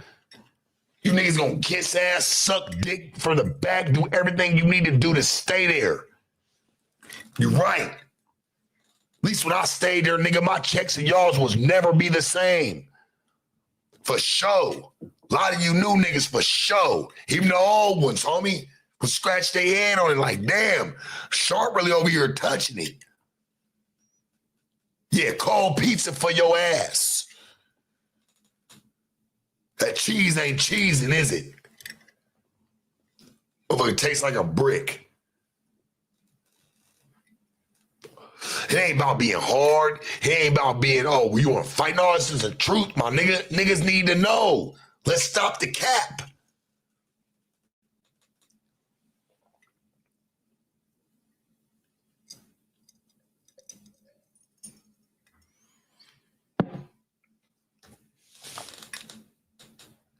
And, you know, I've heard niggas say, oh, well, it's not about, you know, you're living in the past. Well, past of what? I mean, shit, my nigga, I'm still moving to this day. And last time I checked, the past always solidifies the future where everybody's at.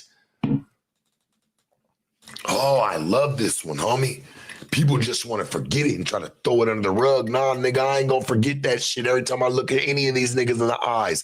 Niggas I've worked with, been around, anything. I'm like, damn, homie, I thought you niggas really was the man or was doing what you was supposed to do by yourself.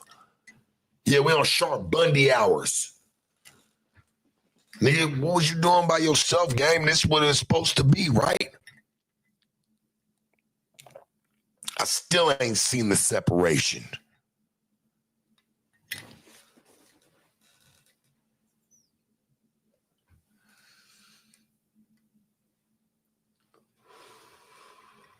I still see it, gang.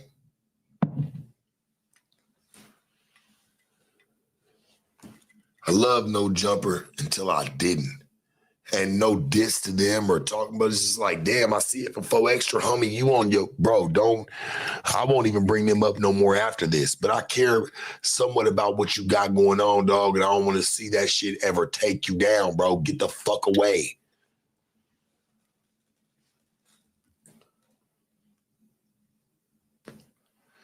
It's not built for host. It's not. It's built to build one person. Straight up, homie.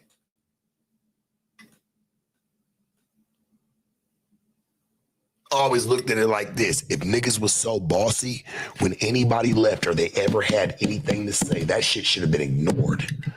Man, what? Don't got nothing to do with it. On to the next. Hey, yeah. So never that. Niggas get talked about for months because it's problems. That shit gets personal. That's why.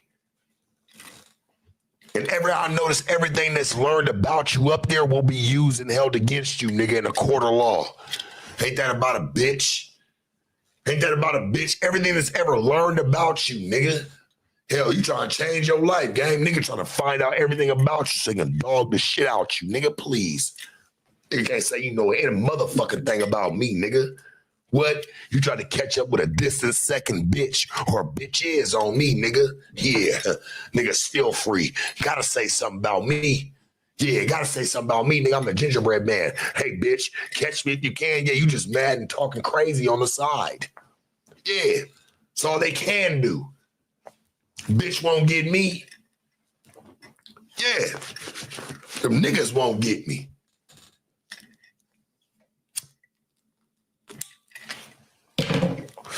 Give me some more ice, man. Another bottle, man. Shit. Them niggas won't get me, gang. That's why I'm still free and still doing what I'm doing. Man, my nigga, I went through all that bullshit way before I even met niggas. I learned my lessons. That's why you don't see me back at it. We're having them type of problems. And yeah, right. We ain't going to jail for nobody. That's one team we are not stopping for. You know how to cut them niggas off like the water company, gang. Yeah, right. Oh, niggas is telling.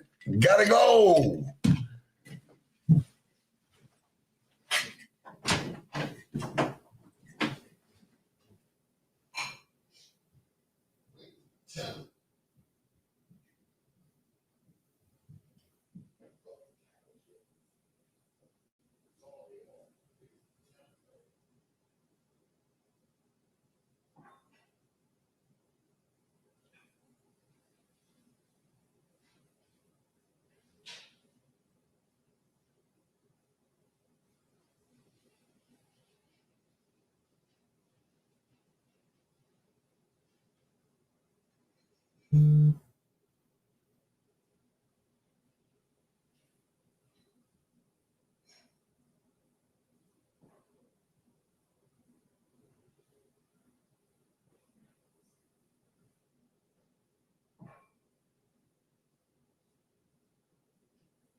Oh, man.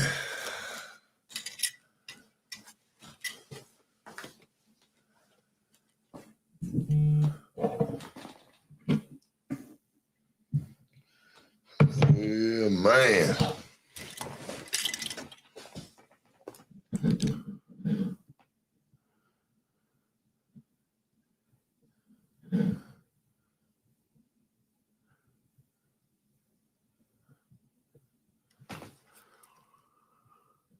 I don't know.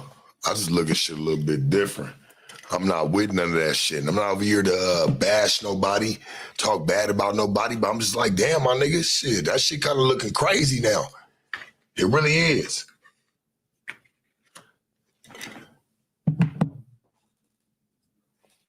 Yeah, I don't be really with none of that drag, my nigga. We gonna tell it like we know it.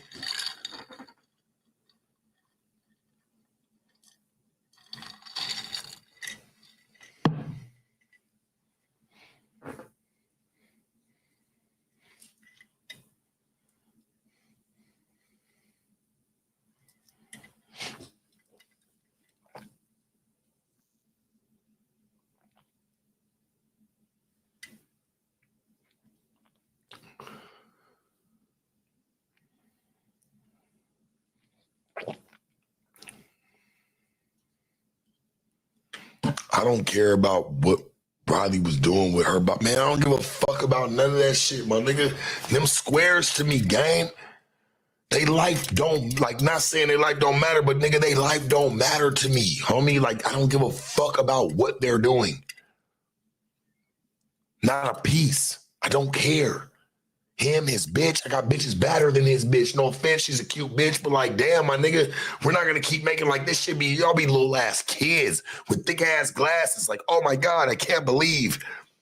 Oh man, I gotta fucking, man, we gotta talk about it, man. I don't give a fuck about none of that shit. Don't give a fuck what she did with her baby, what she didn't do, man. That shit don't got nothing to do with me, gang, at all. The fuck are we talking about? Like, come on, homie, it's too early for that shit.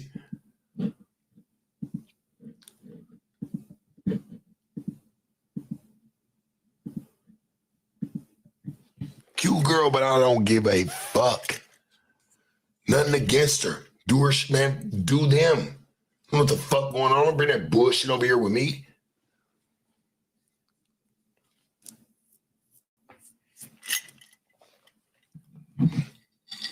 Stop.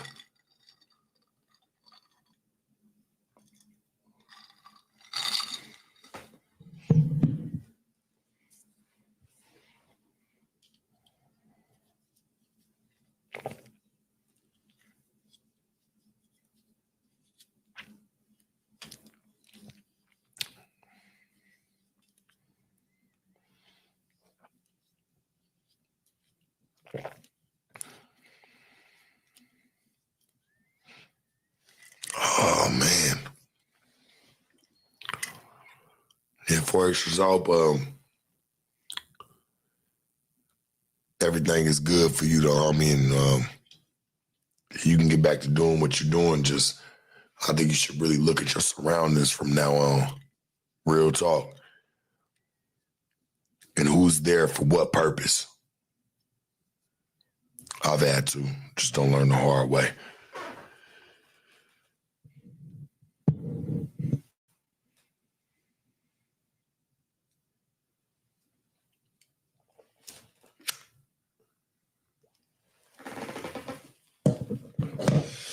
Really, all you got is you at the end of the motherfucking day anyway, homie. Nobody gonna be there for you. Who? They don't want to be around when you got something or when it's up. Boy, they see you starting to lose something, they feel like, oh, this might be a problem. Nigga, they ain't fucking with you the same. These niggas even act like bitches.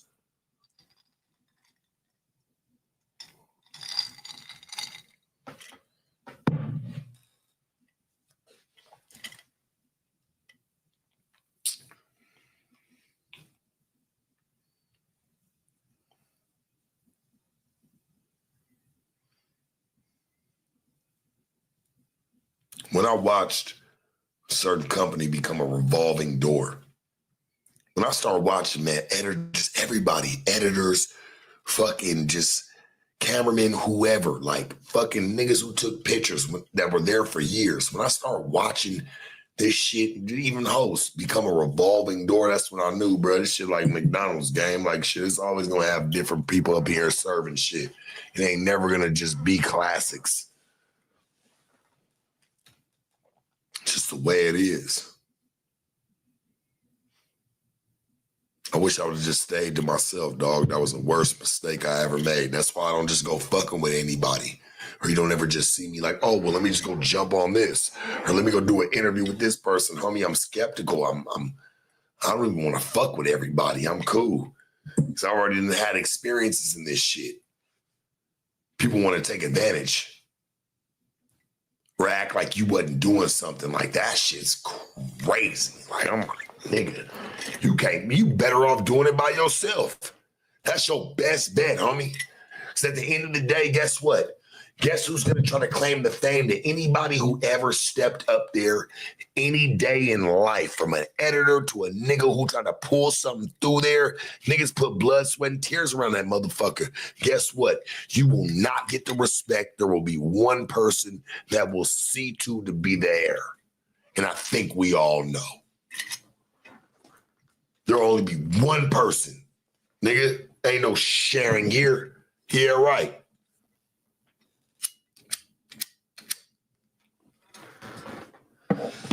Well, Virgo, homie, I'm a real solid nigga, gang. When I do something, I do it in a good heart.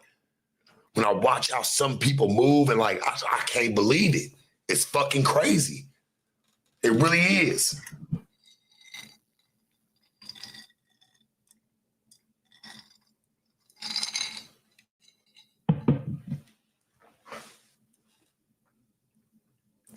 Ain't nobody ever held me up there if it wasn't about no bread.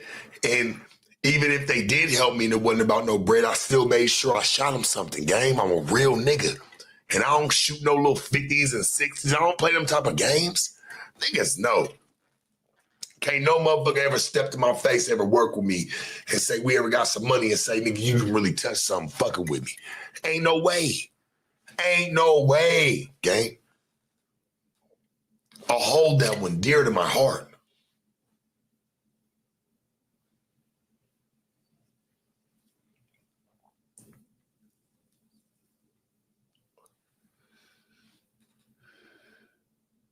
I just see niggas start hating on me about bitches.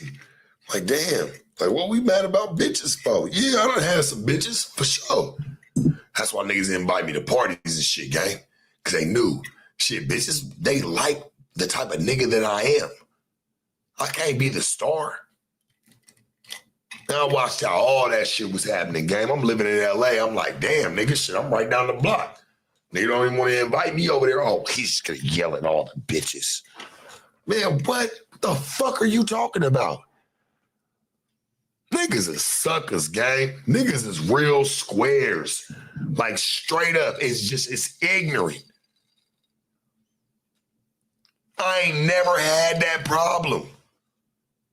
Nigga Adam say, yeah, I didn't invite him to parties because he was gonna, yell at all the bitches. Man, that's how you try to portray me, nigga. Shit, we gotta get the interview, dummy. You stupid as fuck. You played yourself, bro. We could have still had a bag going, but you so fucking dumb, and you're just trying to, I'm trying to move quick. I mean, you a fucking retard.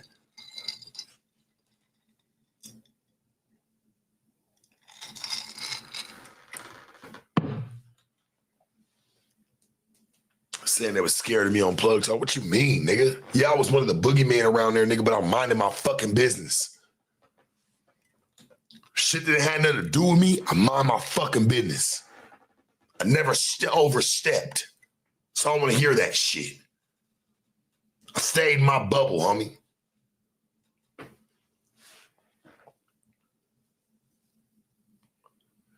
The girls were scared. And why the fuck was they hitting me up talking about, hey, Shark, you need to come do a 20v1.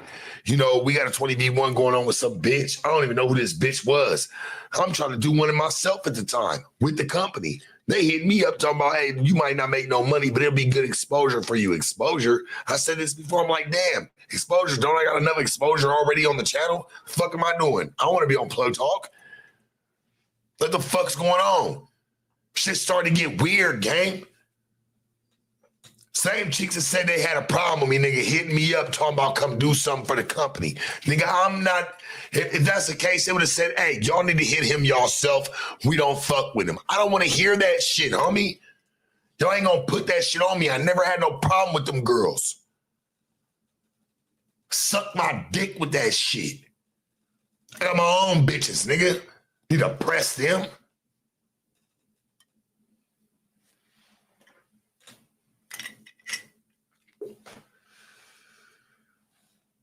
Straight up. One of them bitches was fucking a security guard. I'm not tripping, gang.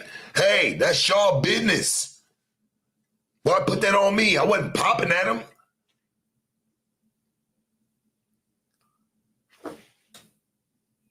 I'm on my business. Don't know why we stopped the Adult Summit? Because them niggas didn't like how many of them bitches was coming through. The nigga had him with no factor. It's me. Man, I swear, even Hurley said, man, I love it here. Sharp here, bro. We get it cracking, nigga. 15, 20 bitches up in that motherfucker. Getting it popping. We on a summit. Who getting kicked off the mountain today? Boy, they ain't want to see niggas bubble. Straight up. I'm just telling the truth. You didn't want to see niggas bubble.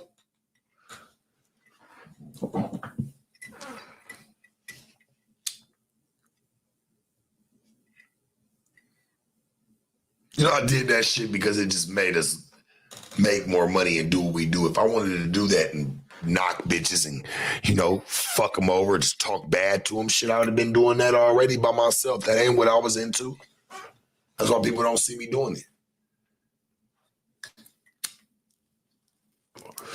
Hell, even like the boy said, he say, shit, well, Sharp don't want to yell at bitches or, you know, shit, we really don't have a place for him here. I mean, shit, but if he wants to and wants to do that, I mean, he can be back here. Nigga, but yet you call me a lol cow and what I'm doing, nigga, you got me fucked up, bro. I slap the shit out you, nigga. I'll slap you. You ever say some shit like that to my face as a man?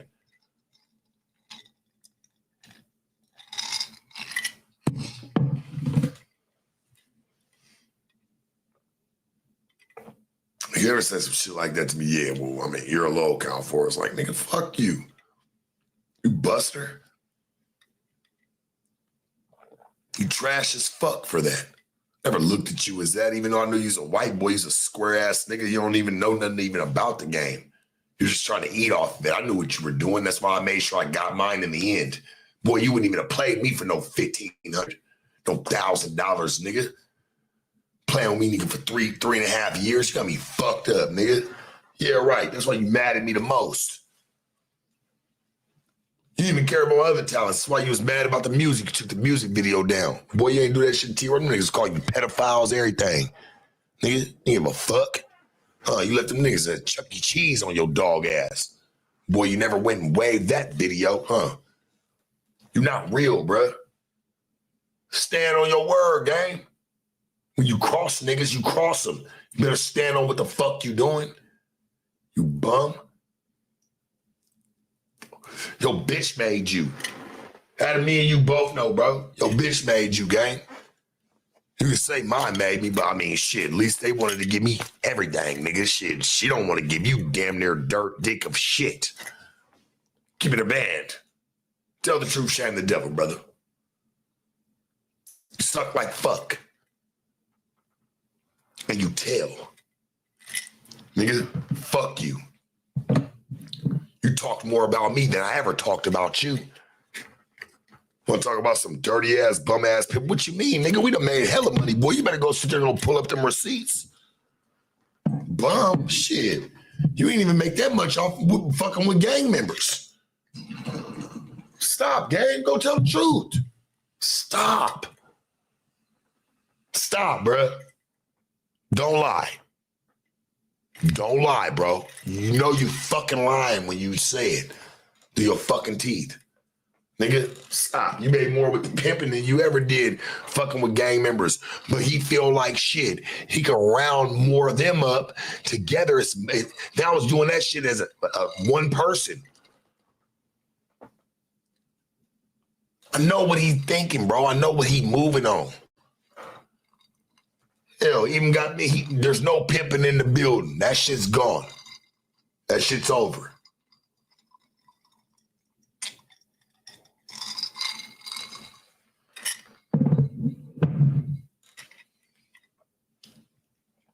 Yuri thinks Sharp got Riley pregnant because she always talk about him. Bruh. Yeah, all right. That's weird, man. I can't even believe. Like, that's where, like, people's minds be. Like, that's what we're on, trolling. Say Adam wanted Hayden and Rochelle on Plug Talk so bad, but they declined. Hayden fucked with me for a while. That was, Lil Mama liked me. She fucked with me. Shit, we used to hang out all the time. I don't know about none of that extra shit, like what people want to say. Like, I just didn't like how they try to dog the channel. That's when me and her fell out. I never had no problem with Baby. Me and her was always cool. I dissed her, homie, and did what I did on that channel because of what I felt like she said to Rolling Stone. Straight up, that was my only problem. Me and her never had no issues. I was like, damn, that's kind of fucking with my money. Whether she says she apologized to Adam, whatever the fuck the case may be, that all right, cool. But that shit still fucked with my money. And I thought maybe shit, you at least respected me enough to not do something like that. So that's where I had a problem with it. And that's why I came in there and I sat down and I said what I said.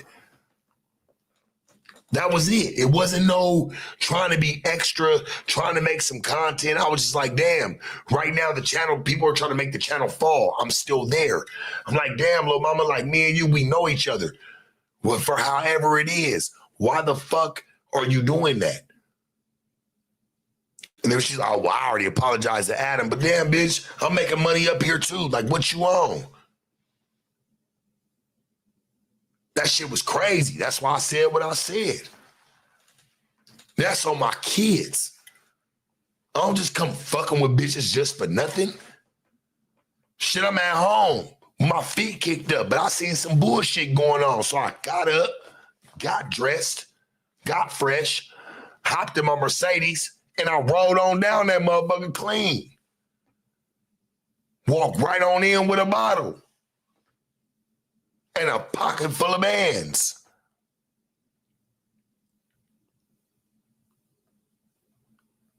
And the only reason I showed it, because bitch be like, man, you broke, man. What, broke?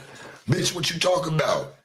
You even got DJ Sky High Baby looking at me like, damn, yeah, bitch. I don't be over here playing. I don't give a fuck what nobody's saying. Homie, real is real. We ain't doing that. Oh, well, you're broke. Broke where, bitch? Here, I'm cool. And then slide it right back in my pocket. Gotta have a whole bunch of, man, 100,000. No, bitch, but 8,000, 9,000. I can go at least somewhere, Gucci, Louis, wherever I want to go. Go buy something.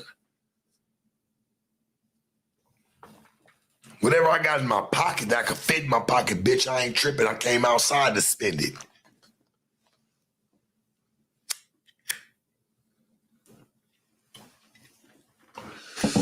No, me and Hayden, that was one of my people, my nigga. I don't know what happened. It just happened the way it happened.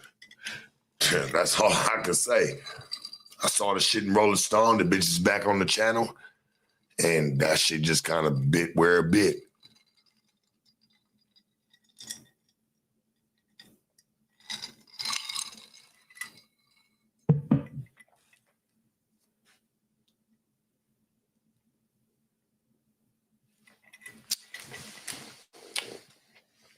Hayden popped to me, gang. I met her, nigga, at motherfucking, what's that downtown, man? Shit, LA Live. We was doing the show down there at the Novo.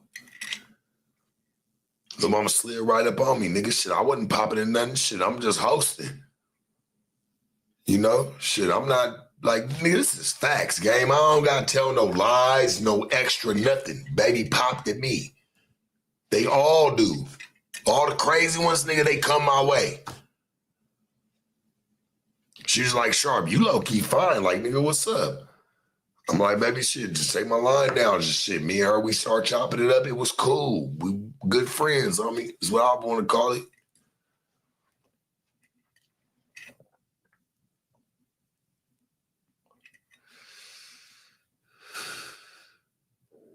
I feel like, you know,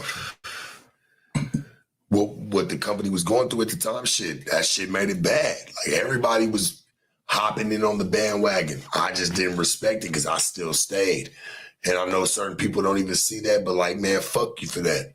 So I made sacrifices, a lot of them, to stay. You know what I'm saying? Like, that shit crazy. Like, baby slid right up on me like, man, Sharp, you fine as hell. Like, what's up? I'm like, shit, baby, what you on? She faded in the motherfucker fighting with the security. I said, well, bitch, you just take my number down. Shit, we'll chop it up. And like, man, I fucked with her, homie. I ain't gonna act like she was around. She was never faded like that around me, gang. Ever. I swear to you, dog, it is different. I don't got nothing against her, homie. Shout out to her and Rochelle. My nigga, nothing but love to y'all. We keep this shit moving. I'm a boss, my nigga. Like, we ain't got to play downplaying nobody, nothing. It was just the way that shit happened. I could get how I could look on camera, you know?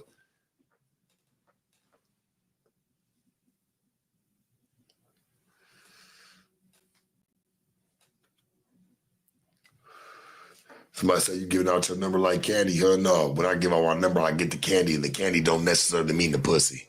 You dig? So you're right. It's cool. I get it. I like Lil Mama though. She was cool. Shit, it's just the shit that happened with the little Rolling Stone shit. My nigga and my name come up. Not even saying she was saying something, but they was already saying something, and they were in there just speaking on it thoroughly. Not even saying they said anything about me, but just speaking about the situation. I'm like, shit, that shit fuck with my bread. I'm thinking like, shit, if you had any type of respect for me, you just stay out that shit. Like, shit, that shit don't got nothing to do with us. Shit, we'll come back on the channel when that shit need to happen. I'm like, damn, nigga, this shit got dogged.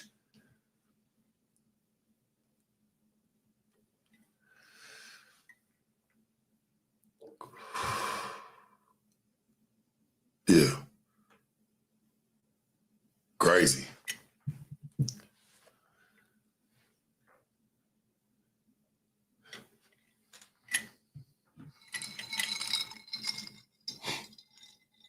Y'all will never know.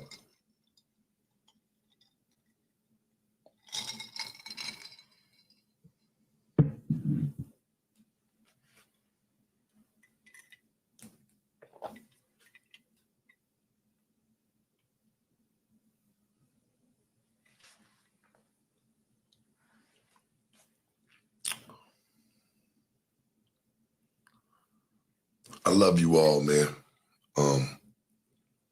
Like, comment, subscribe.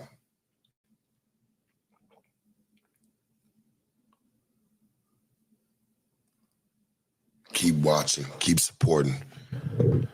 I'm only here for the real, dog. I'm not here for none of the bullshit. Miss me with all that shit. We gonna keep mashing and having our way. I'm gonna be here with you to the end. Little do you know, you'll always be able to say, homie, I always gave you a new piece of game to move your ass further. I love you all. Best game I can give you this morning is keep being you. Keep being you. Because when you lose that, what do you have? Be safe and stay on your game. Church. What's your take on the whole Swamp stories? He like the police or something because he know too much. He know too much like detail. So he got some law enforcement info for sure. Whoop, whoop. Officer Swamp in the building, and for this one, we dive into the craziest rap beef on the West Coast. Now, you might be thinking, good old Oakland up to no good again, huh? But no, it's actually not Oakland, at least not directly. So is it LA? No, it's not Squabble City. In fact, I don't even think a single squabble has taken place in this entire beef. So San Bernardino? No, not Poopville. Could it be Stockton? No, not Poopville number 2. So where in the could California's worst beef take place? Well, of all places, it's centered in the second safest city in the entire West Coast. Yes, the worst beef on the West Coast takes place in a city where violence is as rare as EBK Jabo's freedom. And if you don't believe me, just trust me, because you'll see how one bad incident caused childhood friends to break apart and knock each other off relentlessly ever since. This video is absolutely nuts, but before we get into it, let me run the intro.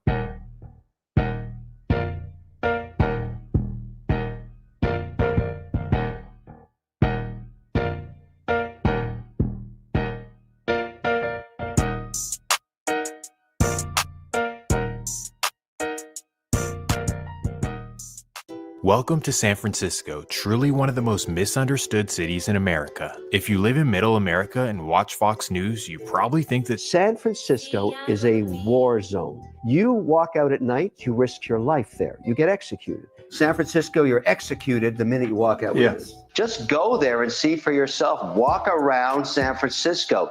It is not America anymore. this is totally laughable, because if you know anything about San Francisco, you know that it's not violent, like, at all. In fact, in 2024, the entire city of 850,000 people only had 35 homicides. For context, this would make it very safe even by European standards. Now, after hearing me say this, a bunch of San Franciscans are pissed, like, hey, bruh, I know some people who are really like that. Hell nah, bruh. My city's really wicked, bruh. You just don't know. Now, to be fair, they're both right and wrong, because overall the city is definitely sweet. But there are a handful of serious beefs that have been going on for decades and decades that the world just doesn't know about. And the one in this video, in my opinion, is one of the worst of them all. But in order for it to make sense, we must do a little bit of history, so spare me a couple of seconds. As many of us know, the World War II shipyards brought a lot of black families from the Deep South. And basically when the war was over, instead of going back to Baton Rouge, a whole lot of them wanted to remain in the Bay. However, due to severe redlining, there were only a few places in the city where they could actually live. Firstly, the poorest people were relegated to the projects in Hunters Point, Sunnydale, and Potrero Hill. Then the middle class were able to purchase homes in the Bayview, Silver Terrace, and Ocean View. And for the higher class people with some money, well, they moved into the Fillmore. Rather quickly, the Fillmore became known as the Harlem of the West. Popular jazz clubs, fine restaurants, it was truly the place to be. So you could walk in the middle of Fillmore Street, there's $100 hanging out your pocket. Nobody would touch you because everybody was making money. They came with a tremendous amount of resources. My uncle, for example, was a carpenter. One was a mechanic. My uncle's brother was a barber. On Saturday mornings, they'd line up, getting their hair cut. And then on Sunday, after church, people came to visit, to see when you'd heard from home. It was a social place. It was truly the place to be. But then, here comes the federal government. Urban renewal. Then they served us papers that we had to get out. And then to be told that now you need to relocate. They forcefully tore down all of the beautiful Victorians and businesses and replaced them with a whole bunch of projects. The Fillmore, even with some brand new housing projects, was in danger of becoming what nobody had dared name it before, a ghetto. And that it sadly did become, at least to a certain extent. All that was left was the people who had no other choice but to stay. Just like that, the once popular and poppin' area was now one of the worst parts of the Bay. Poverty, drug dealing, hustling, and sadly some beef too. As the neighborhood got worse and worse, the young generation joined together as one massive crew. And over the years, the Fillmore crew developed a beef with the entire Hunters Point. Two giant crews from completely opposite sides of the city. This was a recipe for disaster. The massive beef lasted for over a decade, with more murders than you could possibly count. It was truly a horrific situation until leaders from both sides decided to get together and squash it once and for all. Thankfully, all that was able to end, But then the next generation would start something possibly worse than the previous beef. They'd spark off the very first internal beef in the Fillmore, uptown versus downtown, divided by Fillmore Street to the east and to the west. The former massive neighborhood crew split into two and they began knocking each other off. And this is truly when the Fillmore neighborhood got out of control. Now, instead of having to drive all the way across the city to slide on someone, all you had to do was leave your house and walk down the street. And the fact that everyone involved grew up together and used to be in the same gang made it even worse, because now it was really personal. Guys from up the way would put their thumbs up, and the guys from down the way would put their thumbs down. And if you were caught in the wrong section, trust me, your life was at risk. So in the late 90s, bleeding into the early 2000s, the Fillmore was truly a killing zone, with former best friends knocking each other off. As you'll see, this set a horrible trend for the future generations, but more importantly for now, it caused the city to tear down all of the projects. First, they tore down the Hayes Valley projects and replaced it with this, then they tore down the Out of Control projects and turned it into this, and finally they tore down the Chopper City projects and turned them into this. And although a lot of the old residents were allowed to live in the new buildings, a lot of them had to move to other cities. How I know this? Well, because after the rebuild, the Fillmore went from having 5,000 public housing units down to just 1,500. And not to mention that between 1990 and 2005, the neighborhood went from being 75% black down to just 11%. Golly, San Francisco been doing these people wrong since the jump. Hipsters and techies quickly took over the neighborhood, and if you lived there, you would have no idea that it used to be the trenches. So after all those turf wars against Hunters Point and other sections of the Fillmore, the city pretty much kicked you all out, and now it was all for nothing. Okay, so does that mean the story ends here? I mean, the neighborhood's gentrified, they tore down the projects, and pretty much everyone moved out to the East Bay. The answer is obviously no, because the beefs certainly continued, just they operate way differently and they involve way less people. So after all that damn yapping, let's get into it. It's now the mid-2000s in the Fillmore, and instead of it being a giant uptown versus a giant downtown, every small section has its own identity, meaning that each individual project is its own thing, with no ties to anything else. So here are the new sections. First, you've got Eddie Rock, the yellow townhomes that span a couple blocks down Eddy and Laguna. Then just a couple blocks down Eddy Street, you have Knockout, also known as KO, and for those who don't know, this is what Messy Marv used to rep. Then another 2 blocks down Eddy, you have Chopper City, also known as the Chop, or sometimes by 223. These are the 3 sections that share Eddy Street, and let's just say that none of them got along. Well, next we have the Mac, the brown projects on McAllister Street, and these guys are pretty irrelevant, and they're not even in this video. Boring. Well, next we have Grove Street, also known as the Banneker's or 800. To outsiders, this has always been a pretty unknown section, but rappers like Yada and Semi-Yado Cease are from there. While just a couple blocks south of them, you have Hayes Valley, also known as the Zone, and this is 2 separate projects in the middle of a very rich neighborhood. So these are the projects in the Fillmore that you need to know about, and they all exist within a couple blocks distance of each other.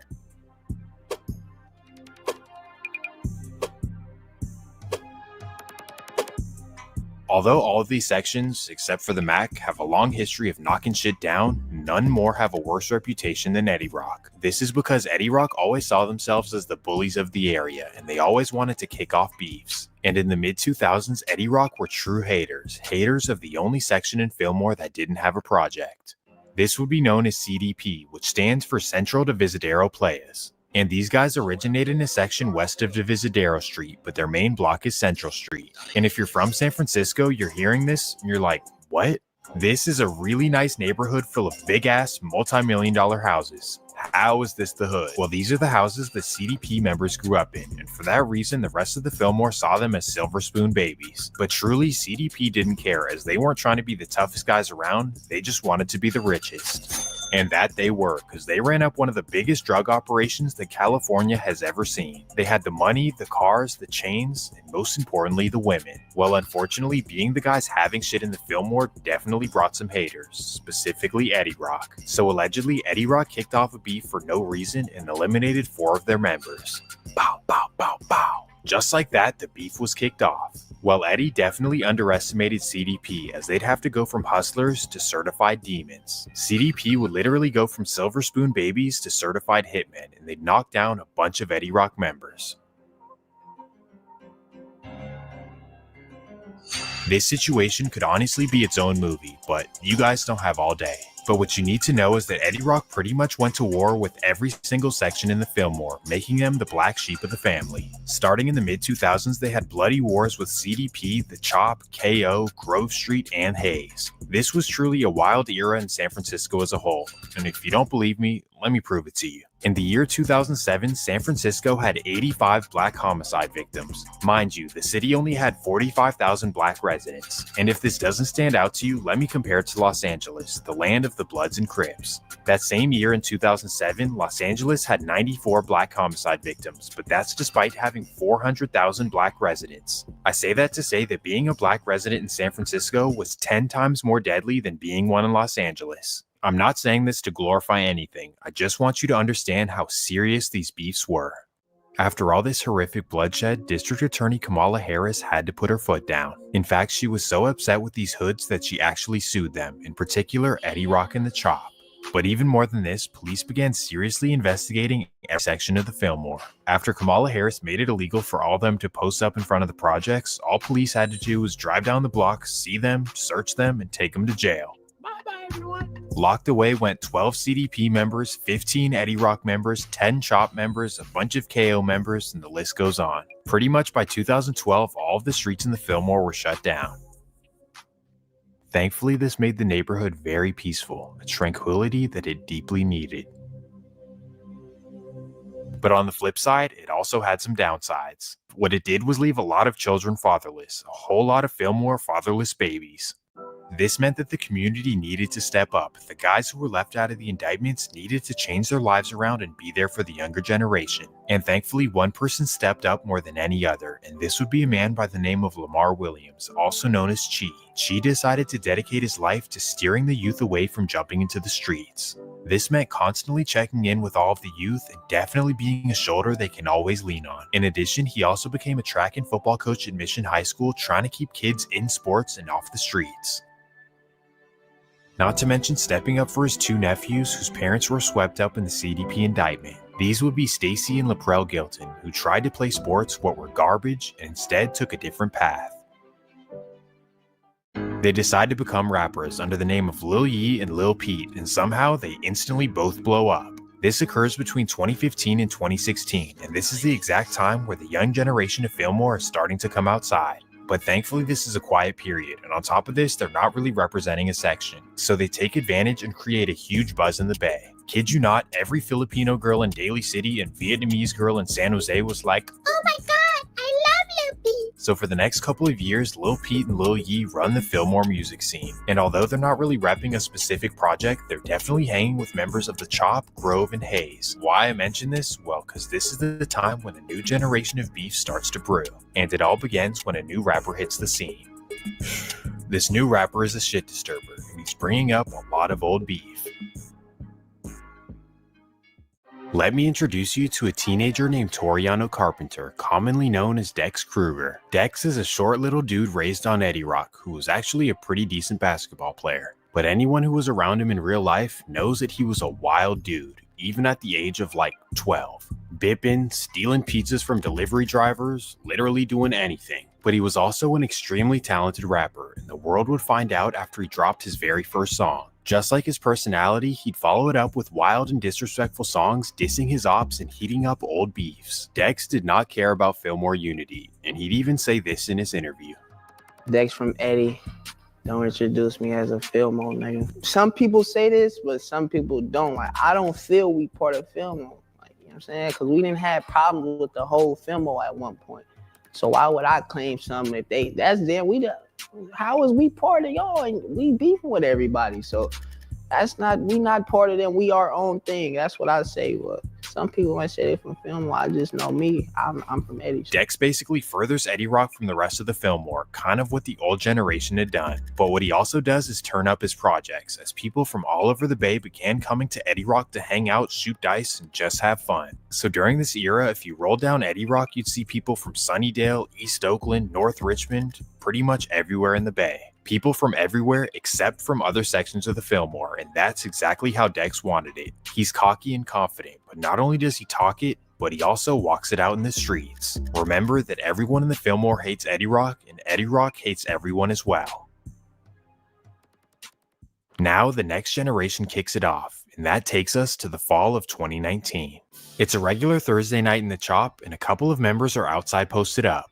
And due to the fact that nothing is kicked off in the beef yet, both of them are lacking, cause why would they carry? But little do they know, a rival from the other side wants to spark it off. So as they're hanging in the parking lot, a white Nissan Altima is creeping up the street. This is when a short man in a white hoodie quickly hops out and runs into the project. While he's running, he begins letting off at the members posted up. Bam! He even chases them into the corner where one jumps on top of the other, and he begins letting off on both of them. After emptying his clip, he runs back to his car and neighbors call 911. Eddie Rock 100% thought they scored, but thankfully after being rushed to the hospital, both of them somehow survived.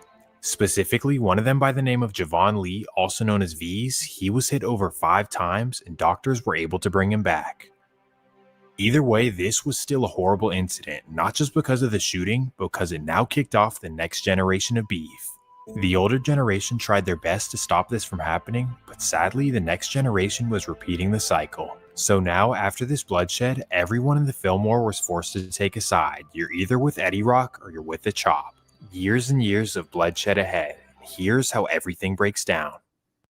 First on one side and by themselves you have Eddie Rock, and they're represented by Dex and a bunch of hustlers like Money P and Money Man and Kiki and so on and so forth. All in all, it's really not that many people, as I'd estimate between 15 and 20 members. Then on the other side, of course, you have the Chop, and they're represented by rappers GTA Floss and Chop Low. This section, in all honesty, probably only had 10 members total. But on their side is the Zone, and these guys have a lot more members, and a lot more rappers too. Rappers such as Paper Chase Amise, Buddy Bands, Break It Off, Foes, and the list goes on. And of course with them you have Grove Street, which they don't really have many members or rappers, but they definitely are with the business. Finally, you have Lil Yee and Lil Peep, and of course, they side with the latter side. So now that again you understand that all these guys together are trying to eliminate Eddie Rock.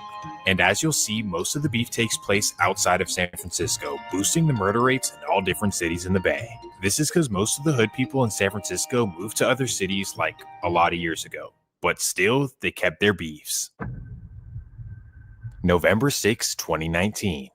It's a regular Wednesday evening in East Oakland, and Dex's big homie Dario is chilling at a friend's house. Dario goes by the nickname of Money Man, and that's because he's one of the first people in San Francisco to invent the bip. Yes, before the whole Bay Area was bipping cars, Dario was allegedly one of the first people doing it. Well, due to the new tensions in his hood, Money Man is a target, and little does he know some ops are outside waiting for him. 7:05 p.m. Money Man walks out to his car on 66th Avenue, and that's when a man hops out of a Dodge Charger. Sadly, the man runs him down. This was a major loss for Eddie Rock, as Money Man was a very important member of the community. You can actually see Dex showing love to him in many of his future music videos, but even Oakland rappers like Baby J would mention him in songs. Rip Money Man, my Eddie niggas told me about the bip. Yeah, this was a major loss, but even after this, the rivals weren't done yet. Actually, before we get to that, we must focus back on 2 members from the Chop. One of them is a 21-year-old by the name of Javon Lee, but is commonly known as V's. And allegedly, this was the main victim of the shooting in the Chop, and he's the guy who allegedly survived the 9 shots. After surviving the scary incident, V's didn't exactly change around his life. Well, January 2nd, 2020. It's the day after New Year's, and a man named Shou Zhang is celebrating his birthday by getting work done at a local cafe. It sounds kind of crazy, but Zhang is a very talented research engineer from China. Anyways, as he's getting his work done, 2 men run inside the Starbucks. V's and his friend named Byron Lee, and instantly they snatch the laptop and run outside. This is when Zhang makes the mistake of chasing them out the store and yelling. Sadly, this is when he loses his life. This was the tragedy of all tragedies, and the community got together to mourn. Heartbreaking vigil today. Mourners gathered to remember the Oakland man who was killed on New Year's Eve while trying to stop thieves from stealing his laptop. KPIX5's Kit Doe on how friends, family, and the community honored his memory. Hundreds of people came out today to remember Shore as a brilliant scientist and a caring friend.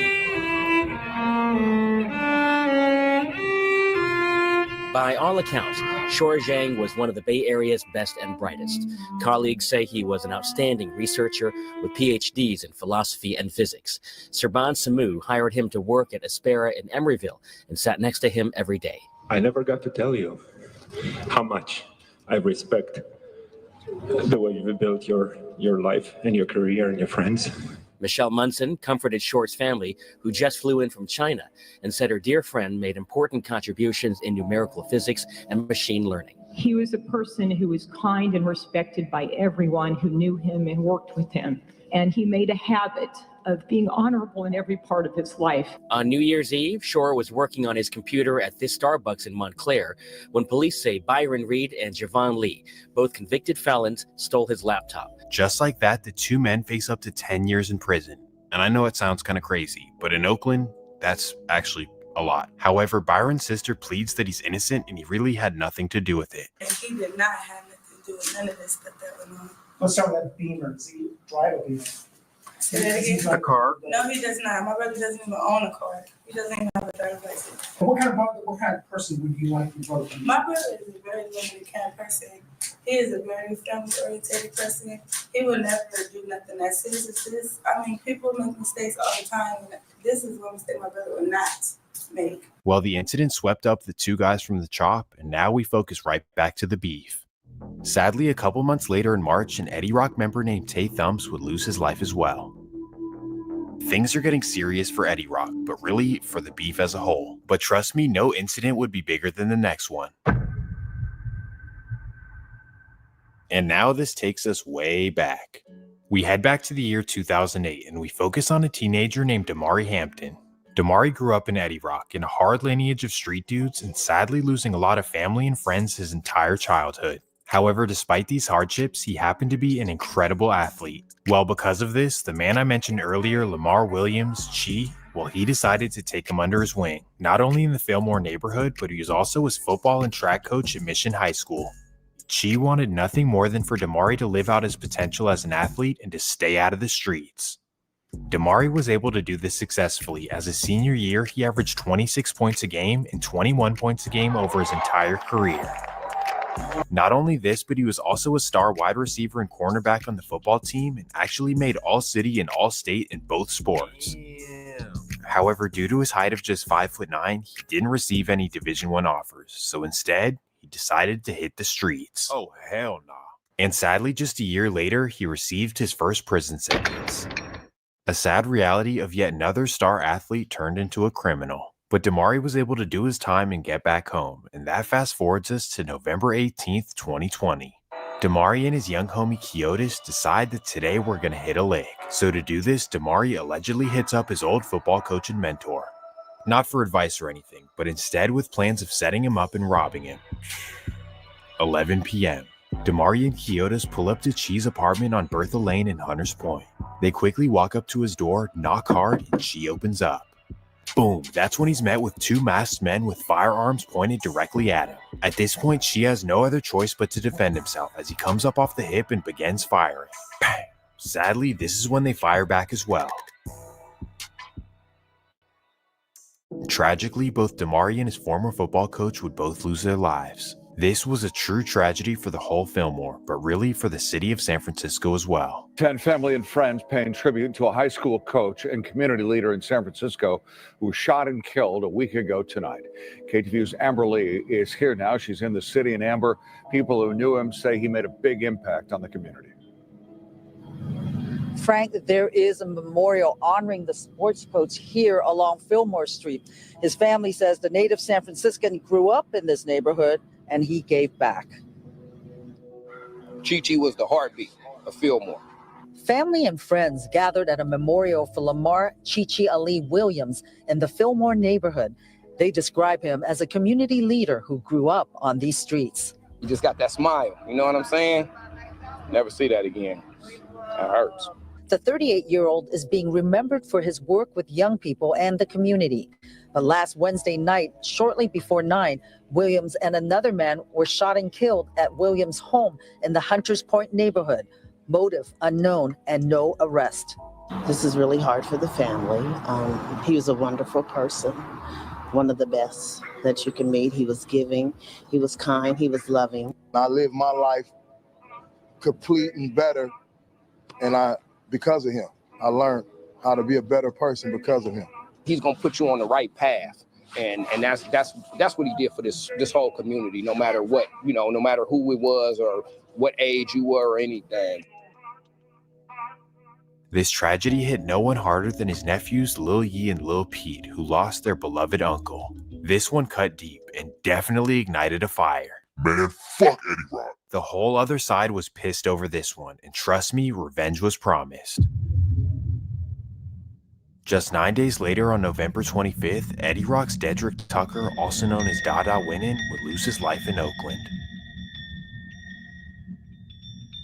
Things are getting serious in the beef, but forget the beef. When you're a hood dude and you're dealing with other hood dudes, life is just dangerous in general. Why I say that? Well, this next story will blow your mind, and that takes us to March 17th, 2021. It's a regular Wednesday afternoon in the life of a young man from the Chop by the name of Tion Bratcher, also known as 3-3. Tion is known by everyone as a cool dude, the player type of guy. And on this afternoon, he's set to meet up with a girl that he just met on Instagram. She's from Vallejo, and I can't say her real name, so let's call her Jalea. Well, Jalea tells Tion to come pick her up from Oakland and chill and, So Tion is like, cool, I'm on my way. So he grabs his glizzy, hops in his Nissan Altima, and heads across the bridge. At 4 p.m., he pulls up on Jalea, she hops in the car, and he tells her that he wants to get out of Oakland. She says, why? And he responds, I got people hating on me. I cannot sit in no car in Oakland. So Tion peels off to the nearby suburb of Castro Valley, where he rolls up and they chill in the car. As they're sitting there talking, somebody is blowing up Jalea's phone nonstop. So she puts it on D&D, and I guess Tion doesn't think anything of it. But here's what's really going on. Jalea actually has a boyfriend, a man from Vallejo by the name of Louis Arby, and she told him that she was out of town in Vegas. However, she forgot that she has her location shared with him, and he clearly sees that she's still in the Bay. Why is my girlfriend in Castro Valley, and why is she not picking up the phone? Needless to say, Louis Arby is pissed.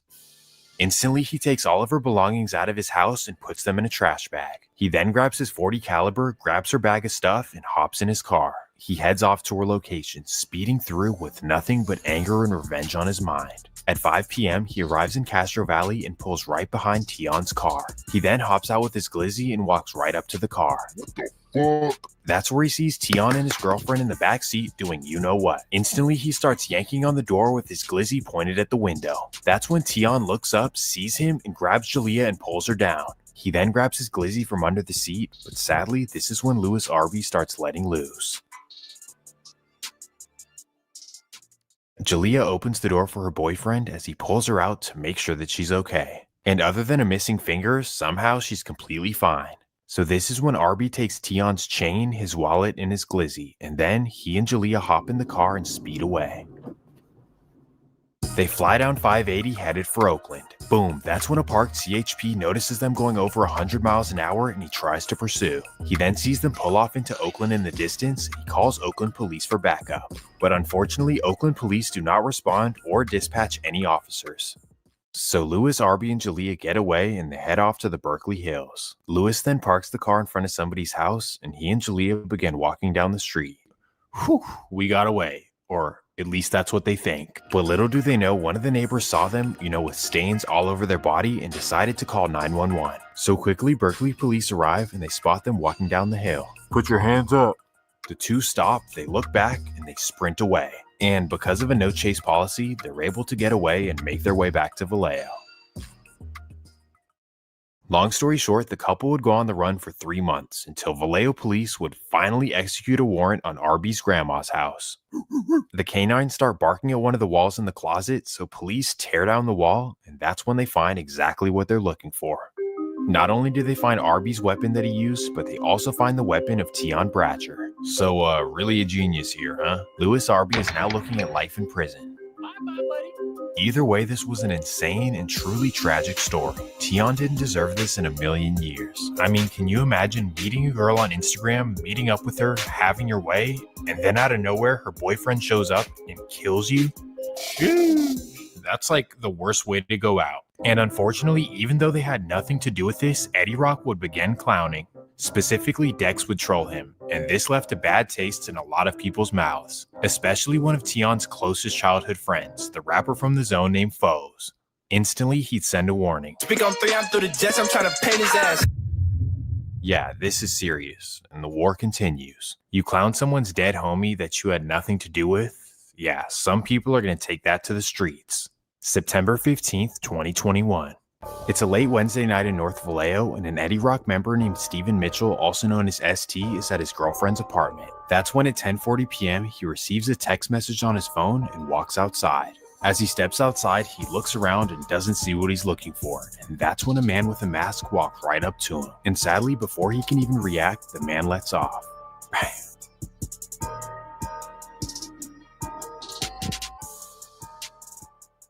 But now let's fast forward just 2 days.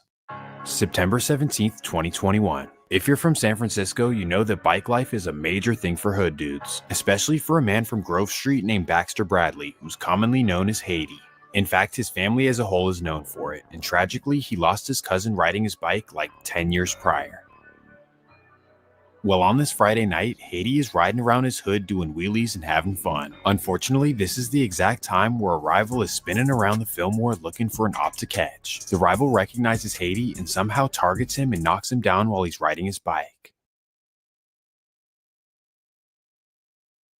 This was a major loss for the whole 468 side, but none more than for Lil Yee. He's pretty much mentioned him in every song since his passing, and on top of this, they even had a funeral where they all wore Haitian flags to commemorate him. This one cut deep, but sadly, it wouldn't be the last. And that fast forwards us just 1 week, September 24th, 2021. Another Friday afternoon in the city, and an up-and-coming rapper from the Fillmore is out and about. This would be Break It Off from the Zone, and if you've never heard his music, absolute smoke.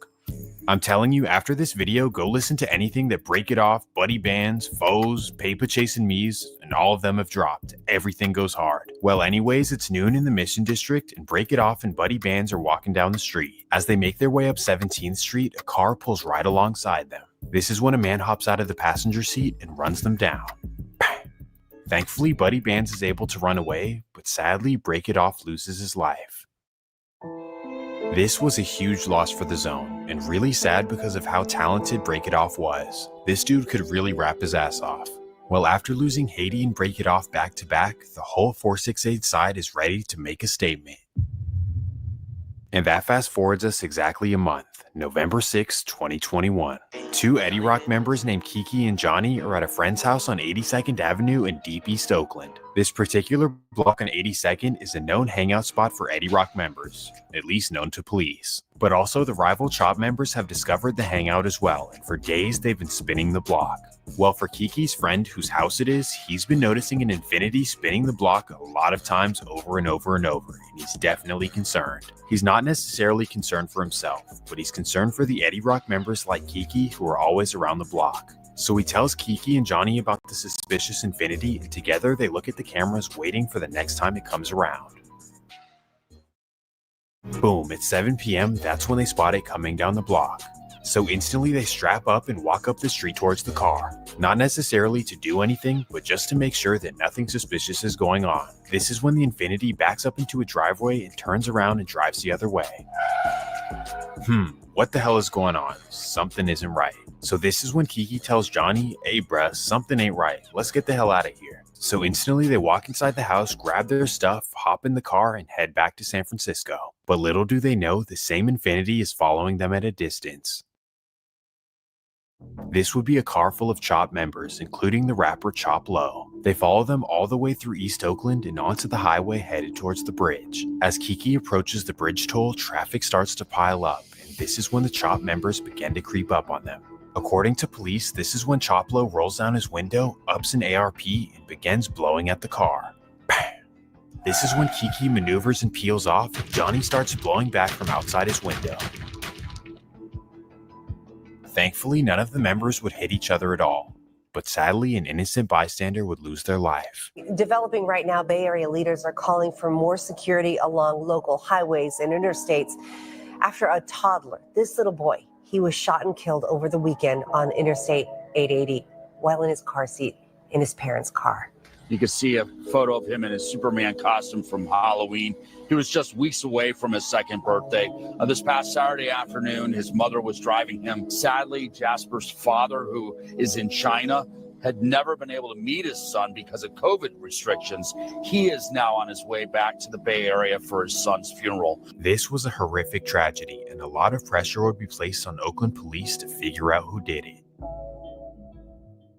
Well, let's just say that the Oakland Police Department is a joke, and for a while there wouldn't be any leads. But then an incarcerated Eddie Rock member would get on the jail phone and, he'd tell everything that happened. This would be the brother of ST, Ronnie Mitchell, who goes by ABR Fifth. Well, Fifth would call the guy who owns the house on 82nd, and he'd try to figure out what happened on the freeway. Well, I guess both of them don't know any better. He tells them exactly what happened. Them, as in telling ABR Fifth and the police who are listening into the call. And just like that, everyone involved is arrested. Johnny gets arrested for being a felon in possession of a weapon, and Kiki, well, he's not a felon, so he's not arrested. But for Choplo and his friend Ivory, they go down for the murder of Jasper Wu. Ivory Bivens and Trevor Green are both charged in his death and have not yet entered a plea. And on top of this, when they arrested them, they found the same weapon used in a shooting in the Sun Valley Mall just months prior. Good Friday, I'm Janelle Wang. That shooting happened just about 2 hours ago at the mall at Sun Valley. It's located just off 680. It was put on lockdown immediately after the shooting. Yep, allegedly that was Choplo and his homie as well. Well, I guess you can say that he's not a cap rapper, but what he is probably going to serve the rest of his life in prison. Or maybe not. Why I say that? Well, prosecutors just reduced the charges against them, no longer facing life without parole or a death sentence. I think that was the right call. Green's attorney says both men have been wrongfully accused, yet still face murder charges with a gang enhancement. For whatever reason, Oakland District Attorney Pamela Price decided to reduce their charges so they won't face life in prison. District Attorney Pamela Price says that she didn't give them the life without parole because of historical racism around the law. But you remove the special circumstances regarding the possibility of parole. Why is that? That charge has been deemed to be riddled with racism and applied in an extremely unfair way. And it also essentially undermines what we now know in terms of brain science, that young people, generally their brains are not fully developed. They don't make great decisions until sometime around the age of 25 or 26. In this case, both of these defendants are under the age of 25. Needless to say, the community was pissed. Even the former district attorney was pissed as well. If I were Jasper's parents, I would be highly offended and I would be very fearful. Norbert Chu is a retired Alameda County Senior Deputy District Attorney. He served for 35 years. He says, looking at that email, it is clear Price is paving the way for lesser charges and lesser sentencing in the Jasper Wu case. He called it insulting. The tone to me is that somehow we're lesser victims than other people, and that's just stupefying. And you're lesser victims than the perpetrators. Exactly. The spokesman for the Wu family sent us a statement saying under Price's plan, there are almost no consequences due to no threat of severe punishments waiting. How would that restore public's faith in the justice system? How would the public feel safe? People were so infuriated that they even protested in the streets. Justice for Jasper! Justice for Jasper! We are angry. Justice for Jasper. And too young to die. Signs held at a rally to show support for Jasper Wu's family and to protest Alameda County District Attorney Pamela Price. Well, for those watching from other states, just welcome to California. Specifically, welcome to Oakland, where nothing makes sense. Well, either way, on the bright side, Choplo and his homies are facing decades in prison, so likely they will go away. Well, even though the Eddie members survived this ambush, let's just say that Eddie Rock was pissed. Just 3 days later, a rival from the zone named Rose, he would lose his life while posted up outside. This case hasn't been solved, so there's not really much I can say about it, other than the zone was definitely hurt by this. But unfortunately, this wouldn't be their only loss. Sadly, over the summer, another zone member named Carlos would lose his life while posted up in the Tenderloin. Neither of these cases have been solved, but what we do know is that after this, Eddie Rock was clowning for sure. Specifically, after all these rivals were losing their life, Dex felt like he was on top of the world, like, aha, you guys are dying, I'm surviving, you can't do nothing to me. So the first thing he does is record an entire music video in his rival's hood, specifically the Chop. In the song, he even says, if y'all was posted outside, you'd know you'd be dead. Oh yeah, and he said this while standing in their projects. Just pure disrespect, and believe it or not, he even takes it up a notch. He then posts a video on Instagram scootering around the Chop with a 30 stick in his hand.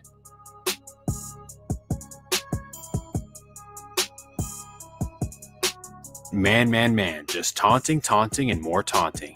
And let's just say that a rapper from the other side, specifically Phil Mofuli from The Grove, he was not putting up with it. So right after Dex does all this clowning, Phil Mofuli drops a direct diss song. I be praying, I see Dex, where that nigga is a lick. Ain't no point to speak on Shaq, cause that nigga is a...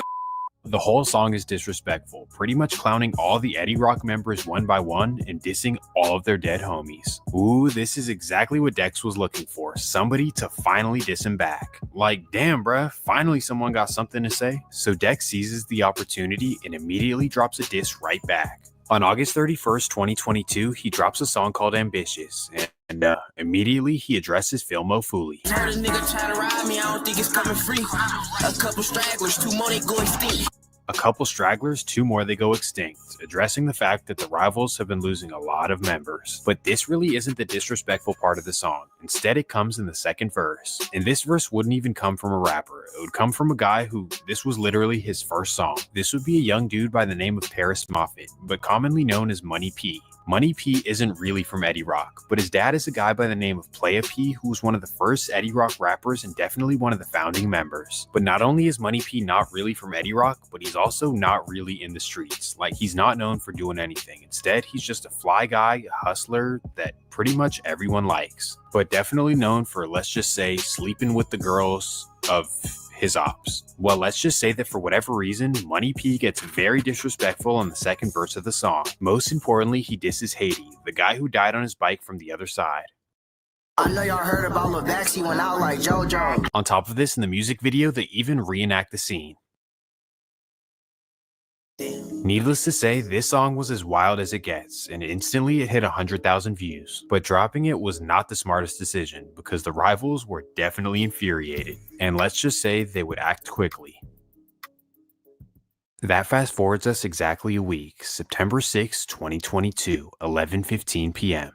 It's almost midnight in Eddie Rock, and all of the members are outside posted up in the alley, shooting dice, playing music, chilling, the whole get down. Well, the way they're positioned, even though it is an alley, there's a wide open entrance on Laguna Street, so people on Laguna can see everything. And when I say people, I'm talking about the rivals, because on this particular night, they're sliding looking for revenge. You spoke on our dead homies? Okay, watch this. At 11:20 p.m., a tinted up car slowly rolls down Laguna Street. This is when quickly 2 men with masks hop out with AKs and begin blowing down the alley.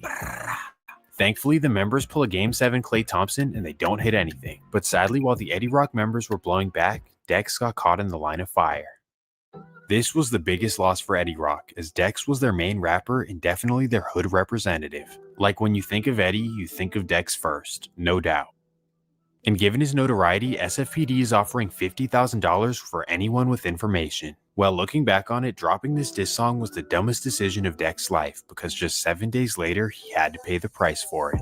So I hope this is a lesson to the younger generation. This stuff is not a game, and when you diss people's deceased loved ones, sometimes they see it as a cause to, But even after Dex is gone, the other side is still not satisfied. Even though he's genuinely a good dude, the rivals want Money Pete to pay the price for what he said. And that fast forwards us just 2 days, September 8th, 2022. It's a sad day for Eddie Rock, as today is the day where doctors announce that Dex has succumbed to his injuries. And after hearing the horrific news, Money P leaves SF General Hospital and heads off to Oakland. But little does he know, somebody has been following him ever since he left the hospital. At 5 p.m., he parks his car on Broadway Street in downtown Oakland and begins walking to Target. And sadly, this is when a car pulls right up next to him. Money P is hit and his friend quickly rushes him to the hospital. Thankfully, the doctors would do a great job and he would survive, but on the downside, he's now paralyzed. Truly heartbreaking for his mom, who cherishes her only child, and honestly, she raised him right. And for his father, Playa P, he had already been through so much, with his oldest son, ABR 5th, being locked up, and his other son, ST, being, fell victim to the streets.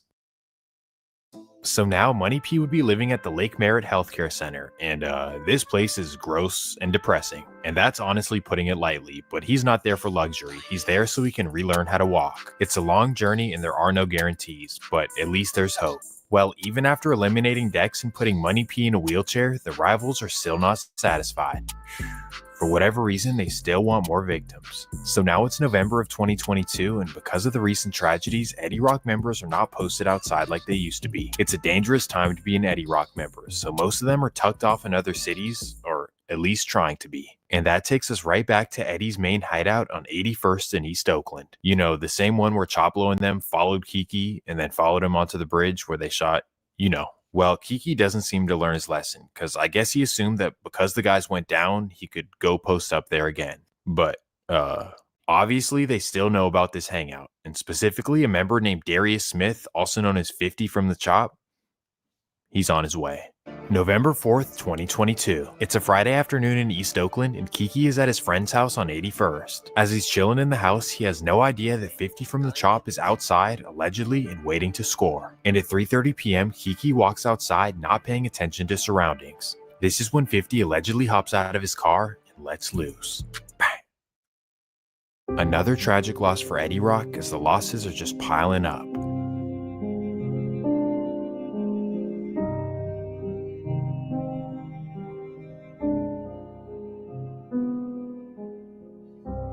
And sadly, believe it or not, this wouldn't be the end of it. We fast forward a few months and Money P is still at the Lake Merritt Healthcare Facility. Being paralyzed and losing homies back to back to back, I can't even imagine the pain. Especially because he's known for being a genuinely good dude to everyone. This is just a horrible situation all around, but somehow it gets worse when the rivals find out where he's staying. March 11th, 2023, 12:15 in the morning. It's midnight and Money P is asleep in his bed at the health center. Little does he know, a crew of rivals know his location and they're on their way. At 12:30, they arrive at the facility and back up into the driveway. This is when two men hop out of the car, run up the hill, and begin yanking on doors. Sadly, one of the back doors is open, so they run inside the facility and look inside rooms looking for Pirus. They're able to locate him. Sadly, they make a tragic decision. A partially paralyzed patient at a skilled nursing facility in Oakland was shot and killed in his room. That attack happened in the middle of the night over the weekend. Oakland police now are looking for two men who ran from that scene. KTVU crime reporter Henry Lee spoke to the victim's mother. He did not deserve to go that way. It was a heinous crime. 23-year-old Pirus Moffett, who was partially paralyzed, was shot and killed in his room in the middle of the night at an Oakland care facility. Moffat's mother, who did not want to be identified, said her son was paralyzed from the waist down after he was shot at 27th and Broadway in Oakland in September. Now she's mourning her only child. I can't believe anybody would do that to somebody that's not even able to even protect themselves. Our understanding was it was a targeted shooting, a targeted murder. It happened at Lake Merritt Healthcare Center on MacArthur Boulevard in Oakland's Adams Point neighborhood just before 1 Saturday morning. Oakland City Council member Dan Cobb represents the area. No one expected to go to a skilled nursing facility and expect to be in danger from a shooting. That is unheard of. Two men snuck in through an unlocked back door and went into a room the victim shares with at least one other patient and then shot him numerous times. He died at the scene. The lack of staff, it's the lack of security. You know, they were just negligent. The care facility sits next door to Temple Beth Abraham. Raina Arnold is executive director but did not want to go on camera. It's very scary. We care about the people around us. We've had a really wonderful relationship with the convalescent home next door. Tony Chicotel is an attorney with California Advocates for Nursing Home Reform. He says there's a delicate balance between allowing visitors at all hours and ensuring safety. I advocate for sort of an open door policy in facilities, but that said, there's always supposed to be some level of security. This armed security guard was on the premises on Monday, but only after the shooting death. Family members of other patients told me off camera security before the killing was lax. In a statement, the facility said in part that it's conducting our own internal investigation into the incident. Our sympathies are with the family at this difficult time. This killing is under active investigation by Oakland police. Anyone with information is asked to give investigators a call. In Oakland, Henry Lee, KTVU, Fox 2 News.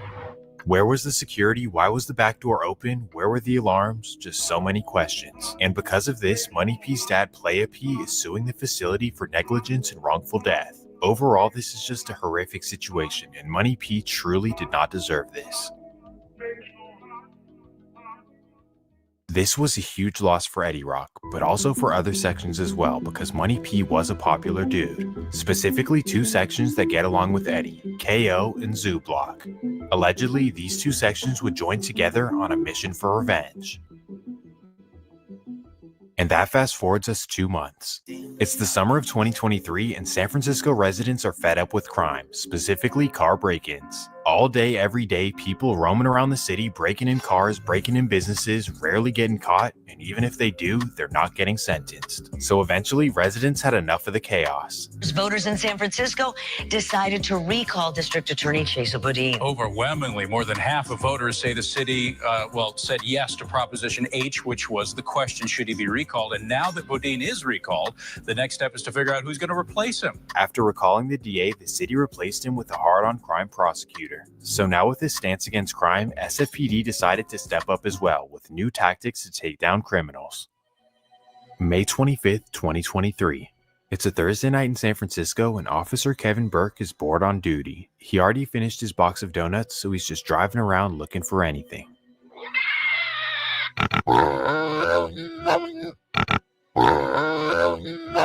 As he's patrolling the Ingleside neighborhood, he notices a black Dodge Hellcat parked on the side of the street.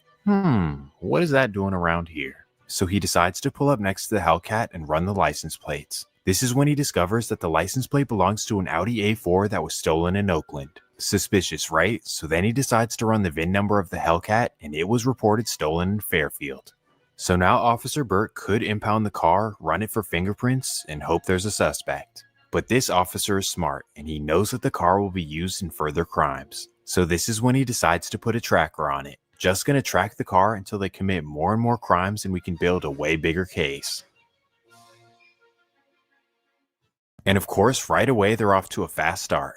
Over the next week, they robbed 2 gas stations in the Excelsior and Pancho Villa Taqueria in the Mission.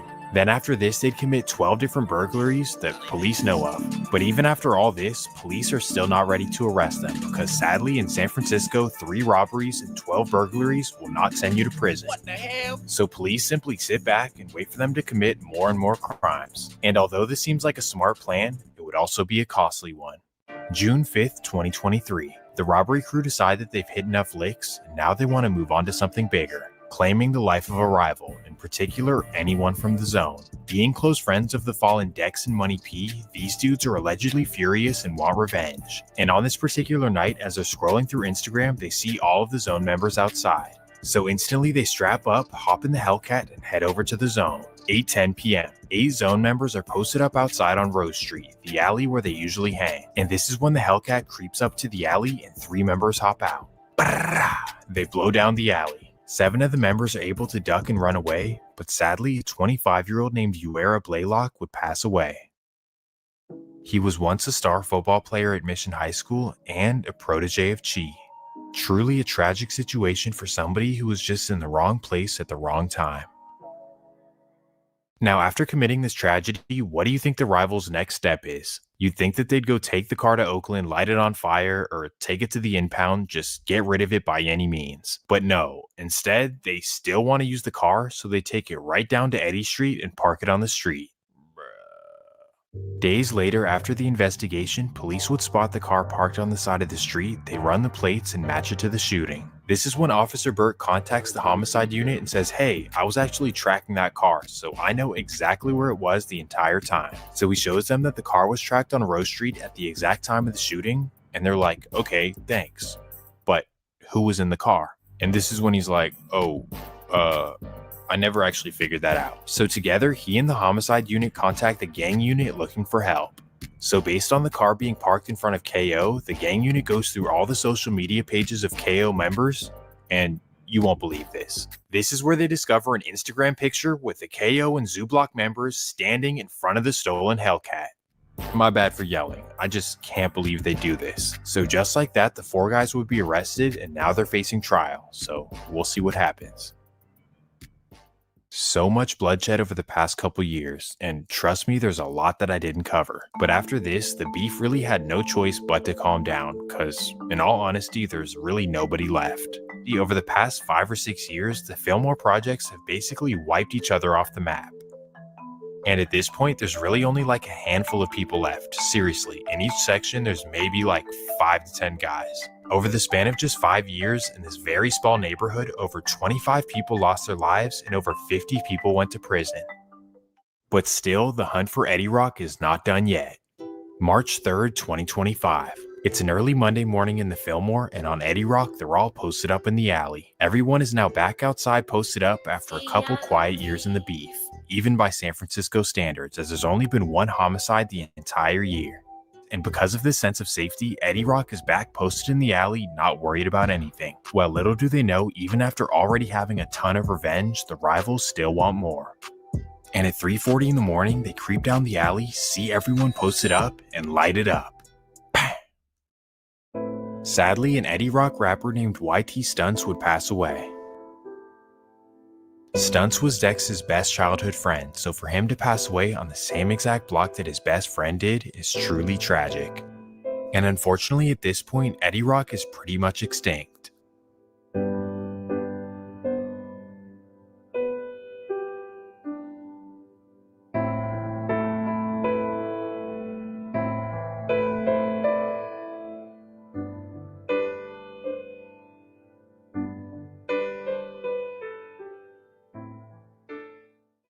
But quickly after this, a near tragedy would occur for the other side.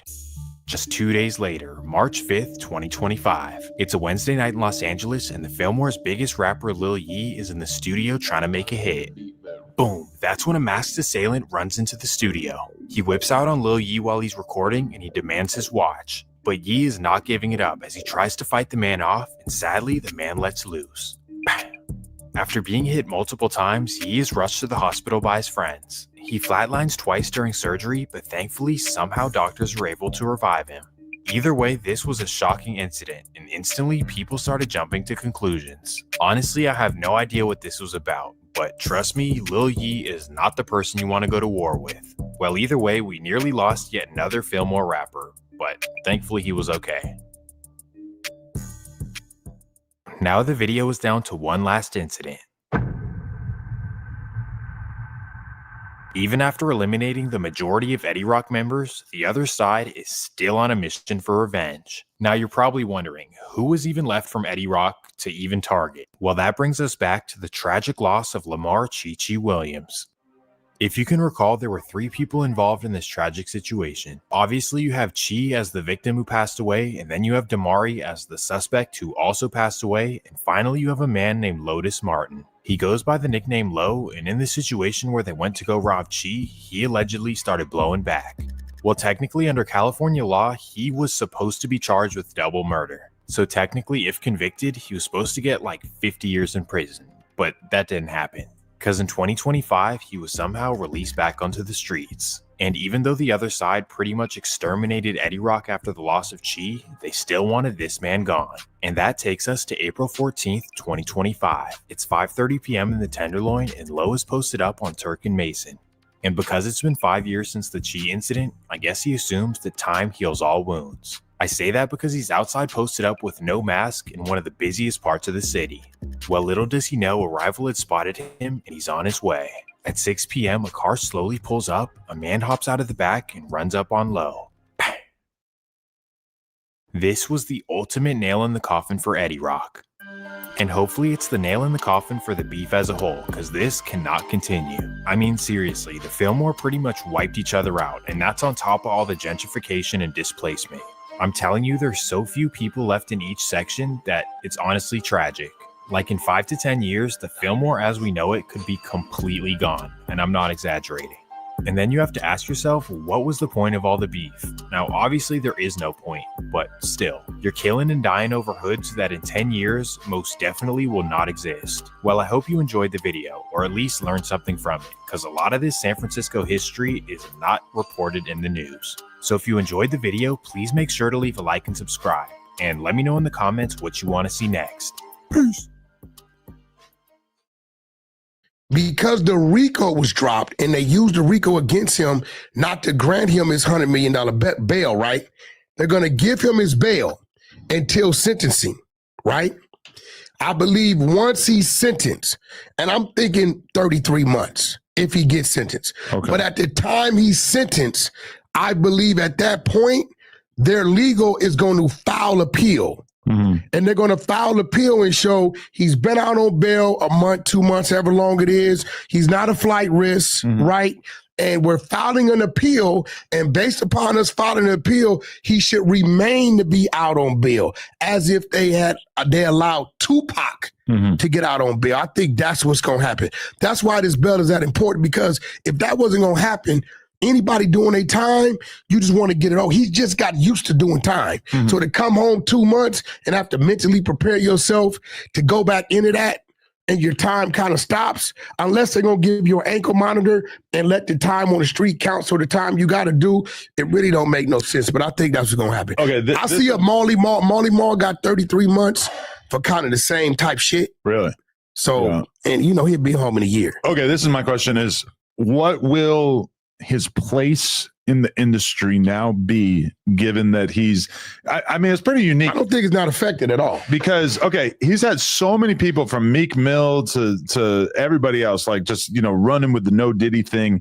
A lot of people really counted him out. Even me, like I did a TMZ documentary where I talked about Diddy like as if this was a done deal. You know what that did? I'm already looking back at it like, damn, a lot of us owe the man a bit of an apology. Let's say this is his circle. Yeah. All it did was this. Right? As far as him as a businessman, let's think about it. He got another $100 million plate. He got TV, he got a movie, got a series. But our TV network's going to work with him at this point. He don't need a motherfucking network. If Lemmy doing 10, 15 million, you think Puffy can't go take his shit to Revolt? But is Revolt going to want to work with him, given the fact that he already had to basically like, why wouldn't they denounce? They already kind of denounced him, and he gave up his ownership and everything, right? I mean, if that's what you want to believe. I'm not saying that I don't believe it's going to happen. I just wonder, is he going to have to start a completely independent entity for his future endeavors? Let me ask you a question. This is real shit. You and Diddy situation, something going down. They done raided some shit. Ain't no charges come, right? You got no jumpers, your sense of revenue, and it's other things tied to it, right? Hey, Josh, I'm going to step down. You run it. At the time you get arrested, no jumper's not yours no more. But if Josh is in your seat, it's still yours. You get what I'm saying? I believe y'all got a tight enough, strong enough relationship. Okay. He's a numbers guy. He knows about everything, so it don't matter. So now you go to jail, you go to court, you beat it, right? You get out now, you got a guaranteed story that everybody want to see, right? Josh going to tell you he ain't going to do the deal. Best believe whoever the fuck he put in that seat is him. It's just not him. The difference is that there's like corporate people involved with Revolt, right? Like, I mean, Revolt is his. Yes, he beat most of the relevant charges. Everybody in the building is who he put in the building. But he also has had his name absolutely dragged through the mud. We now know about all kinds of weird shit. He likes having dudes come rubbed on his nipples. Nobody cares. But I think some people care. All that's going to do is attract more freakier women to him. And that is the bright side of all this, I guess. Nobody, listen, bro, let me be real. If the most gangster rapper got a call from Diddy the day he got out, hey, bro, I got $500,000. I want to sign you the bad boy. Let's go. He going to take that bag and he going to run. Nobody cares because it's no children involved.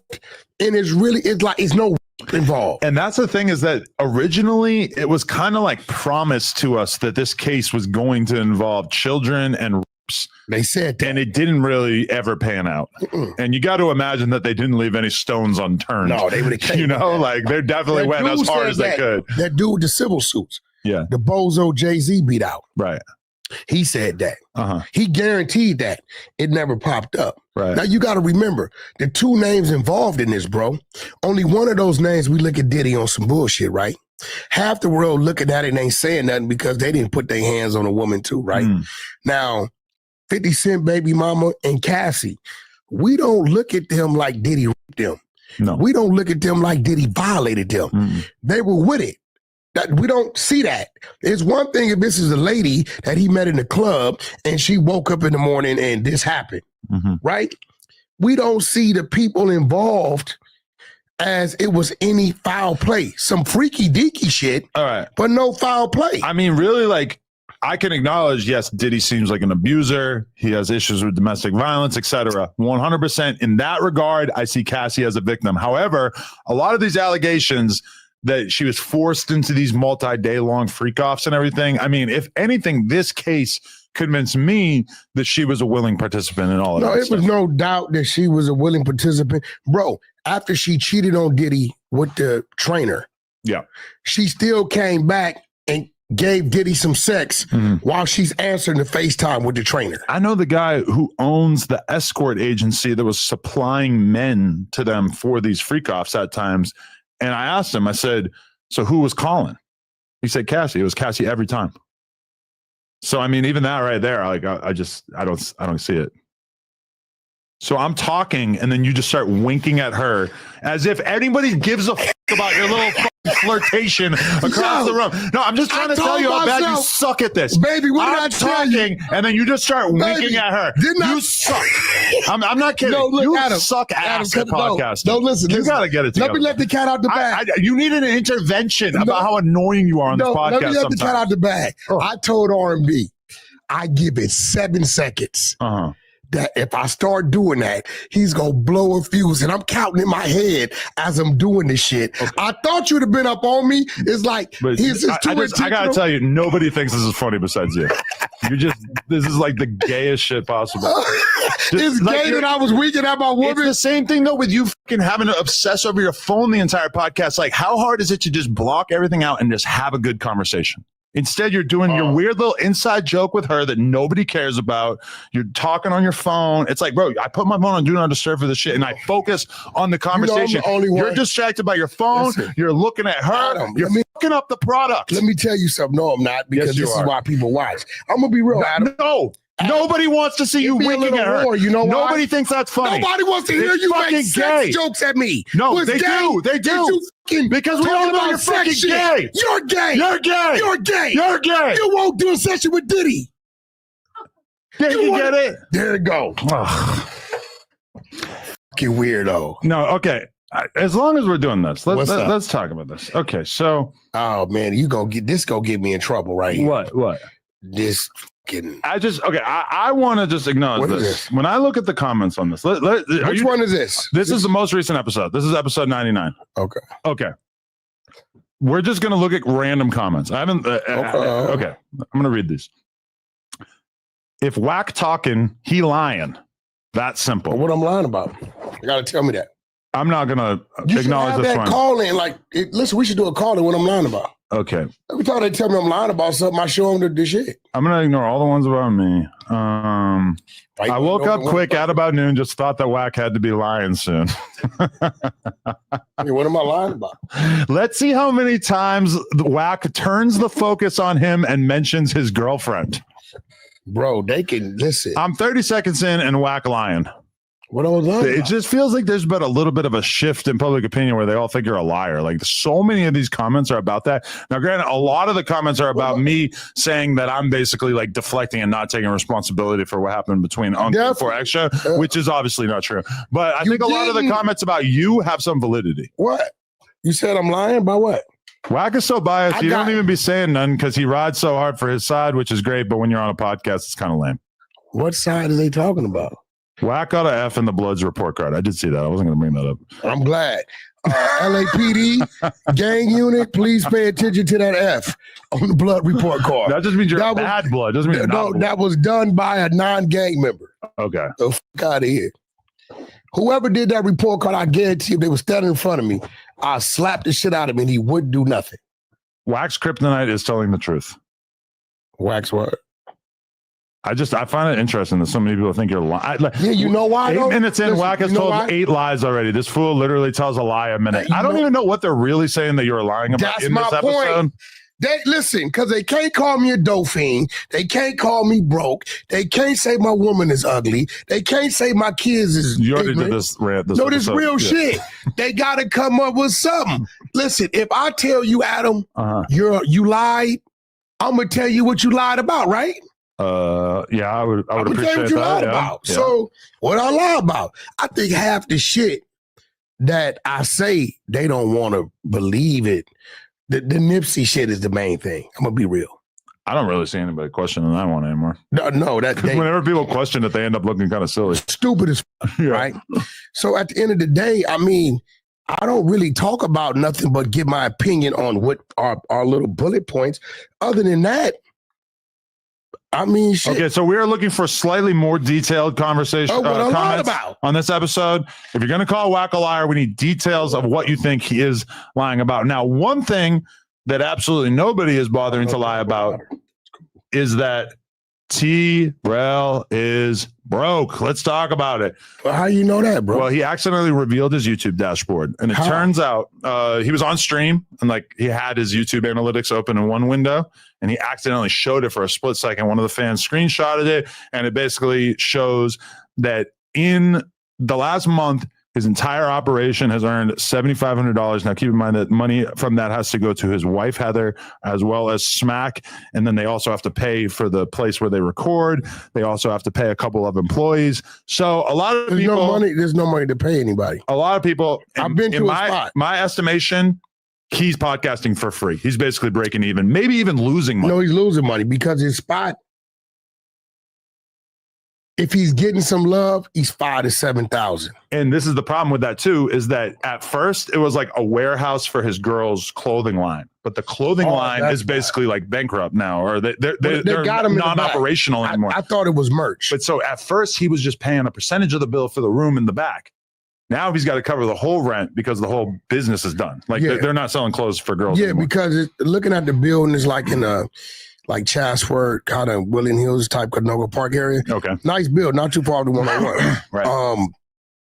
The front part is all him. The open area around is all him. And then in the back, they had merch, but he told me it was merch. I thought it was... It's the stuff for her clothing line. Yeah, I thought it was community Fig Community merch. So, but the building at least costing him probably 5 to 7. But maybe he just had a bad month. I mean, what if the other months is...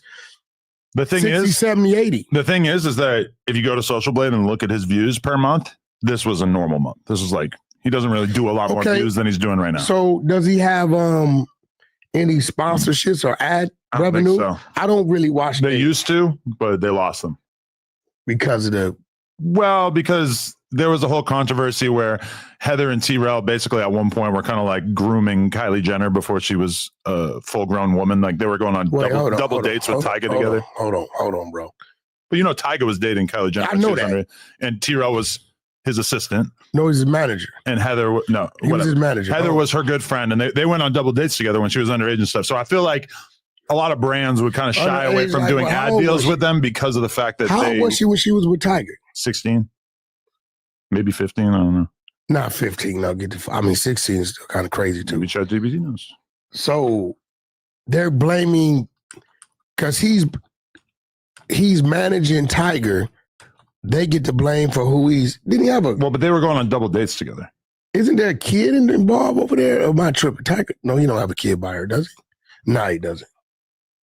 Kylie Jenner first met Tiger when she was 14-year-old. But when they were dating.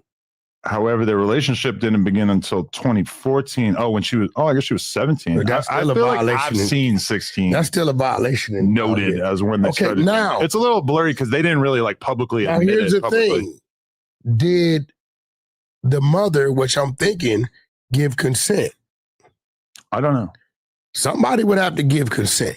It was too public. Because I think they were like traveling to Europe together and shit They like that. had So to at give that consent. point, then you really need. You got to give consent. Yeah. You know what I'm saying? So, and at this point, understanding what I understand, I ain't going to say too much because of the politics. The mother's with that.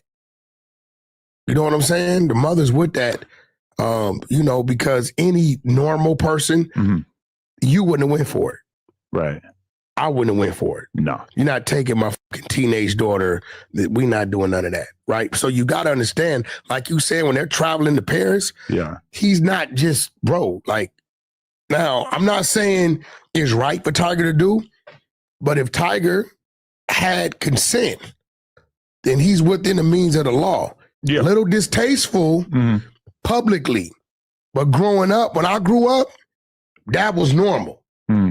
Grown men in Cadillacs and Jerry curls was pulling up to the high school, picking up their 10th, 11th, and 12th graders. Jerry curl outside the high school is crazy.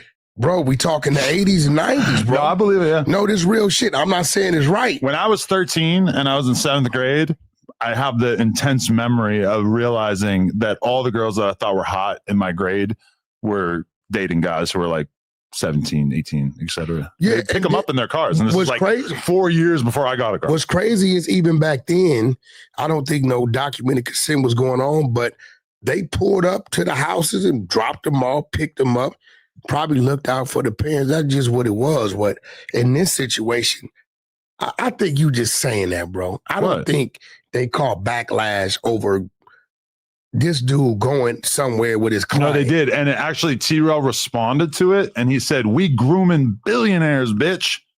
He was responding to a comment that was saying that you guys were grooming Kylie Jenner, and he looked at the camera and said, "Yeah, we grooming billionaires, bitch." And that's when they lost it. And I think that's when all the sponsors kind of head for the hills. Crazy. Yeah, Yeah, that's crazy. Yeah. So that's kind of crazy. I don't know. I just like, to me, okay, I wonder if T-Rail is going to stick with podcasting, given that he's breaking even. And then I also wonder if at some point, if Heather's going to be like, you know what, I can't just be with a brokey forever. Because I feel like she's carrying like an undue part of the weight of, like she probably is sick of having to support him. But I mean, you don't know, bro. You don't know what else T-Rail got going on. No, it's pretty much just this. You don't know that. Yeah, I do. I don't think anybody knows more about him than me. Huh? Y'all got that close? I feel like I'm pretty invested in his failure, so I've been paying pretty good attention. Yeah. Well, why did he branch off from AD? Because at worst they was in one location. AD's doing pretty well, right? I mean, that I think is kind of the revealing part to a lot of people, is that it's like T-Rail gets way more views than AD. So if he's making, does he? If T-Rail is breaking even, then AD, I don't know. But I know AD got other stuff going on. He makes music. Not music. He got marijuana deals. Okay. Like legal deals. You know what I'm saying? I know he has other stuff going on, but I don't be keeping up with. But I guess like the crazy thing for me about realizing that T-Rail is breaking even on podcasting is that it's like, he was making pretty good money at No Jumper. And when he left, I think he was making pretty good money for a little while. So I know that he's regretting leaving so bad now, because it's like when he was here, he had an actual job that was profitable. And now that he's working for himself, he's just treading water. So the question is, what can we do to help him? I don't know. Maybe we could like do a Secret Santa for his family when it's Christmas time. No, how about we present a run and we all do it together? What if we help get Heather on a dating app so she can find somebody who's down to... That's his wife, bro. Right? Listen. Okay, let me ask you something. I think we need to do a GoFundMe for them. If No Jumper was to fall, do you think Lena would leave you? No. So what makes you think the black woman would lead a black man? She's been dealing with this for so long that it's just kind of... Nah, because I remember when he had the Tiger contracts, he was doing this thing. He was all right. So I know, but she bought in at that point, and now his shit's all fucked up. So you got to just wonder, like, in her head, is she just going to let him fuck up forever? You do know his strength in the black community. Not in that family, particularly. How do you know that? Well, I mean, I don't know, because you act like you know okay, you just have said had some one-on-ones with Heather or something. I think that would probably change her life. But all I'm saying is that you say there's strength in the black community. Well, this particular black man has one arm, so he's not very strong. He has very little physical strength. Did you see Rich Trapper putting his grundle on his neck? The fuck is a grundle? It's, I just know he's on Grinder. It's the space between your balls and your asshole. So they were doing a podcast together, and T-Rail started telling Rich Trapper that he could beat him in a jiu-jitsu match. And Rich Trapper threw him on the couch and wrapped his legs around his head. Now, Rich Trapper is allegedly a gay man. And Definitely, he got caught on Grindr. And T-Rail also has some rumors that he might be a bisexual man. Nah, T-Rail, so, come on, bro. I don't know. It's kind of shocking. Did T-Rail just do something? Because I know he went at academics. Because you own a T-Rail bashing. Did I miss? Are we not in this together? Because you are supposed to be a big opt. No, but my thing is we take people down with the facts. We can't be making shit up now. The grundle shit, if that's what you call it, I don't know what. Do you want to see the clip? Yeah, we do know Rich Trapper is gay. We called him on Grindr. We know that. But I don't think we know that. We shouldn't say definitively, but it does seem allegedly. It seems very, very likely. Yeah. So based on what I've seen. But I don't. think you attacking Heather? I don't think Heather would lay down on her man, bro. Okay, let's watch this. This is the interaction that they had. Thank you right now. And me and Smack jump you, homie, for saying some bullshit. I'll probably whoop y'all niggas. Nigga, I do this shit every day. We'll beat the shit out of you, homie. No. No, for real, no. Man, we can do a challenge. No. Y'all my niggas, but we can do a challenge.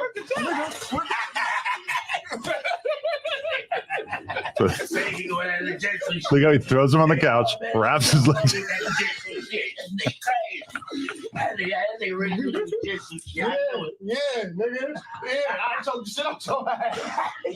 Damn, he he put his nuts on his back. Okay, you Put tell his me if nuts I'm on his crazy, neck, bro. That's does that indicate that your guest has no respect for you, and that realistically you've probably lost the respect of everybody else who works for you? That was a bad look. I don't understand how he let that happen. To me, that's just like you can't let that shit happen. And he violated the orange couch. Yeah.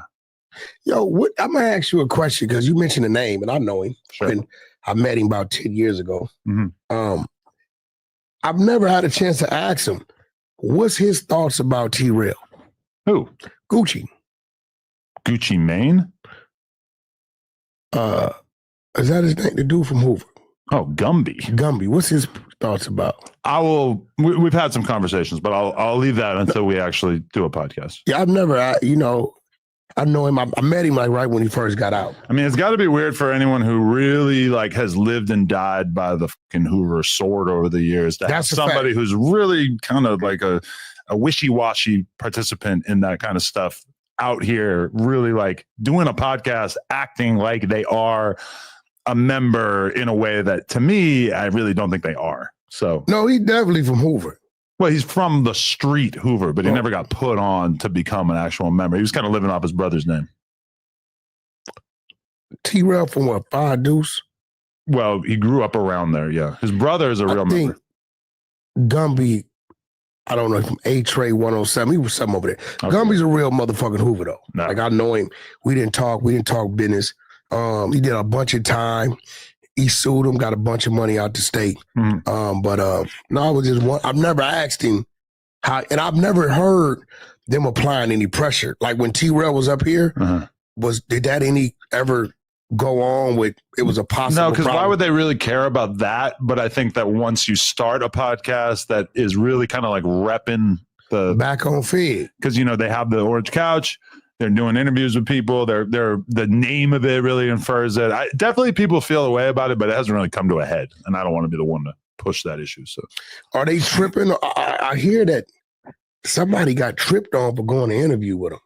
So is he? I'm pretty sure Gumby gonna break. Oh well, I think I do know that like what's his name? Odium Slim like got a lot of backlash from going and doing it. But that's just based on some crib shit, Yeah, but that's kind of crazy. Like, they know ODM. I mean, I don't really f with ODM, but I just think that's some hating shit. Yeah, but I guess, like, if you start a podcast, like, if you started a podcast that was just your thing and you called it Hanging with the Pirus, I mean, you're kind of asking for people to feel a way about going there. Whereas if you start a podcast and call it the Whack 100 Show, then it's like people can choose to f with it or not f with it. But when you do, like, a sort of, like somebody like 4 Extra, he's 100% committed to this gangster shit. He would never go sit on an orange couch. And 4 Extras, to a certain degree, he's gonna be limited. Well, true, but right. I'm just saying he wouldn't do it, but if it was more of like a neutral podcast that just so happened to be run by some dudes from over there, he's not going to be limited in that situation because I don't think doing back on Fig is going to make or break. He wouldn't do it no matter what because he's just not on that at all. Yeah. Because you got like Adam on some real shit. I understand you, right? But I hear it all the time. Oh, blood, why you letting him play with you like that, right? Mm-hmm. I know your character, I know your personality, I understand our show. It's a yin and a yang with this shit. That's what makes our show, right? So this is why you never see a street reaction out of me when you playing and shit, saying shit, right? But at some point, he gotta pick a side. We watched Brick Baby do it. I ain't saying do what Brick did. Brick Baby, when he went to do that 607 Arc show, that day he picked a side. That day he made his mind up, bro, I'm gonna stand on this side of business and screw what they talking about over there. And I got it. Like, I understood it. I didn't say, oh, he's soft, he's really like, bro, I'm gonna take this serious and I'm gonna see how far this takes me. Right? But I don't know, bro. But I don't think that Heather's gonna leave him. I think if his hand is bad, I think she's going to stay that way. They got children. Yeah. You got to wonder if she feels like she made a good choice with that. But, okay, so my final topic, like at a certain point, you got to just accept. What's going to happen you when made a bad move and you might want to rethink it. What's going to happen when he challenges you to arm wrestling? Well, it's going to be limited because a lot of times as an arm wrestler, you use the other arm to sort of hold yourself to the table, whatever. Okay. Big Sad has issued a warning to artists affiliated with OTR. What is that? Is that trolling? Word on the streets. This is what we deduced last night is basically like a while back, Big Sad got in the studio with Lefty Gunplay. They were going to do a song together. At some point while they're together, Lefty Gunplay may or may not have caught wind of the fact that Big Sad has been accused of. No accused. He's a rat. Whatever you say. Got the content. Either way, I guess Lefty at that point kind of like made it clear that he wasn't trying to do the song, and Big Sad definitely felt a way about that. And then I guess like there was another. So Lefty stood on business. Shout out Lefty Gunplay. That's an alleged right there. Big Lefty, no right. I guess there's other issues as well, and so Big Sad's basically just making it clear that he don't fuck with OTR. Yeah. And now a lot of people might primarily associate Lefty Gunplay with OTR, but they do have like many other artists. It's a few people over there he got a problem with. And one of them you seen up here. But then he said the meth heads at OTR, which does anyone else at OTR do meth? I mean, Scando's over there. You seen little Scando. Oh, I think that's the dude that Big Sad's been getting into it. They were talking about it. I don't actually know who it is. Yeah. No, he's been here. Okay. Okay. He had the jacket that got Bloods, Crips, all the gangs on the back of it. Okay. Scando's been here. So Scando's over there under OTR. Shout out Scando. He's from Blasterfool. It's Scando. Yeah, Blasterfool Gangster Crip, I believe. Is it Scando the Dark Lord? That's might. If I see him, I know it. Maybe this is a different guy. Yeah. But their neighborhoods don't get along. Okay. You get what I'm saying? And then I'm gonna tell you who else is over there. Yeah. Associated. T-Money. T-Money, the one member, brought the paperwork. There you go. That's all you need to know right there, yeah. So T-Money's over there, Scando's over there. Lefty kept it real. And that T-Money them probably the one let Lefty know, old boy told. You know what I'm saying? The paperwork's out. It is what it is. The goddamn interrogation is out. But I believe he's using it as just a clout move to get some attention. Big Sad? Yeah. I feel like Big Sad is... Okay, he clearly took a step back from dealing with so much drama and everything. And I know that like he took a big hold on doing interviews. He hasn't done an interview in over a year at this point. Like I think That's that whack effect, baby. He wanted to take some time, baby. He wanted to take some time to separate himself from all the bullshit that was going on. You can't separate yourself, bro. The aroma of ratting is in the air. See, look, a year ago, he did the No Jumper one with me, DW, and that's when it went down. I doubled back. And it got a little Mickey and tricky, but okay, he did Lil Blood 5 months ago. So, I mean, he's not totally done with it, but he has been kind of... Little dude is like a little turtle. He does have a turtle yo, vibe, yeah. Yo. Sure. Did you watch the content where I made R&B her first prison spread? I did not watch this. Oh, man, you should have watched it. I did it slow enough so you could try it. And she was scared straight to eat it. It was crazy. Wow. Yeah, it was pretty cool. I love that.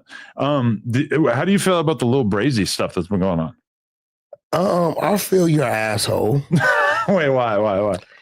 For one, wasn't nothing spectacular about him to have him up here. Two, he's an up-and-coming star. I'm not going to let you get away with that bullshit. You're exploiting him. He's a kid. You say he's an up-and-coming rapper. You asked him and said some very weird things that I got attacked over. Like what? Okay, I'm pretty sure a chick 19, 20, you're going to smash. Now I'm getting attacked. Oh, you're sitting up there.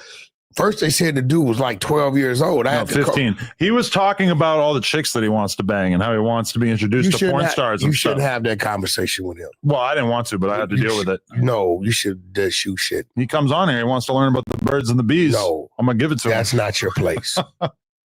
I got attacked.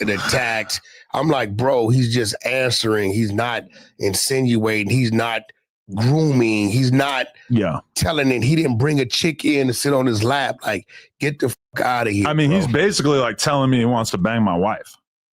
Yeah, you shouldn't be having them type of conversation. Well, I agree, but that's up to him. He's the one bringing this up to me. No, you should kill that. He's like, I want to do a photo shoot with Lena. He's 15, bro. Right. I agree. All right. But that's why I had him on, so we could try to. Puffy's bed is going to be open. Sense into him. Puffy's bed's going to be open. Do you think Lil Brazy would be invited to the freak-offs? That's another case. We're not having that conversation, bro. Okay, but so 15-year-old. Lil Brazy need to take his ass to school. So he's signed to OCR now. Okay. So he's amongst the greats of Los Angeles, the Lefty Gun plays and whatnot. And apparently they're bringing him up in this game. To me, like, okay, me sitting here having a conversation with him in which he disses the Norteños or the Sureños or whatever, and we tell him that he shouldn't do that, bro. Exactly. He shouldn't have did that. Where he from, Utah? Ogden, Utah. So why did Lush allow that to happen? Don't he hang out with the Sureños? Lush has a little bit of a glazing problem. You know, people will say things in front of him and he kind of knows that he's supposed to stand on business and he just kind of has a hard time jumping out the window, even when it's a 15-year-old white kid. I wouldn't even allow that if I was here. Okay, but my thing is, now you've got the label who signs him. They've got him outside shooting videos with all kinds of gang members and different people's sections and stuff like that. How come they don't get any blame for that? They should. And I'm going to tell you this. They keep his ass outside with them DCOchos. They going to find out how it go. What's a DCOcho? 18th Street. Okay. And I'm going to keep it 100. Like MS, like Florence. You know what I'm saying? Like, you know, East LA, some of these neighborhoods is so deep and they ain't playing with it. Like, they ain't playing with that. It ain't gonna just be about him. It's who associated with it. That ain't a walk in the park. So everybody ain't playing, bro. But if he's with ATR or OTR, realistically, give a fuck about that. But I'm saying, like, they're gonna probably help him to massage these issues, right? OTR ain't got enough. First of all, they shouldn't even want to be mixed with that. Because all that's going to bring is a fall in a label. You think? That's a what? You think that he's going to single-handedly bring down the hottest label on the West Coast? Disrespecting gangs like that. Big gangs. That's a big gang. That's top 3 largest Sureño gang. Right. Period. Bro, something going to happen. And then it's going to put everybody else, cats like Lefty. You ain't never heard Lefty Gunplay do it. And, you know, he really from where he from, right? Well, he doesn't diss the Sureños, but he disses the Norteños. No, right? no, he don't diss He don't diss the barrios around here. He actually did have a problem with the dude. I forget his name, but a couple years ago he did. He diss who? Yeah, so, you know, I think they should fall back from that, but he didn't say what he said, so they're going to have to deal with it one way or another. Would you welcome Lil Brazy into your world? Would you give him a tour of your hood? No. It's not happening. No, I don't. Is it the white thing? Is it the 15-year-old thing? Is it the blood from Utah I don't thing? promote. Listen, I'm going to say it like this, and I'm going to end it like this. Yeah. We've already seen Little Brazy. So when it happened, y'all going to get mad at me because I'm going to say, no, don't blame him. He was what he was. Y'all chose to do that. We seen Little Brazy already, have we not? Who? Have we not? Like a specific example? We seen Little Brazy already. You're talking about come on. His name's come on, 6ix9ine. Oh. We've seen Little Brazy. How is 6ix9ine like Little Brazy? Bro, you got a little 15-year-old kid from Utah. So what you gonna do? Take him around some real shit? You gonna take him around niggas that he's seeing shit? So you think he would tell? I know for a fact he'd tell. Oh Lord. The fuck is you talking about? Little Brazy, this is not you good. You put a 20-year thing over that man's head, and he know he can tell and run his punk ass back to Utah and play on 15. Yeah, he gonna get out. So I hope they just got him in the studio and sending him home. I hope that's what they doing. Because if you exposing them to other things, don't get mad when the indictment come down. Don't think for 1 second they're not gonna target him because they know he's 15. Put a number in front of him he hasn't even got to living yet, and watch him dance. This real shit. I mean, he just keeps getting confronted. This is why 6ix9ine speaks what he speaks. Hey, y'all don't get involved in that. Because when the shit hit the fan, you ain't gonna like it. I personally do not entice or influence or agree with anybody putting on or motivating any kid to gangbang. But okay, this is the issue. Before he even gets caught up, is that he's already got like 3 or 4 different videos that have come out of him basically getting punked by rivals. And so to me, that's not even the problem. The problem is that as he gets older, as he gets more off the porch, he's going to get sick of getting punked like that. And at some point, maybe he pulls out a gun and starts shooting at the guy who's confronting him. I feel like that's the most likely end to this story, unless he gets people around him that are able to kind of prevent that from happening. But I feel like he's so in love with the bullshit right now. Like he loves, we asked him, we said, so what's it like growing up in Ogden, Utah? He thinks about it for a second. He goes, we beef with the Nortes. Like that's the first thing he said. Like that's all he's thinking about is who his ops are. Like you got to look at Lil Brazy and understand this is a child of J-Bo. Like this is a kid who he was brought up on J-Bo to such an extreme J-Bo extent. ain't never met this kid. It doesn't matter. That's not what I'm saying. I'm saying that he's a J-Bo disciple to the point where it's almost like indistinguishable. J-Bo ain't never met this kid. He about to go get 30 years on purpose so he can be in there hanging out with J-Bo. Yeah, but that's what I'm saying. Stop putting that on J-Bo. Dude already in there. I think you're misinterpreting what I'm saying. I'm not saying it's J-Bo's fault. I'm saying that J-Bo is so influential to this kid through his music, which does not require a one-on-one interface, that I think that he's almost like you're seeing what's to come, because this kid, we've got a whole generation of J-Bo copycats on the way up. That kid chose to listen to J-Bo's music. It's on that kid's parents to monitor what their children listen to. Can't put that on J-Bo. It says explicit lyrics. I feel like you're intentionally miscomprehending what I'm saying. That man looking at 30 years, man. Yeah, 30 years. How do you feel about that? And it's really just for riding around with a machine gun and some weed. Yeah, but I mean, I'm pretty sure it's something else. Well, at this time, it feels like he's just a felon with a machine gun and some weed. Now, let me get this right, because you always talk about this dude. You're a big fan of this dude. Huge fan. He was doing time. He got out. Got a big deal, a couple million, right? When he got out, right? I don't know exactly what he did signing was. But then I remember you bringing it up. He was involved in a high-speed chase, went back to jail, right? Yeah, I think that's what we're dealing with now. And yeah. No, and then he cut his ankle monitor off and went to Arkansas. Well, they had to let him out. Okay. Because I remember when you told me they let him out, I said, that's odd. They let him out, and then he cut his monitor off and ran. Yeah. And I guess they found him in Arkansas. Yeah. I mean, he's just in love with the bullshit. You know, he's just not ready to just chill and be away from all that shit. Like, you know, wasn't he on NBA's tour? He was supposed to schedule. He was supposed to be. That's one of many like amazing opportunities that apparently is not going to happen as a result of his inability to stay out of trouble. And this is why the labels. This is why California can't have nice things. No, this is why the labels are frowning on street rappers. I do not blame them. Because it's like, bro, I think somebody gave him a couple million. Yeah. I believe it. Ain't no way he recouped that. But now they stagger the signing bonus, right? They give it to you in increments, so you probably didn't get the whole thing. Well, I mean, I don't know how they did it, but in some cases, they give you your bag. I don't think they really do that much anymore, though. Well, if the overall deal was for $2 million, then it's they're going to give you $100K up front, and they're going to say, when you drop your first project, we're going to give you $250,000. $2 million. They played for show, gave him $750,000. 5 to 750. Nigga ain't gonna Okay, yeah. Yeah. Probably break it up more like that, yeah. And then he was working the studio time. Then when he turned in his, you know, he got his rest. But I don't know, man. I wish the best for him. The youngster's like 21. It just sucks because he's like 21, right? I don't know if he's that young. He's 21 or something, super right? young, yeah. I mean, honestly, like his dad died in the gang war out there or whatever. And like was his dad or brother?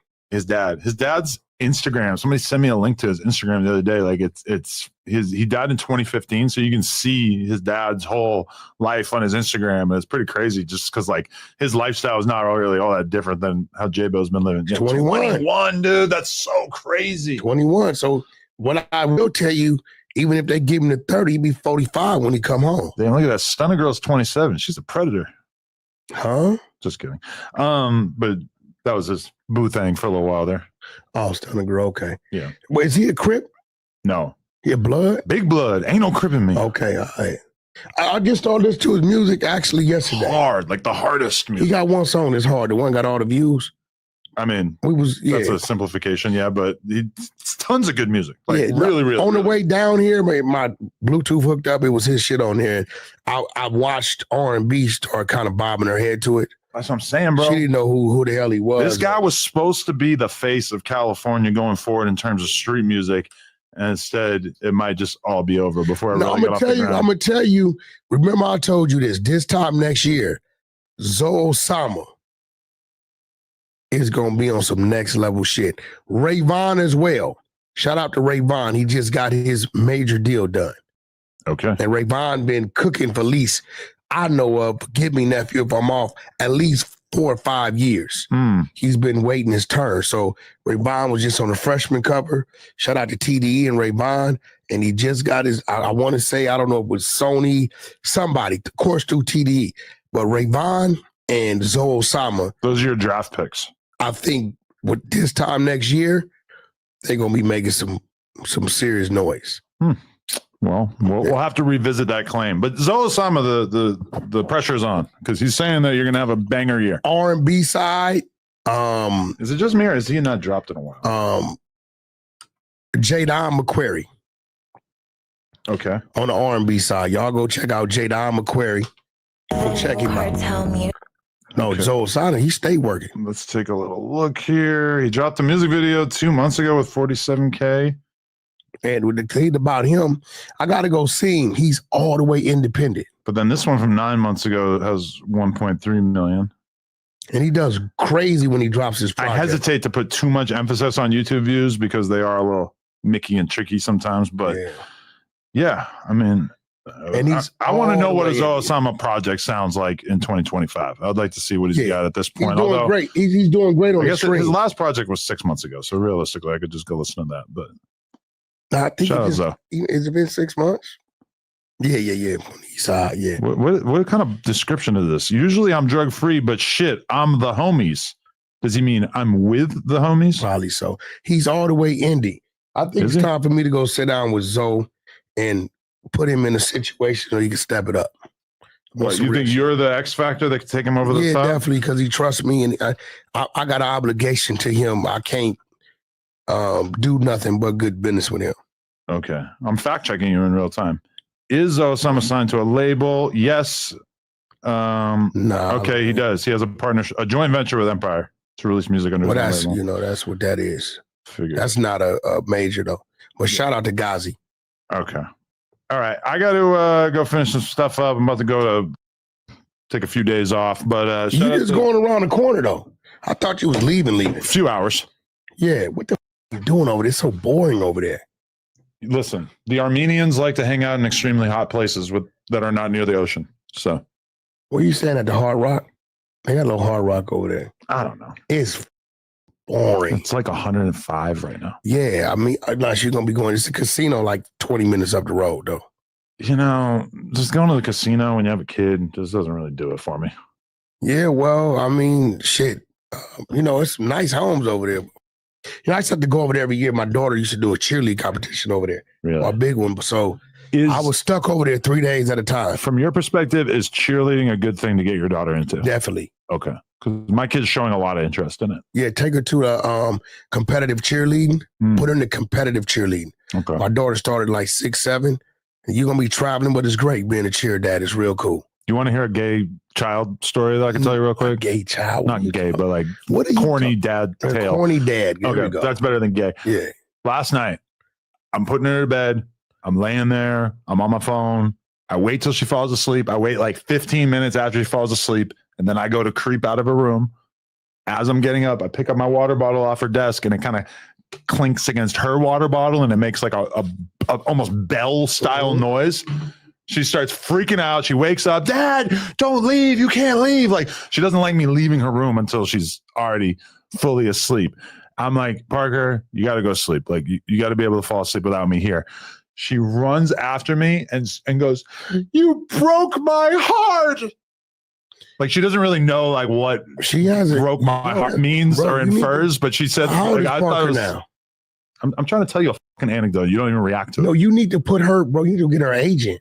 An 8 for acting? Bro, if you got a, that's what I'm saying, how old is she? 4.5. Bro, to be 4.5 and have that personality, you need to go get her agent, She's bro. just like figuring out what words mean. She doesn't understand that that's kind of like a weird. That's why she needs an agent. I don't want her to be a fucking actress. I mean, bro, like, let her run. Like, she's doing innocent. I want her to be a kid. No, not actress. I want to like, get her a job. No, like 4.5, kind of young for a no, job. but what's wrong with her doing like kid stuff? Yeah, like go to the playground or like draw or work on your reading. I'm just saying, every time you bring her up, I pay attention. I'm a dad. I have a daughter. So I pay attention to her character. That's character. Like, I know. She's serious, but she's like exaggerating. I just think parents who like want their kid to be an actor are weird. No, I'm not being an actor. I'm just saying, like, bro, like a model. Like you're just gonna spend your kid's childhood bringing them to auditions. Not at all. People love that. People like spend their kids' whole life doing that. I'm just saying, like, bro, if she has it, if she has a talent for it, okay, bro. If she has a talent, then she can figure it out when she grows up. For now, just be a kid. What you need to do is go get a rocking chair for the room. Why? Because she knows you're in that rocking chair, she'd go sleep. The room is kind of small for the rocking chair. Well, bring it in the room. She wants me to lay next to her in the bed, bent. I'm curled up in a ball playing Scrabble on my phone. And then sometimes she'll look over my shoulder while she's supposed to be falling asleep, and she'll go, "You're not playing Scrabble." So call me out on it. So is it a twin size bed or a full? That's a pretty big bed, yeah. Oh, okay. But you got to break her from that.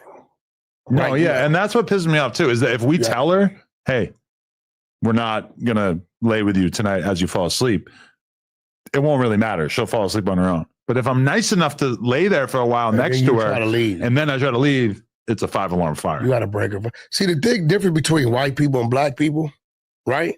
What?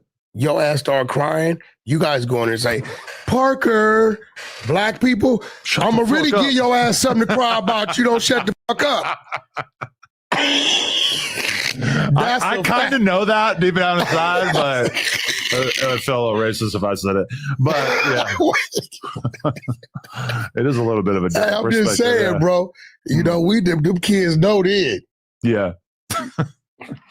My kid is like opening up to like my friends a lot though, because Michael, who filmed the trip that we just went on, she fully like goes outside when we're getting in the Uber, is having a full-blown conversation with him, where previously if she met any of my friends, she would just kind of be quiet and it would take her like a long time to warm up. Personality, she's starting to open up more. But be careful that.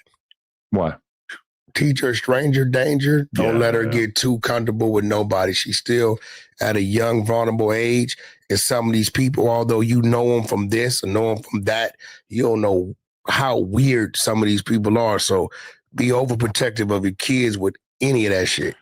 She's only supposed to be like that with you and with the immediate family, moms, pops, shit like that. Other than that, fuck that. True. I definitely do notice that she's still freaked out by strangers. Yeah.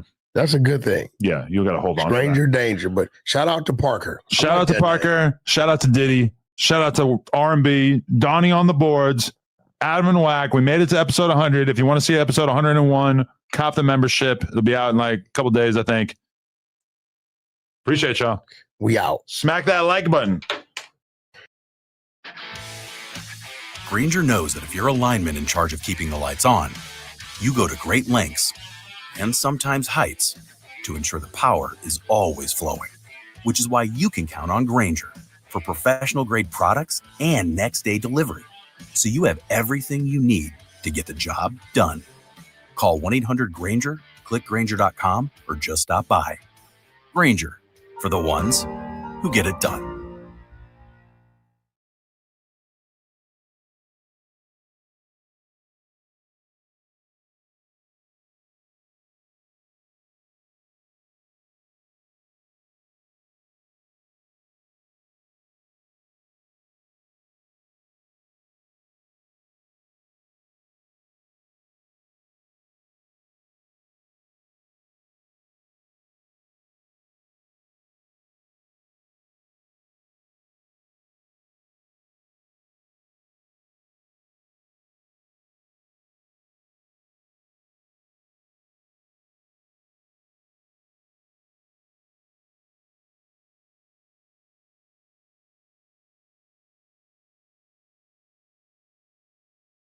With a mouth like you, when they said you was the hottest, they meant out your food.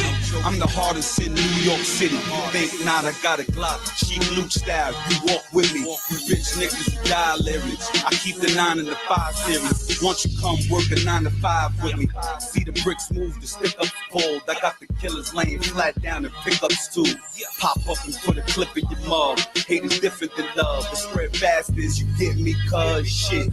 Let me explain, my brain's on a different wave. Everybody get it now. Fuck it, it's a different day. And suck my dick when I ain't got shit to say. Niggas think I'm dumb, like I ain't put them bricks away. Prepare for the war, anxious to kill. Bing shit, swing shit, leave you shaped in the grill. I ain't give a fuck, been on now. When on how many niggas died that depend on styles. Walk. Mixtapeallstar.com, mixunit.com, mixent.com. Hey yo, I ain't seen nothing yet. Niggas all threat, pussy when they sober, dogs when they wet. What up, killer? Nigga, please stop frontin'. You don't need to save the whole 5 G's. My neck don't freeze and my wrist don't either. I don't need it. I just copped the house on a visa, and I ain't go platinum. First album was a teaser. Now they on my meat like ice in the freezer. She loose. I tell you that boy, he's a problem. Take out blackheads like a tweezer. With his credit, you homie, and let the wolves eat you. We don't need to dump land at you, homie. You either in or you out of it. Cause I got a son now, and you fucking up a lot of shit I gotta get. And I hate for this to get out of hand. To have to give it to a nigga I played with in the sand. Yup. Shit, the West Coast barely know the name of our band. They don't. That's why I spit enough heat to give a nigga a tan. I do. I know you got mad cake, okay, nigga. And she don't give a fuck. I let my gut hang. You one day away from life, I wanna face talk. It's that D-Block, Alchemist, Heat Rock. Yo, I'm fucked up, man. Yes, sir. Yo, busy with my yak, son. Fuck that, I'm out of here. Yes, sir. Let's go. Who outside? Who outside, champ? Champ. Who is outside, champ? Put your orders in. Aki's ready for your orders. You see him. Let's go. Yes, sir. Let me get a couple of years in the chat, man. Let me get a couple of years, man. Let me get a couple of years in the damn chat. Jeez, come on now. Y'all know what time it is, champ. Please let your man Stino get a couple of years in the goddamn chat one time. Because it is I. The toughest of all things tough Stino. Please make sure y'all hitting that like button and y'all subscribing. This is very important. I need y'all to hit that like button and subscribe. We on the fast pace to 10K. We need that 10K, champ. Go ahead and stop what you're doing. If you're not subscribed, then go ahead and subscribe. If you haven't liked the video yet, go ahead and like it, champ. I don't know. I think people be waiting to like the video until they hear something that they don't like. And so, you know what I'm saying? So they don't have to, champ, right? But salute to everybody in the chat already. You know how we do. We running it down. American Tradesman, salute. Wolfson BME, salute. The self-proclaimed wise men. Salute, champ. You know we shaking the spot. Scissor, salute. Reggie Watson, Star Chizzy, Who That Call, 420 Alien Aid, City Noise. Salute to you, champ. Who else is here, champ? Who else is here? Jerry Gambuti, Australia, salutes, champion on my soul. Who else? Smoke, salute. JMJ Sun TV, salute.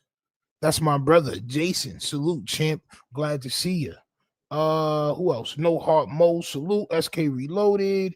Triple O Skrill, salute, champ. You know the vibes. Dope Dreams, Ron. Who else? If I missed anybody, excuse me, champ. Mistress Adina, Raw T, Steffi Weffy. Salute to you, champ. All right.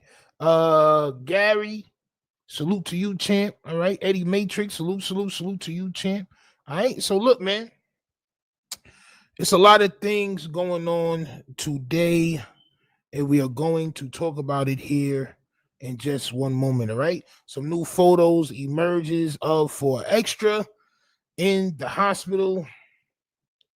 We're going to take a look at that. All right. It's a lot of things going on with these photos, so we're going to talk about it. Also, salute to James J. Son with the super sticker. I think that is, champ. Salute to you, champ. All right. Also, what else, champ? Aunt Hefe got called out for a fade from one of the 456 Pirus, champ. All right. And we're going to look at that as well. And also, No Jumper Cast looking very oily, talking about King Pill. We're going to look at all of that in just 1 second. All right. In just like 1 second. All right. Salute to you. Please make sure it's rolled up. Never hold up. No more pump faking is involved. We are here, champ. Right. We are here, champ. Ah, champ. I know the pump fakes be everlasting. These everlasting pump fakes, champ.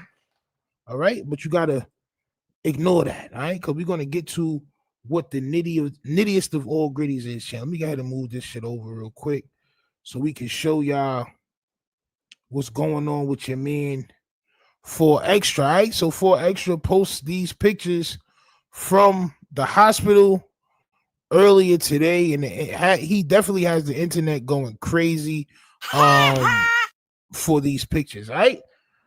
It's good to see him definitely standing up and all that. But we gonna get to what we got to get to, champ, right? Because your man 4Extra took a lot of damage, okay?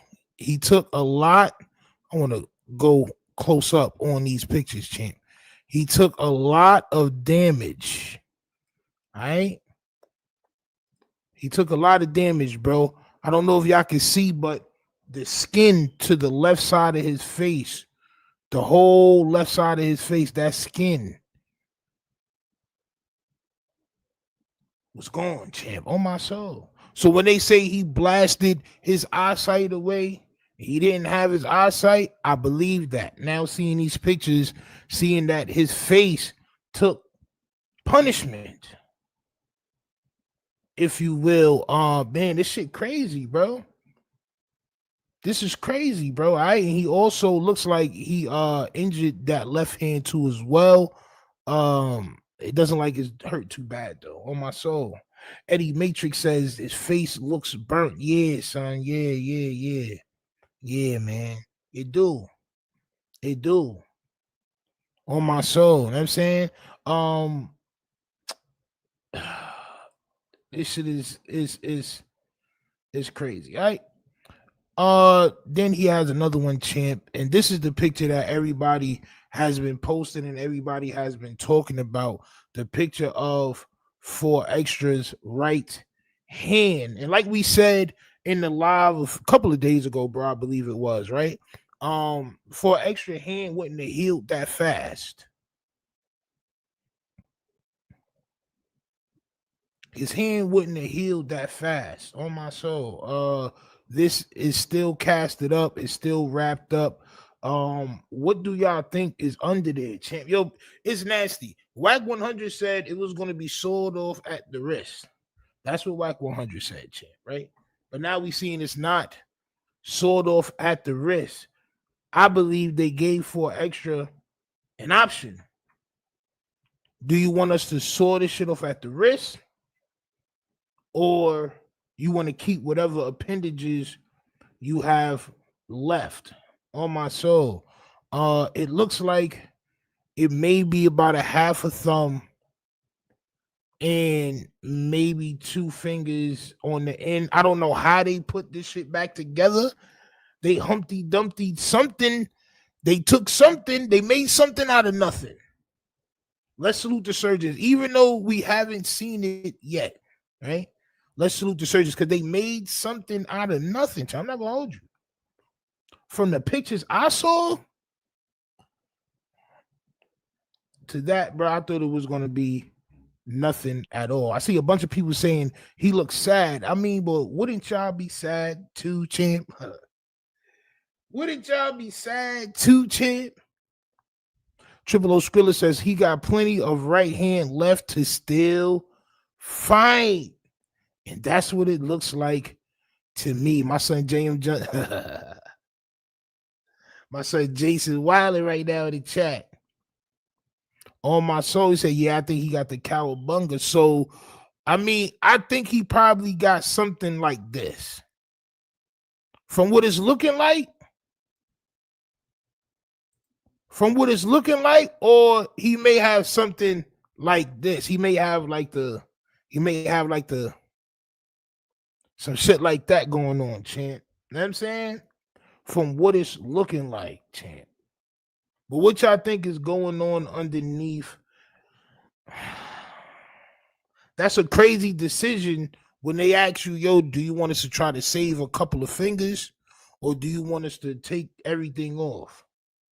Me, I don't know. That's a crazy decision to try to put yourself in. But I don't know, bro. Like, it's people are going to look anyway, but what are they going to be looking at is the question. Would you rather them be looking at a little nub or would you rather them be looking at appendages that don't really look like, you know what I'm saying? It's crazy work, champ. It's crazy work. If he didn't have insurance, they would have cut that hand off. So what was the 30K for? What was the 30K for, champ? Oh my soul. Did insurance just not cover everything that they wanted to go down? Oh my soul. And what do y'all think about him going to no jumper? So this is before we go into the Hefe shit.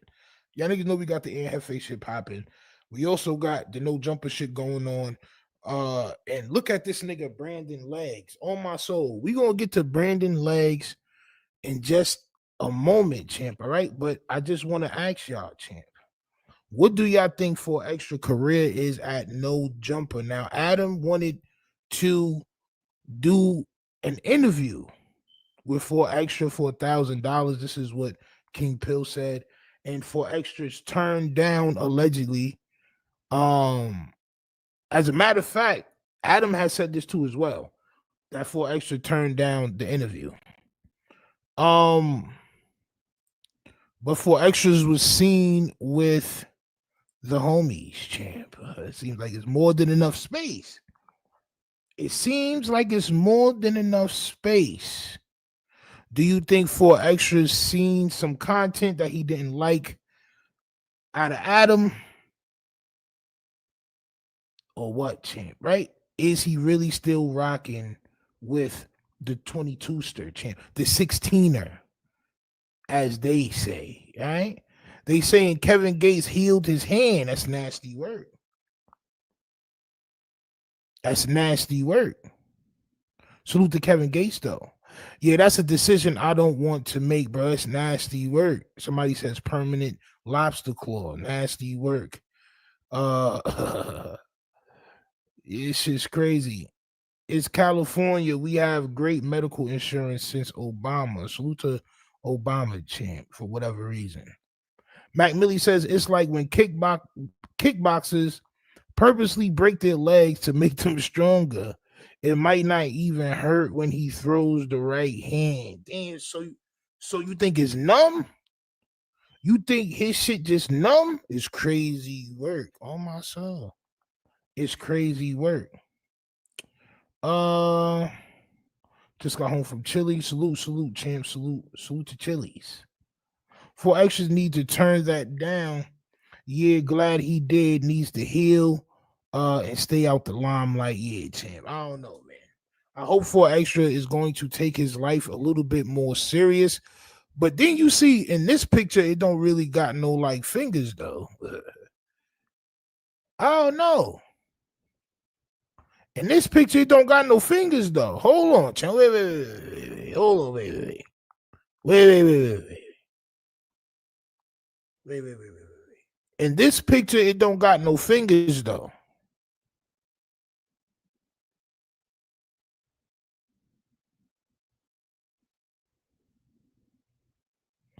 I'm not gonna lie to y'all, bro. Hold on, wait, champ. In this picture, wait. In this picture, you can see the fingers. At least some of them. And this John, that shit looking like wrist. I'm not gonna hold you. It's looking like wrist right here, champ. What happened, champ? Oh my soul. So picture number 3 is definitely a nub. Yo. Hold on, champ. I'm confused. It's the same clothes though. Look like it's the same day. Unless my son unless they had to take him. Unless he did this and then unless he took this picture and then they had to take him. Now, yo, you know what? Should not, you know what I'm saying? We're gonna have to take him, champ. Oh my soul. I don't know, champ. I don't know. Stretch Zilla says, keep your Tims on young Aunt Hefe throat. Champ. Not the Heffinated, champ. Yo. Salute to all these guys, man. You know what I'm saying? I don't want nothing, even with Aunt Hefe, bro. I don't want nothing bad to happen to him. Like, I don't want nothing like, nigga, I was the first person really talking about For Extra for real. Like, yo, this nigga fighting. What? This nigga not fighting. I didn't want nothing bad to happen to him, though. You feel me? Like, I don't want nothing bad to happen to Aunt Hefe. I don't want nothing bad to happen to nobody, bro. Oh my soul. This shit is nasty work. But what do y'all think? Do y'all think that son caught the nub, or do you think that son got the lobster jaw, the lobster mane, champ? Oh my soul. The lobster mane, champ. Do y'all believe it? Or is it the goddamn nubbiest of nubs, champ? Scotty says, it's funny, we always look for the play now in content. Facts. Bro, we got to. We got to, bro. This is what we here to do, champ. Why do they call him Young Ant when he look about 50? On my soul. Yo, listen, I don't know why they call him the youngest of all ants. I don't know why they call my son the youngest of all ants. I have no idea why they would do that, right? But and that shit crazy. Yo, bro, the nigga hair don't never grow. That shit always the same. Shit always the same, champ. I don't know why they call him the youngest of all ants, champ, but it seems like Aunt Hefe was called for a fade. And this whole shit is about to get crazy. I'm not gonna lie. Like the whole residual from 4 Extra blowing off his hand or whatever, hurting his hand. Let's just say hurting his hand, champ. It's gotten crazy. LA content creators are in shambles right now, champ. Damn, y'all niggas wilding on my son. Y'all niggas wilding on my son, Extra. Yo. Champ, can you Google Enter the Dragon? I did that shit like last week. I did that already. You want to know what I need? I need to start clipping up my videos better. Cause a lot of shit that I be saying, sometimes I just be tired, bro. And I just will not clip it like, oh, fuck this shit, bro. On my soul. I'd be like,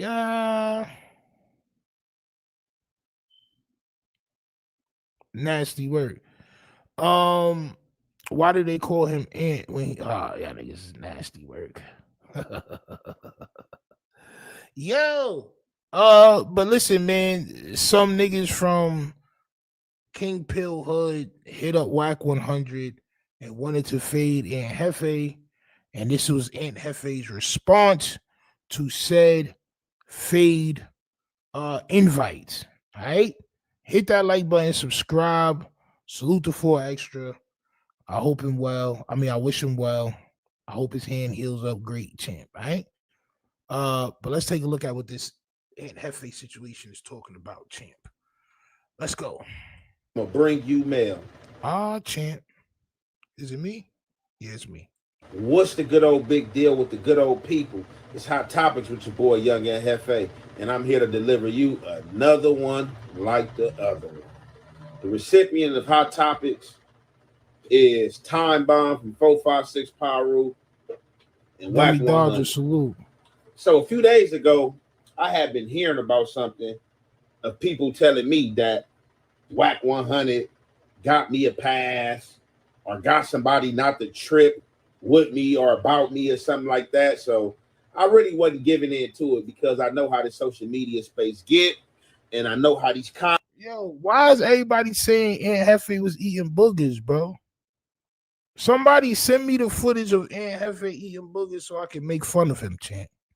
I never saw him eat a booger, champ. But if you seen it, just like nigga said that he was spitting in his kitchen sink and all that shit, bro, if you see it, send it to me. You see how in his left corner in the back, our right, his left, right? That shit is clean. He moved the cheese balls. Second day. First day, he covered the cheese balls. Second day, he removed the cheese balls, but it was still laundry. That chair in the back had laundry, champ. And I remember us saying, this nigga need to clean that goddamn table up, champ. Why is it laundry and jeans and jackets and shit over there in this corner, champ? Now it's clean as hell. Oh my soul. I know they watch this shit. I know they watch it. I be trying to help. I really be trying to help, bro. Oh my soul. Yeah. We saw that clip together. He looked at it and wiped it, then put his finger in his mouth. Oh nah. Oh nah. Oh nah. I seen him trying to like take a pubic hair out of his mouth. Nigga was like, I was like, ew. Ew. Nasty word. He washed clothes like he in prison. On my soul, nasty doodle stain drawers behind you, champ. But he got the situation cleaned up. Salute to the Heffinator, champ. comments get, and they should tell you. They should, when they give y'all these social media courses, they tell y'all to pay attention to the comments and engage with your audience and stuff like that. But y'all people got to know who to engage with. And it seemed like y'all picking a fine factor of negativity to engage with, and that is just goofy to me. I gotta call it what it is. When I it's never see, and this is what dumb Hefe doesn't understand, champ. You got to engage with everybody. With the haters, with the niggas that love you, engage with everybody. You don't got to be nice to everybody. You don't got to believe what everybody say, but it brings you traction to your page. The more comments, the better. Bro, I be getting into arguments with people on my shit for no reason, bro. I just be chilling, bro. I be rolling up. I see somebody type some dumb shit. I start getting at these niggas.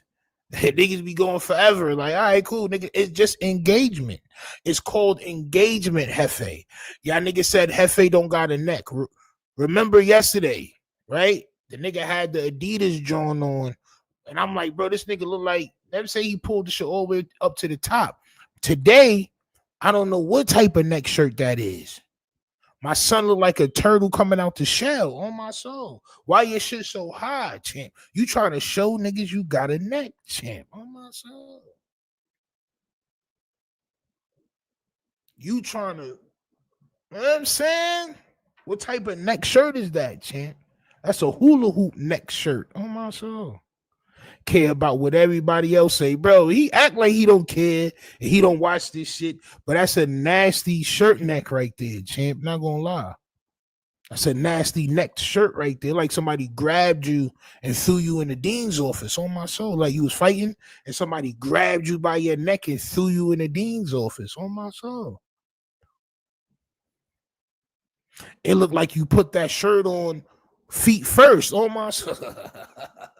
Nigga stepped through the neck part and pulled it up like a blouse. On my soul. Like a dress, nigga stepped through the neck part and shimmied his way up. Nigga, that's why this shit is.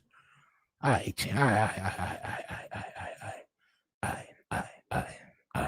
Look at the chat and I see something goofy, a negative that don't make no sense.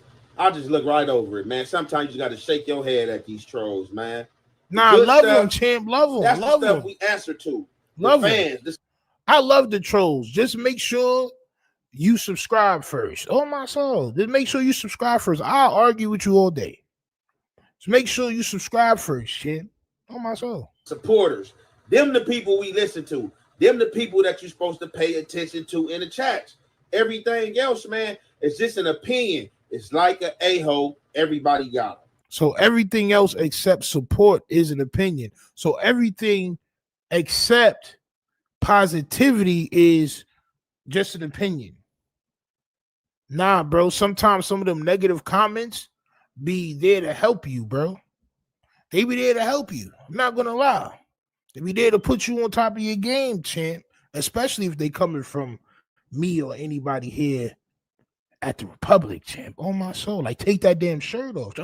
Take the shirt, throw it away, champ. So, as I said, I wasn't even playing into this narrative. Like, hey, can't nobody get me no pass, bro. If you gonna trip, you gonna trip, bro. We not stopping nobody from tripping, bro. Oh my soul. Like, what are we talking about? So, then, y'all know how the internet is. Somebody just had to send it to me. So, bam. Somebody I deal with sent it to me. Now, look, the deal with when we watch Aunt Hefe videos, the second he says something dumb that we deem is stupid, that's when we start pulling out the pictures. That's when we start pulling out the pictures. Somebody say, y'all look alike, though. I know, champ. That's my cousin. He owe me bread. Oh, my soul. All my cousins owe me bread. All of them. Because they all rich.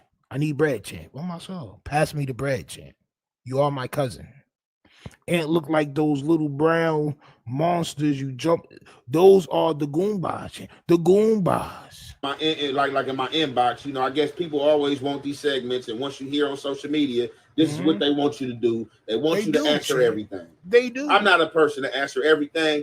But after I watched this long segment between Whack 100 and Time Bomb, I had to answer and I had to have some things to say.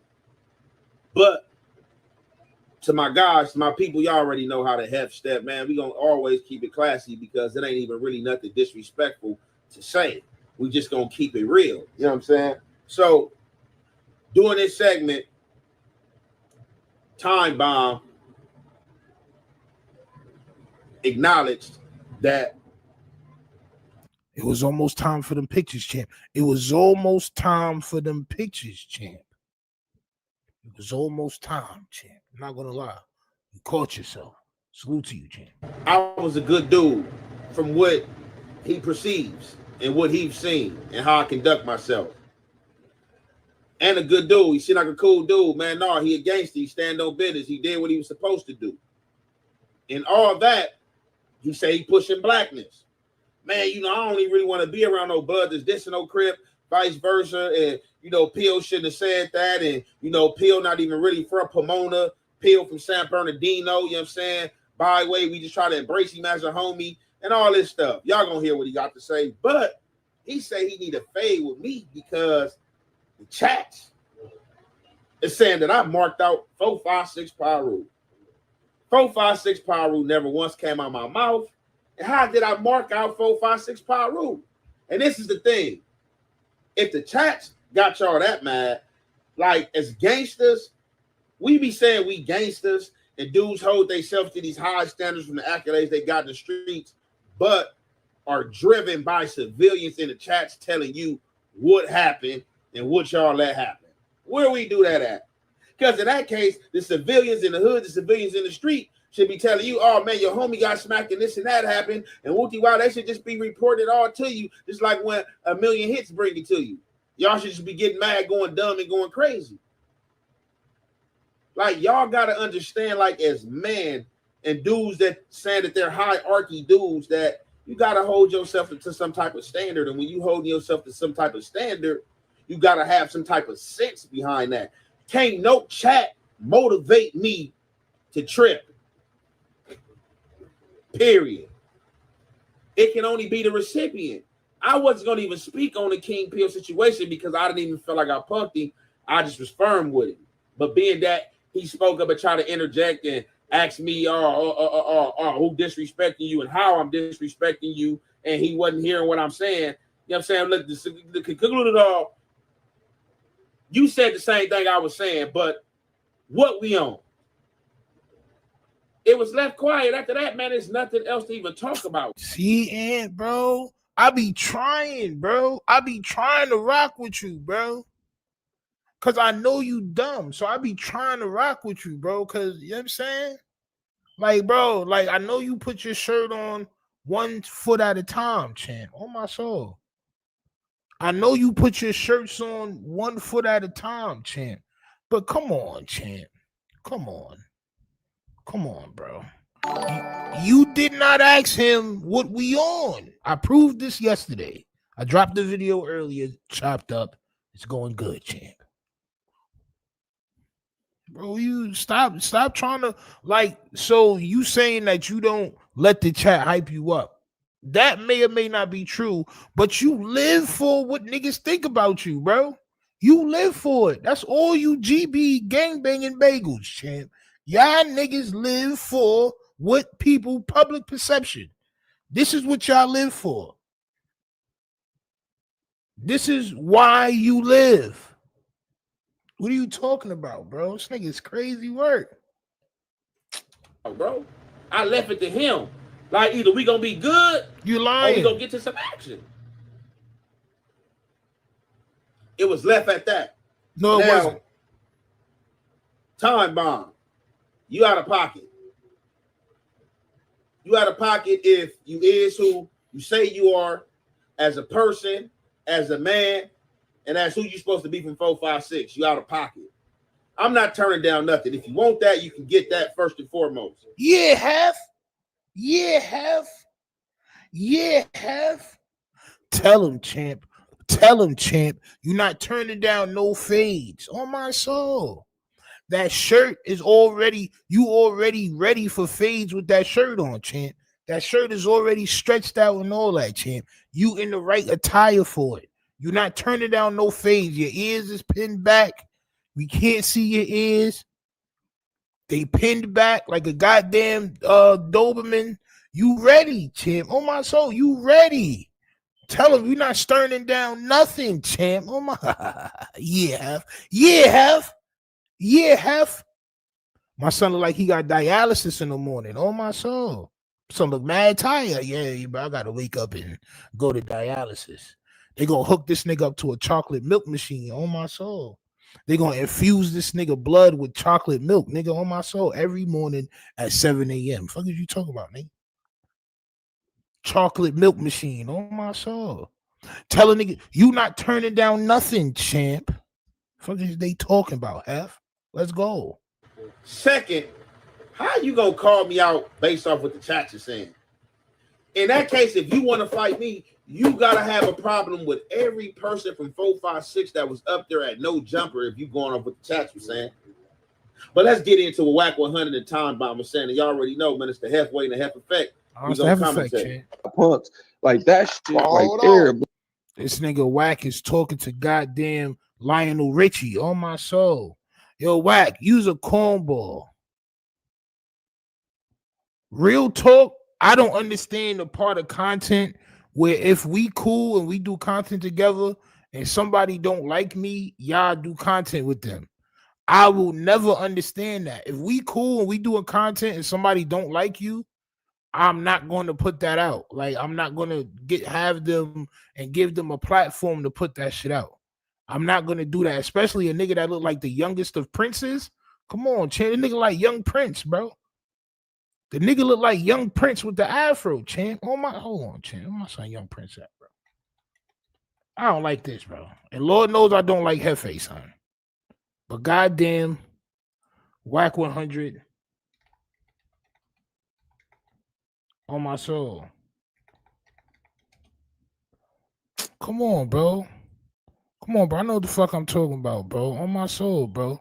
You out here with the youngest of princes, champ. Hold on, let me fix this shit, man, so niggas can see the whole picture, champ. On my soul. Come on, champ. Come on, champ.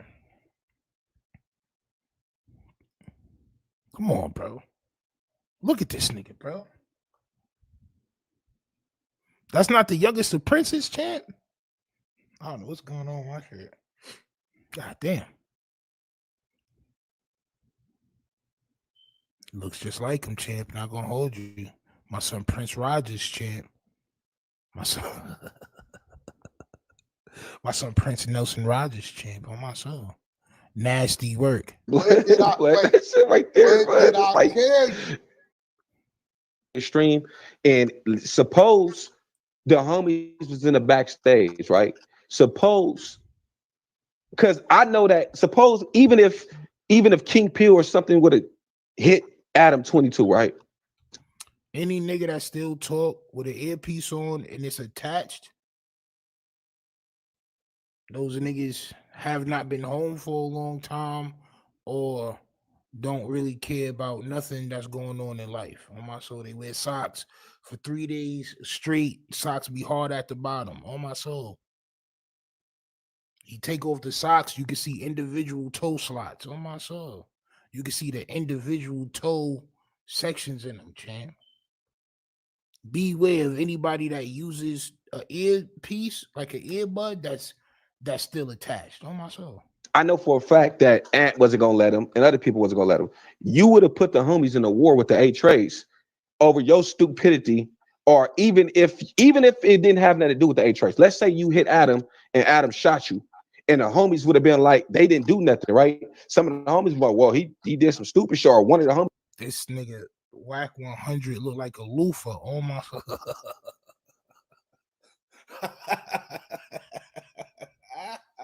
a pumice stone. That's what that shit is called. My son look like a pumice stone. Yo, my son a pumice, the pumices of all wax. And why are you talking to Whack? Bro, this is what I don't understand about California content creators. That gangbang, right? Why are you talking to somebody else about what King Pill did as if you're talking to, oh, yo, man, you got me because he did this and he did that, bro? Yeah, why do y'all do that all the time, champ? What's going on? I don't understand it, bro. Why can't you get King Pill, bro? He's in the hood right now. My son say he look like D. Ray Davis. Yeah, my son got the perfect Michael Jackson afro, bro. Like, perfect Michael Jackson shit. Oh my son, why you have, bro? It's 2025, bro. You gotta dread that shit up, or you gotta three strand twist. You gotta do something, champ. Gotta do something, champ. This shit look crazy. Like, bro, use a corn, bro. Straight up. You got a highlighter green. Like, come on, bro. That shit don't got no logos on it. Like, enough. Like, come on, man. Like, bro, what's going on, bro? Fresh off the night shift, garbage man. Oh my soul. Homies would have pulled out a gun and shot at him because of your stupidity, right? Yeah. That right there, you know, and then you would have put the homies in a situation because they would have been like, oh, Blood, why you didn't do nothing? You let Blood get shot. And then some of the homies would be like, Blood doing stupid shit. But see, this is why I'm telling you, like, all the energy toward, I feel like the energy towards Aunt Hefe it ain't justifiable. It'd have been one thing if Aunt Hefe would have been like, "Oh, nigga, whoopie whoop," and said And something about. Hefe's a real nigga. And And Hefe's said a something real about nigga, real stomp all down Aunt nigga. Hefe did was address the disrespect that they tried to like make a topic of conversation. He let niggas know, hey, look, bro, we ain't gonna have a topic talking about how a motherfucker dissed to Trey, right? I don't know. All I know is son got a V-neck hoodie on. That shit don't got no zipper. I'm looking at where the zipper is, why the neck. Bro, it's just the wildest neck shirts. Like, just come from California, champ. Aunt Hefe's a real one. Nigga, shut your ass up, man. If Aunt Hefe's a real one, why are you crying on the phone to my son Wack, champ? Oh, my soul. Why? My son Wack need a gallon of aloe vera juice to pour down his face, champ. Oh, my soul. Now, you got to look at something, right? It's not Aunt Hefe. It's the, I'm getting sick of these motherfuckers posting 4, 5, 6 got punks. Like that shit right there, blood. Like that shit right there, blood. It's like, this nigga's moot for sure. For sure. For sure. That was Mook, bro. It's not Aunt Hefe. It's the, I'm getting sick of these motherfuckers posting 4, 5, 6 got punks. Like that shit right there, blood. That shit right there, blood. That shit right there. Ooh, that shit right there. Like, bro, shut up, bro. He's a cornball, bro. You corny, bro. Straight up, bro. He's corny, bro. Like, man, he's corny. Bro. What did I warn you about a month or two? I said, bro. Yeah, you told me this, bro. I'm gonna keep it 1,000 with you, man. I said anything he does, they're gonna make him the face. And I said you're gonna start seeing things tied to your neighborhood that you've never seen before. I told you that. Ain't none of these. Look, let me tell you something, man. Look, he ain't no face in no 4, 5, 6. That nigga's he ain't even the face of San Bernardino, bro. You know what I mean? That nigga's not the face of nothing. You know, I don't even understand like why. How he not the face, but he the most litest nigga from there, and nobody knows you. Wack is using you right now. Wack is using you right now. And I'm gonna tell you why I don't like King Pill, right? King Pill was alright, bro. You know what I'm saying? Like, I didn't have no problem with son. But what he did was wild trash, right? Your man King Pill, if y'all see right here, it say message unavailable, right?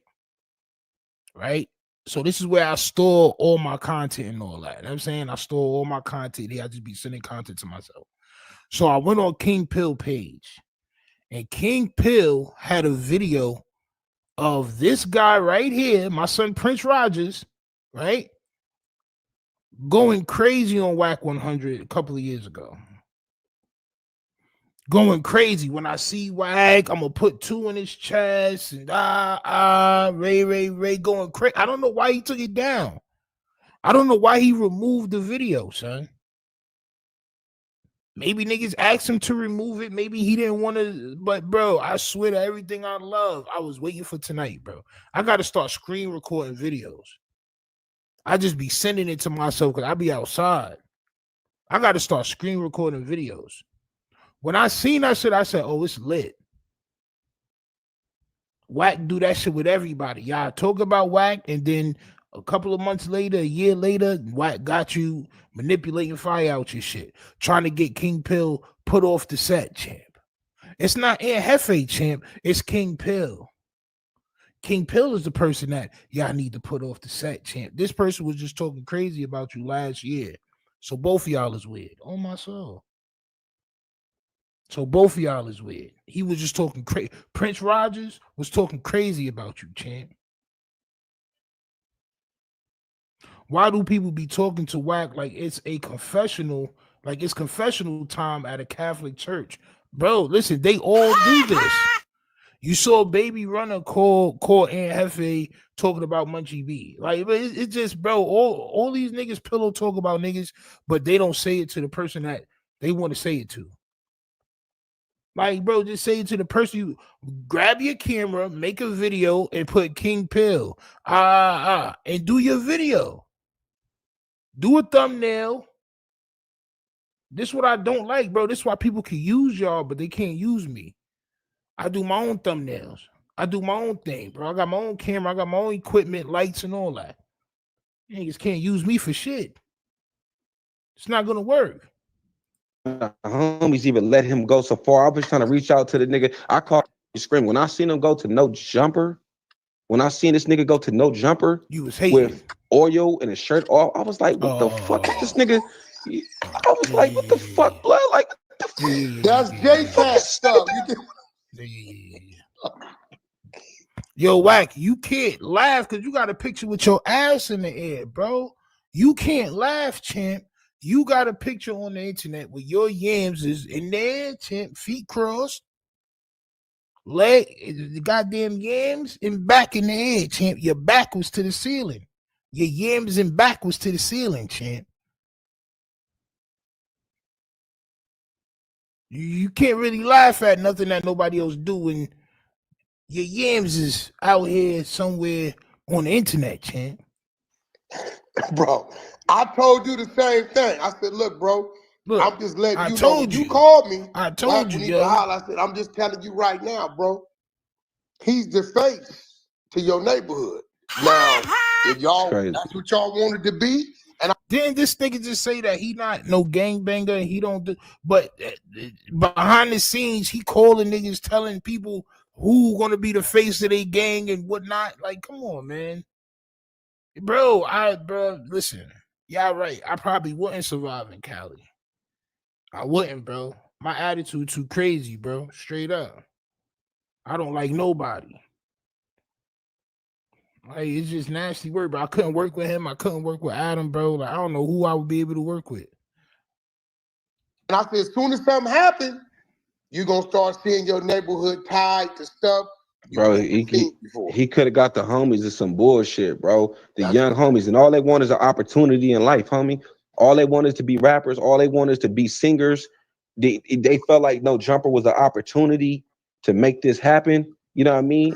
I'm not, like I say. So tell them to get off their ass, make some music, make some videos. How come and this is what I don't understand, right? Y'all a whole gang.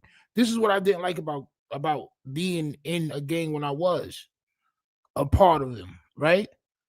We not doing no type of fundraising to get no studio equipment. We not doing nothing. We not putting no money together to open no stores. We not doing shit.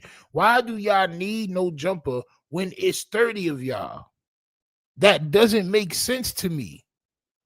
It's 30 of y'all with 30 different Instagrams that could all be one thing. No, the niggas don't want to do that. Y'all want to get chose. You niggas is hoes. Y'all want to get chose. Y'all want to get chose. Nigga, that's what hoes do. Hoes want to get chose. So all of them rapping went up there for what? They didn't get on camera. They didn't perform. They didn't give a CD to Adam. What did they go up there for? To get chose. Oh, well, maybe if she see me and like, nigga, you went to get chose, bro. It's a bunch of whorish activities, champ. Sucker shit. Come on, son. Wack promised this dude an interview on No Jumper. Watch, he be on the next Adam and Wack show. Probably. And watch him end up in trouble. Because he has a video talking about Wack 100 crazy. I was trying to find it. I'll probably find it. It'll probably pop up because I was looking for it. Nasty work. So we can send 30 people up to No Jumper to ask for 200 for Adam. Exactly. We're going to all go so he can get exposure for the set. And that's going to be good for us because we're the say, bro, like, come on, man. Shit is dumb, bro. Some little kid shit going on. I'm not down. I'm not dissing no Crips. I love Crips. I learned to realize as a black man that we all black and we need to stand together and create businesses and stuff, right? So stop being Pyru, bro. If you realize that black unity is the best thing, everything, drop your flag. Everybody drop their flags and let's all come together. There's no way you about to still wear that rag and be cool with all the gangs. This shit doesn't make sense. It's not going to happen. You're not about to do nothing. That shirt tells me everything I need to know. That hoodie don't have no drawstring. That is crazy work. That's crazy. That hoodie don't have no drawstring, bro. Where's the drawstring at? How do you form it? Or how do you keep it from, you know what I'm saying? Oh, this fucking microphone, I promise you, by next month, I'm gonna have a all black microphone with the goddamn fuzz on top of it, bro. I can't do this, bro.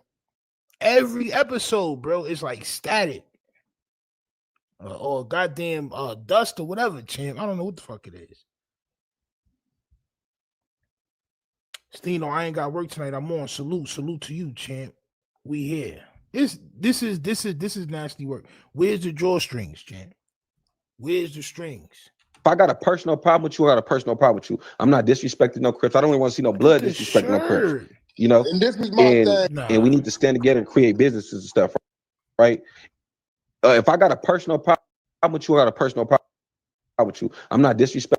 Bro, look at the shirt, bro. Look at the shirt, bro. What did you do here? He couldn't fit the afro. Like, bro, I just be, you know what I'm saying? Like, bro, like this is how I am, bro. I'm not trying to be somebody I'm not. This is who I am, bro. You can ask anybody in the chat that knows me. JMJ son, that's Jam Master J Jr. That's one of my best friends. He'll tell you. Black 200, that's my homeboy Nakoro. He will tell you too as well.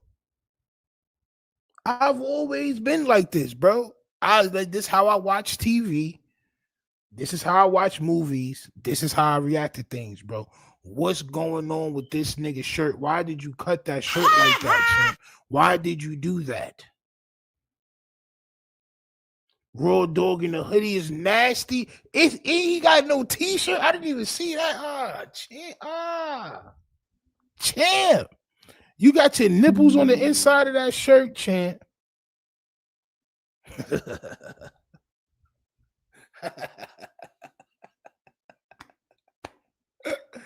Yo, my son, nah, man, come on. This is why niggas be having belly button lint, bro. Y'all niggas be trying to Raw Dog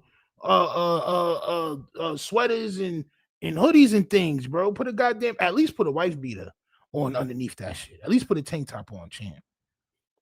You got your nipples out, champ. Oh my soul. And then you cut the joint to put the ad so you can fit the afro in, champ. Crazy. Respecting no Crips. I don't even want to see no blood disrespecting no Crips. You know, and this is my thing, bro. I don't want to see no bloods disrespect. No if I got a personal problem with you, I got a personal problem with you. I'm not disrespecting no Crips. I don't even want to see no blood disrespecting no Crips. That's your problem. You worried about everything too much, nigga. You gonna get yourself hurt. I don't want to see no bloods disrespect no Crips. Is crazy. What are you talking about?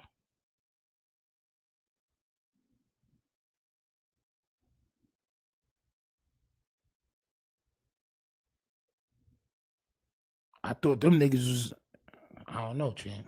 You know, and this is my thing, bro. This is my thing when it comes to NFA.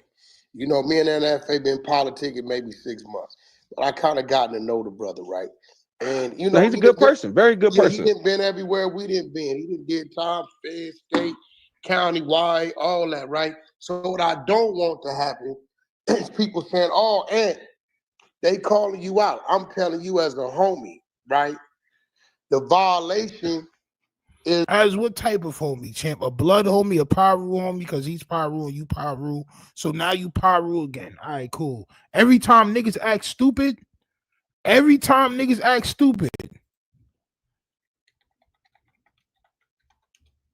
nigga talking about, bro. This nigga wilding out, bro. Every time niggas act stupid, champ.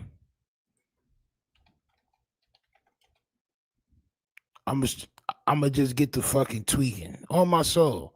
Every time niggas act stupid, I'm gonna get to tweaking, champ. On my soul. This is my son Whack 100 skin right here. On my soul. Nigga wilding, champ. I'm tired of these guys, champ. Tired of them, champ. What do you mean because we homies? Nigga, you not his homie. Didn't you just say you don't gang bang? Did you just say you not in the gang? All that shit is behind me, champ. Didn't you say that? Now, because you talking to goddamn man, come on, man.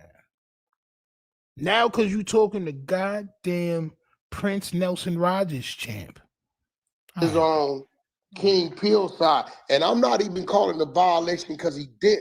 Calling the the violation. If he felt like he wanted to diss, that's his right. The violation Yeah, that's true. is he bowed it down. Ant got the Yeah, right that's real. trait to say, hey, homie, that's what we ain't doing, whoop-de-whoop. And Ant said, so what we doing? Y'all trying to make it seem a certain way. You don't like King Pill already. You want to be the only Piru in the building. This is just facts. You want to be the only Piru amongst nothing but Crips.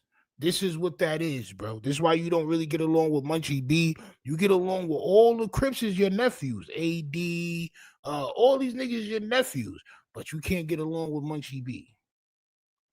You trying to be the only Piru up there, bro. This is nasty work. You just said that you wasn't gangbanging, but you're calling for a nigga DP, champ. That's nasty work. Why would anybody listen to Whack 100 about who the DP when he didn't get his own put off? It's nasty work. He's just gonna wake up one day and say, I'm not gangbanging no more, champ. I'm not a gang member. When niggas want you to come get your put off right now, you worrying about goddamn Pomona. What about Pacoima, champ? I'm from New York, but I know these. I be hearing these towns, champ. You worrying about Pomona, but what about Pacoima, champ? Nasty word. Right? There's no way. Look, Whack, So, I swear to God on my Star Chizzy says you can't say what we doing looking at somebody else. You playing exactly. I don't know why they trying to take up for Aunt Hefe. Everybody's trying to make Aunt Hefe look like some big tough guy, bro. And that's even more the reason why, nigga, I want to box.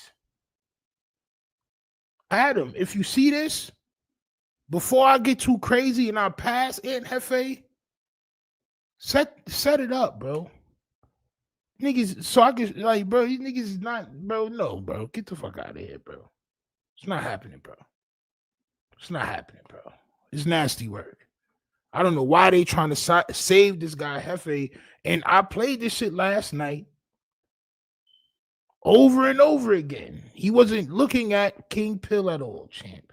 We can't I swear to God on my grandma blood, and you telling the truth, there's no way in hell that a nigga could raise their voice to me like Ant, right? The way they did, no. You know, the way they did, nigga, blood, let's go outside. Nigga, I would have cracked blood in his face. Ant didn't do nothing wrong. The Buster shit was that nigga over there, King Pill. So that was the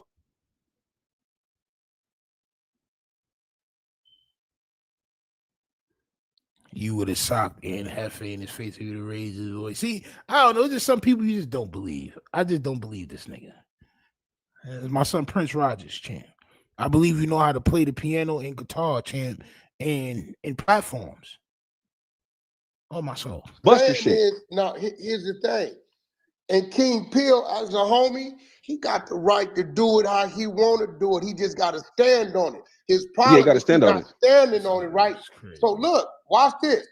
Ant from the gangster card, 4 extras from the neighborhood card.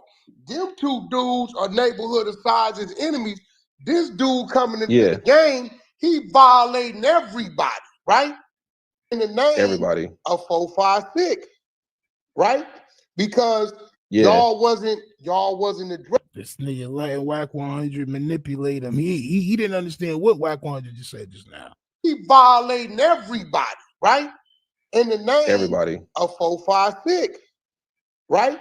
Because y'all wasn't addressing it. So I'm saying like this, what I don't want to happen is people saying, oh, Ant, they calling you out. My son Ice Doggy Dog salute. He says, nah, Stino, Wax still mad. Pill said R&B got some tig old biddies in that video. Probably, champ. Probably, champ. Oh, my son.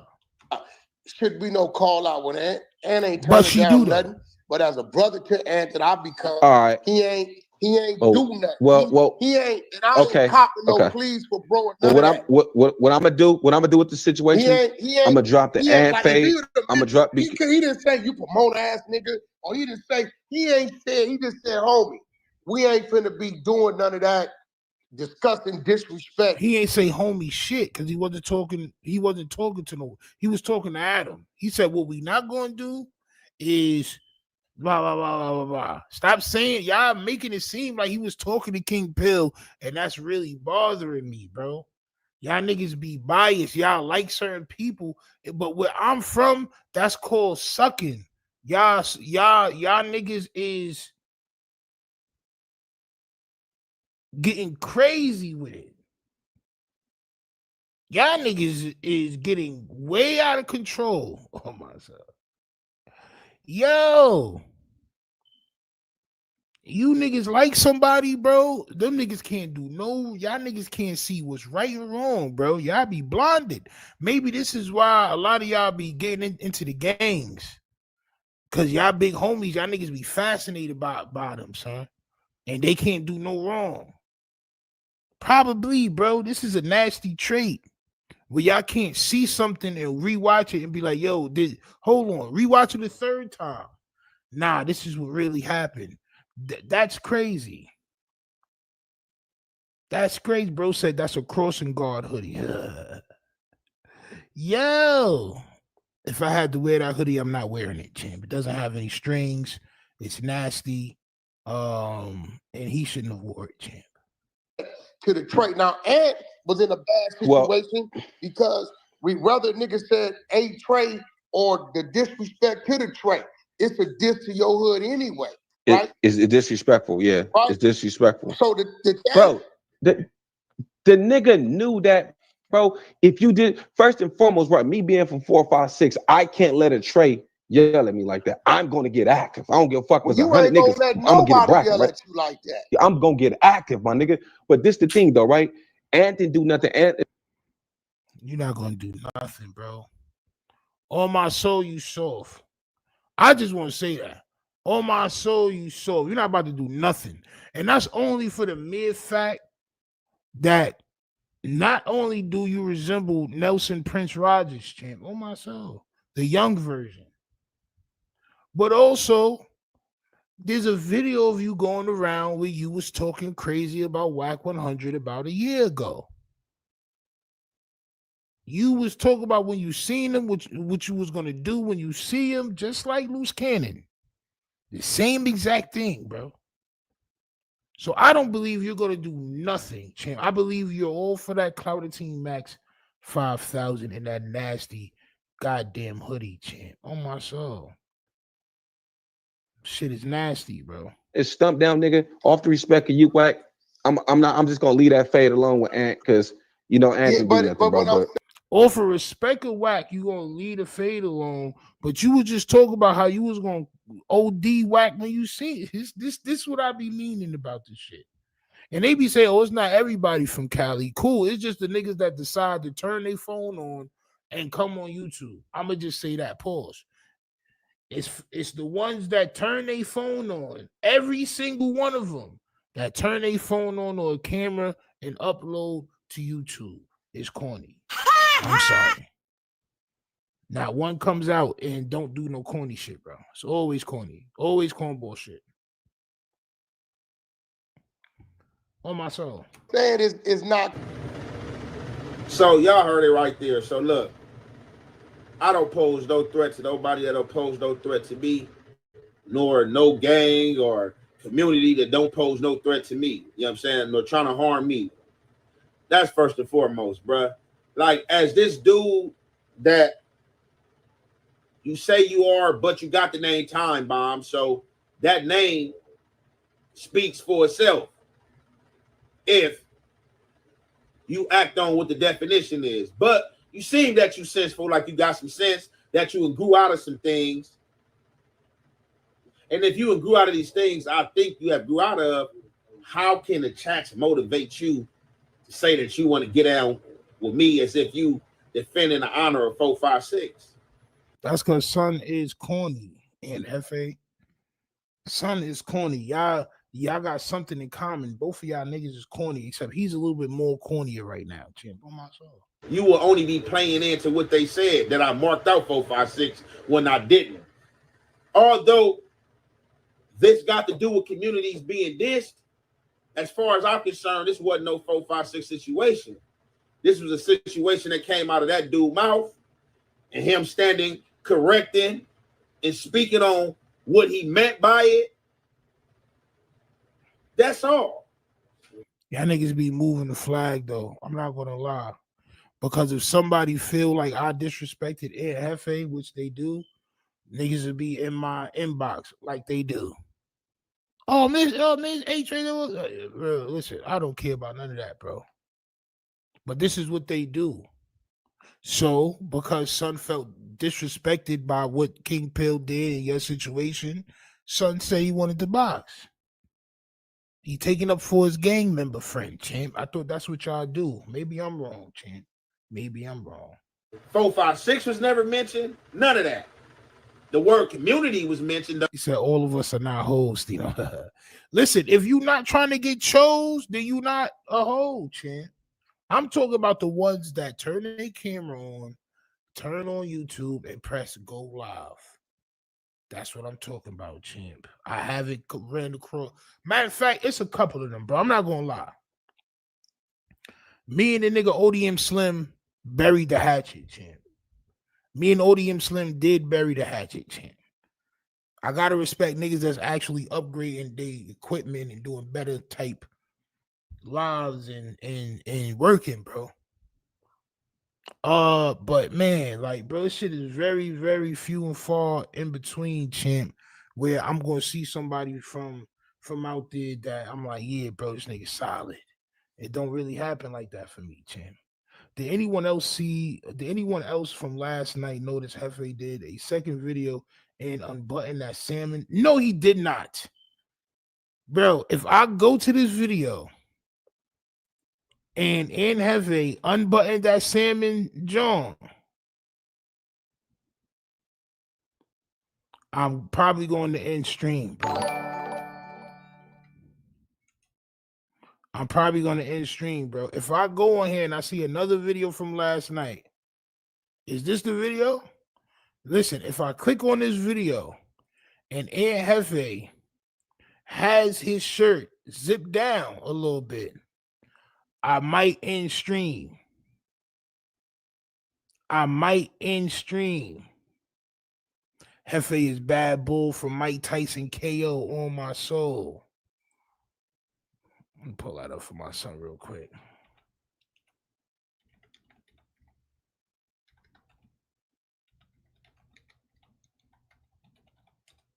On my soul. Damn, with the knot on top of this shit. Champ.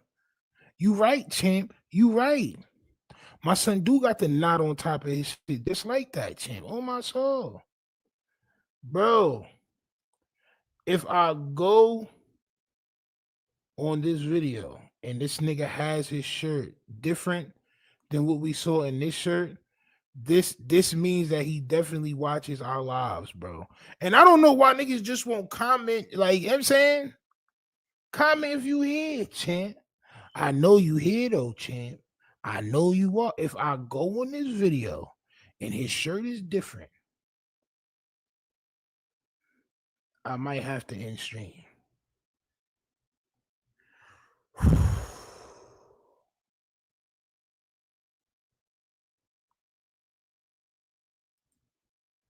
Face up, Papa J. If Ferraris with a K, niggas trolling on the ground. Man hunt, catch a case. Catch a punk, he gon' lay. I just blew 100K. Eyes blind like Ray. No surrender, press play. Niggas talking like they bought it. Carry guns that ever shot it. You trash. That shit is whack.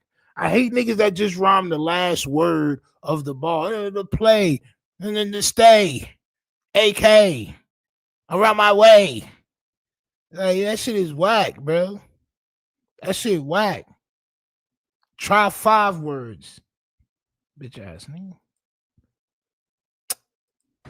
This Lil AD from the Rolling 60s, the 77 police station. And lights is off, everybody sleep. And the collar is down. I might have to end stream, champ. Champ, if we compare, champ, and it looks crazy, I might have to get up out of here, champ. On my soul. Damn. Cause that's just too crazy, bro. Hold on, champ. This stupid nigga right here, bro.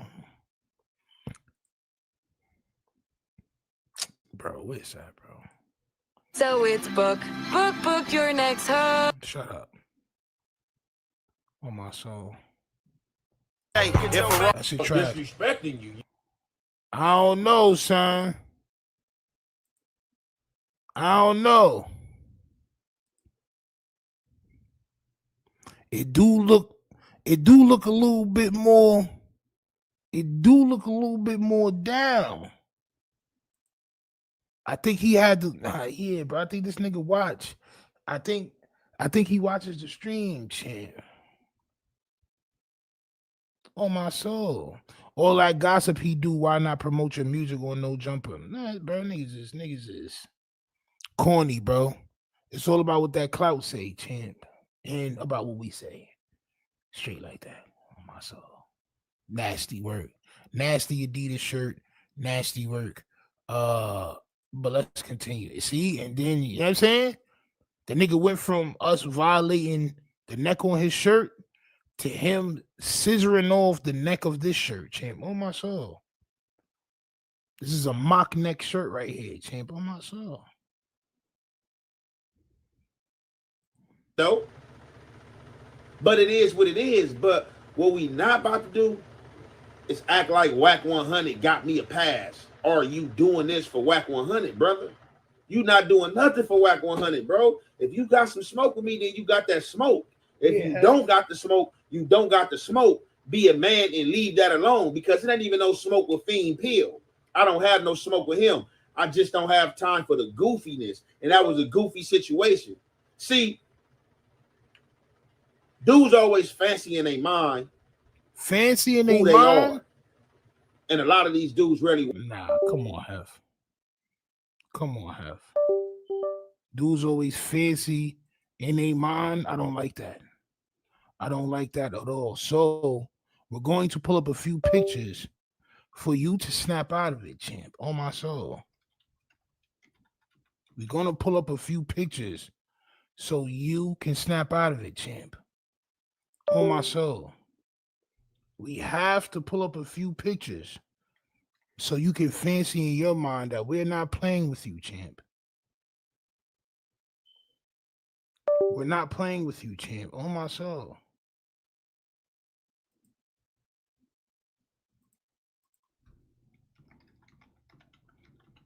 We're not playing with you, champ.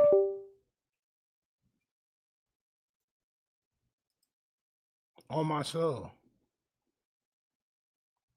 We're not playing with you, champ. On my soul.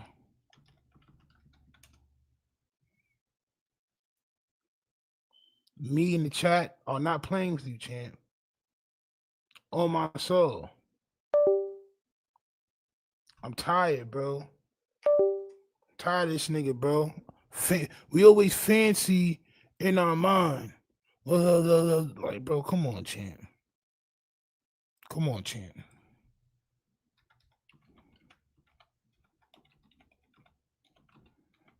On my soul. This is gonna pull up a few pictures, champ. On my soul. These joints. There go my son right here. Say cheese, nigga. On my soul.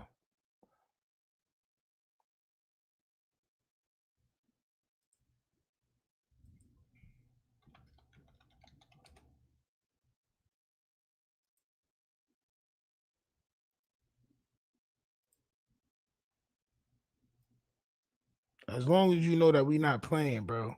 We not here to play, champ. On my soul. You wilding out. All right? I'm gonna give you one more chance, champ, before we go into roast Brandon, champ. On my soul. Fancy. Niggas always fancy in their mind. Nah, bro. Situation.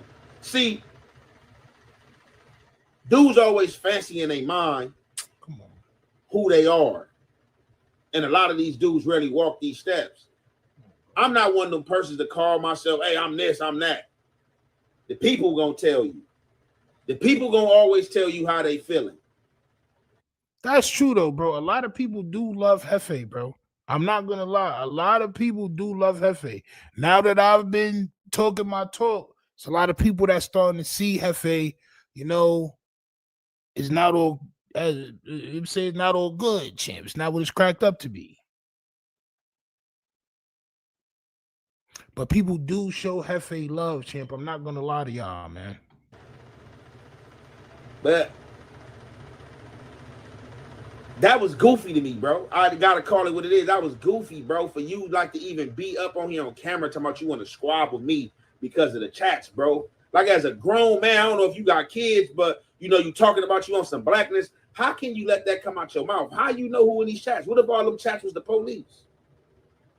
What if all them chats was the police? That's a good one, champ.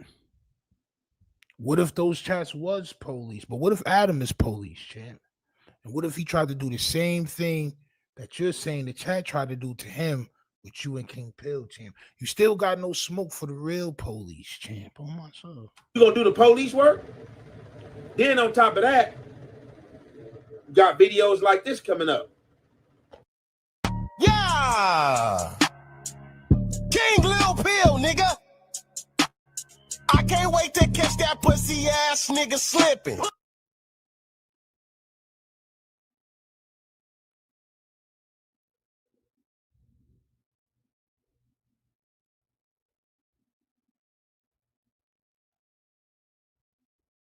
Yo, hold on, wait.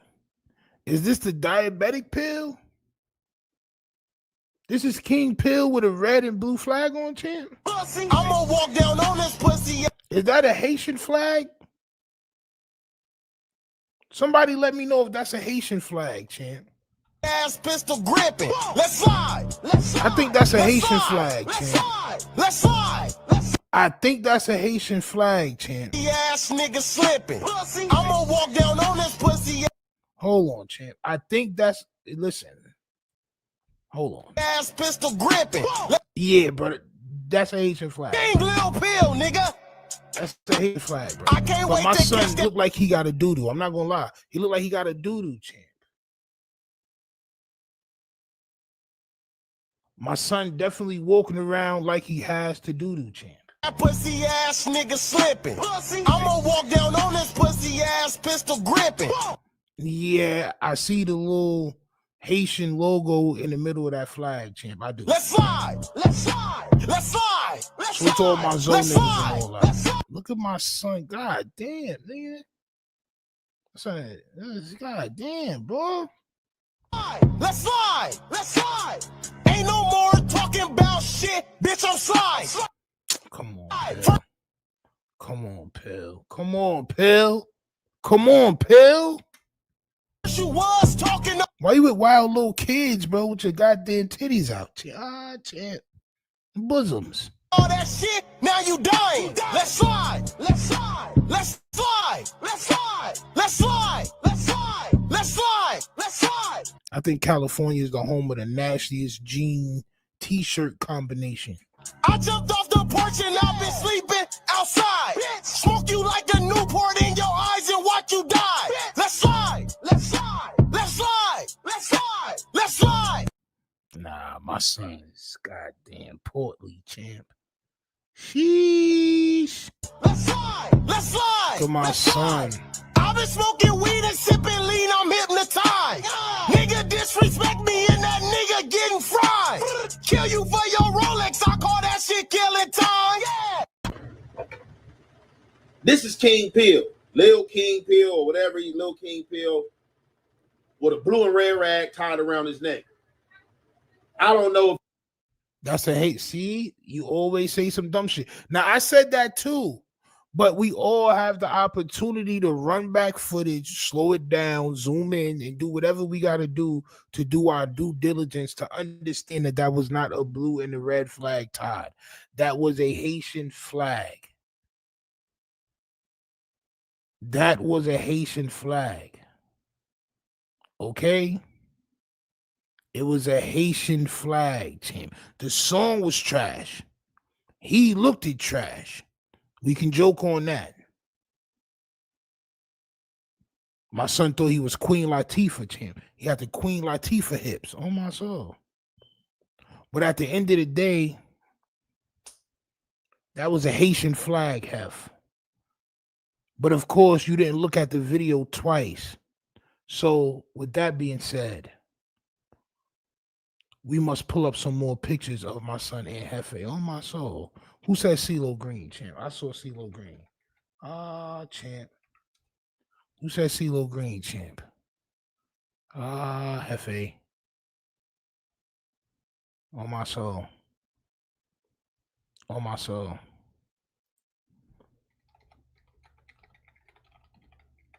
Every time, champ. Every time you say some dumb shit.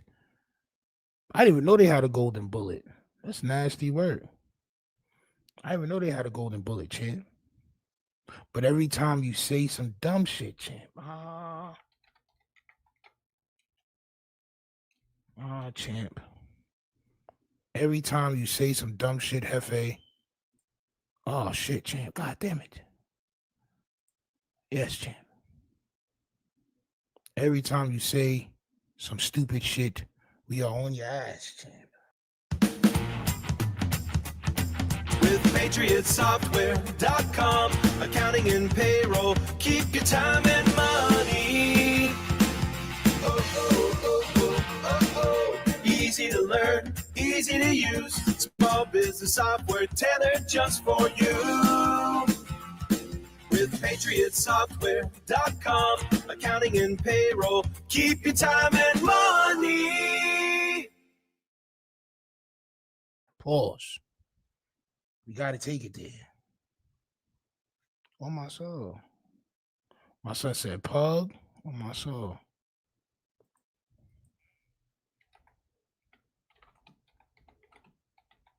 On my soul. My son don't care nothing about but what the hydrant say. On my soul. Don't care about nothing but what that goddamn hydrant say, champ.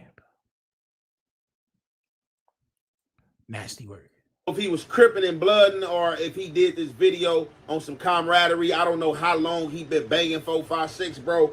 But at the end, it was a goddamn Haitian flag. Of the day, as men and as dude that say they stand on integrity and stand on some type of moral ethic, you gotta hold the goofiness feet to the fire. When people do goofy stuff and be on goofy stuff, you can't get mad at even if it's the opposition. I'm gonna chastise my people first and foremost because you are wrong. I'm not one of them persons that's gonna get mad and then just go at the ops. Because most of the time, it be your folks. And like I said, I am not an op. But y'all gotta holler at y'all people, bro. And like Wack telling you, and like Wack said, when y'all allowing these people on camera to have y'all hood in their mouth, they become a representation of y'all hood in our mascot. So when people see these faces, they're gonna be like, oh, that's the face that associate with that. But that's not an air conditioner, champ. That's a goddamn industrial fan. On my soul. And the reason why he's sweating is because he had to move it away so it don't blow in his face while he pause but do his video, champ. Straight up. Nasty word. Let's cut the BS. Because if you high ranking as you speaking, then you should know better than to let a chat motivate you to say that you got a problem with me. But bro, it don't even matter why the nigga got a problem with you, bro. Nigga say he wanted the squad, bro. That's it. It don't matter why, bro. Nigga just say he wanted the squad, bro. It don't matter why. He don't need a reason why. He said he wanted to squab, champ. Why are you trying to give this man a goddamn history lesson and a morality lesson and all that, nigga? F all that. He said he wanted to squab. That's it. So are you gonna squab, son, or you not?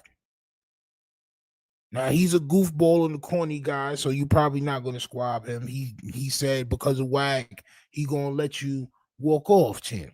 He gonna let you have that one because of Wack. This is what he said.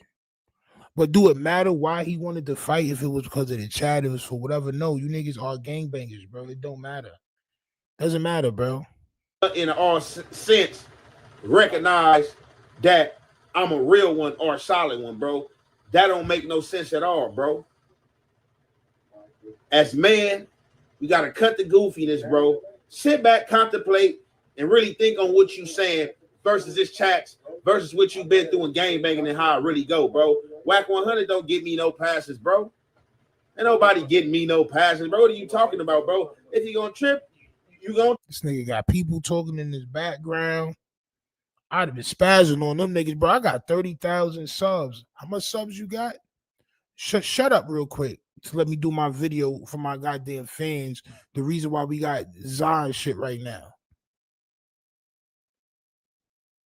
Chill, bro. Let me do my thing, bro. You're being goddamn stupid right now in the background. Like, nigga, go somewhere. Go wait outside while. See, bro, ain't one of them niggas, bro. He can't leave the homies alone, champ. Can't leave the homies alone. They probably always there. Nasty word, bro. Nasty word. Don't trip, bro. If you not, you not, bro. Let's leave it there. Let's not make it what it's not. As I tried in that no jumper space, as I try to kill it, because we not about to let this become a trending topic. Or and still institutionalized. He trying to fit into society the best way he can. Yo, listen, F all that. I don't give a fuck about that, bro. I'm not supposed to have no type of sympathy for this nigga. I'm not. He got caught selling pills and gangbanging. I got caught selling crack. I don't got no sympathy for that nigga, bro. I don't.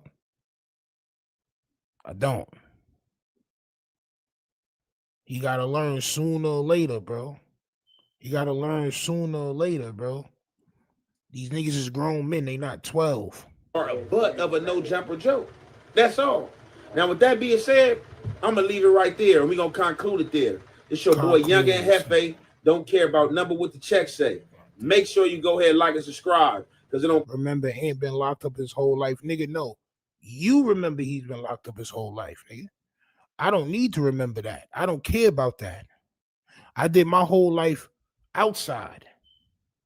So he needs to be learning from me. I don't need to be learning from him. This is the problem with this type of content. These niggas did the majority of their life in jail and trying to give niggas morality plays and what niggas should do and what's this and that. No, you need to listen. You don't need to be saying nothing. You need to be listening. I don't have no type of more respect for him or shit because this nigga been to jail or prison, or I don't care about none of that. Your hands still got to work the same as mine, and I done fought more niggas than you fought. This is just facts. Your shit got to still work. I'm legal to carry guns. You're not. It's a difference in character. It's a difference in man. Niggas want to talk all this gang shit like, oh, I'm a trophy. Yeah, nigga, I'm a trophy of a man, though. I'm a trophy of a man, though. You a trophy in your hood. I'm a trophy of a man, though, nigga. Of whatever hood, nigga. Straight like that. That's how that go. Don't come in here and talk about niggas gotta have respect for, oh, just, you know, because this nigga did. I don't care about that, champ. Take that shit somewhere else. He's made his whole career off of that. He's had enough of that. It's time for the stern talking to from Steno. He's had enough of people coddling him. It's time for a stern talking every time I react. It's time for a man to talk to him. Period, bro. Don't fuck about how much long these niggas been to jail, bro. I don't care. I done seen niggas come home from jail and get taken out. What are you talking about, bro? He need to listen. He need to subscribe. He need to hit that notification bell, and I can teach him, champ. I'm calling these grown ass men. Crazy.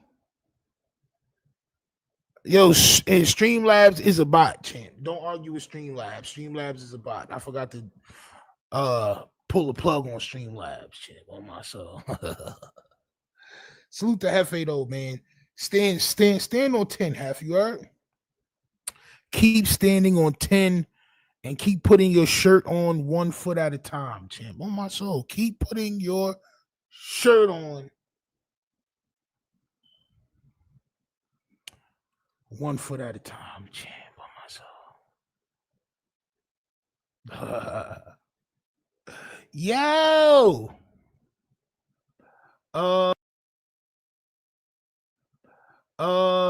What y'all gotta say before we move on, champ? Because this nigga Brandon Legs, bro, you know we about to roast Brandon crazy for however long we gonna talk about these niggas. On my soul. My son said F stream last.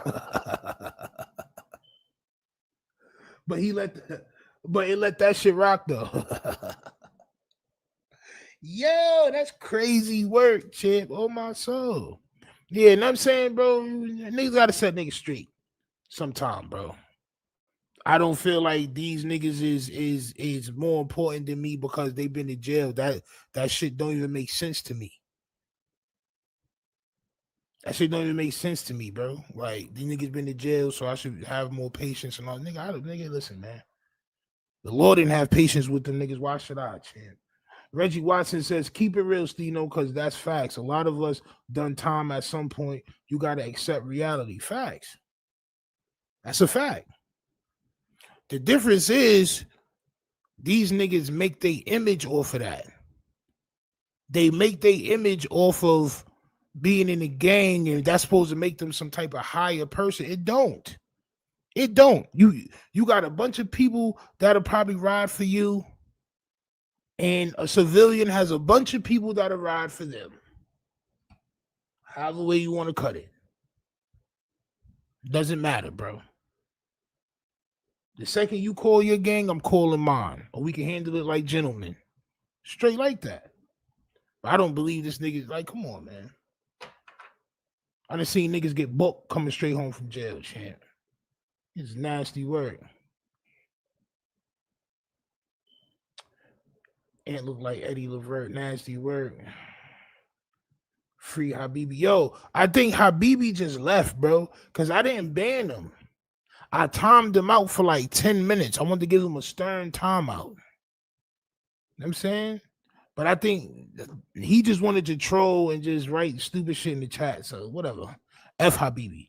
Salute to Habibi though, champ. That's Ak nephew. Habibi, champ. Oh my soul. The Lord did not have patience with those niggas. Why should I? Bro, you know what I'm saying? Like, bro, and I don't want to sound like that, bro, because I'm from that shit, bro. Like, but it's just like at a certain point in time, it's like, bro, that's not a badge of honor, bro. That shit is not a badge of honor, bro. Niggas shouldn't be looking at these niggas like they some type of ill niggas, bro. They not. They not. They niggas that got caught. They survived their time and had nothing else left. Understand that. After you do 8 years and all that, bro, unless you go hard, bro, you got nothing left. Fuck out of here, bro. Nigga had nothing left, bro. But rap music and saying, oh, I'm in the gang and I survived 8 years of jail time.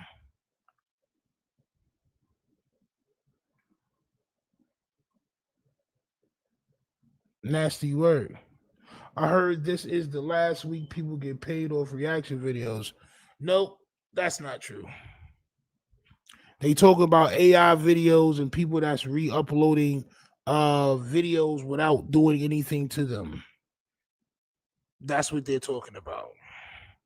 And why would you come in here and just say that shit just out of nowhere, bro? Like, that shit was corny. Not gonna lie, bro. That shit was corny, bro. Fuck out of here now. This nigga's a cornball, nigga. They gonna come in here and say some bullshit. Oh, they're not gonna pay niggas off reaction videos no more. Nigga, are you dumb? What are you talking about, bro?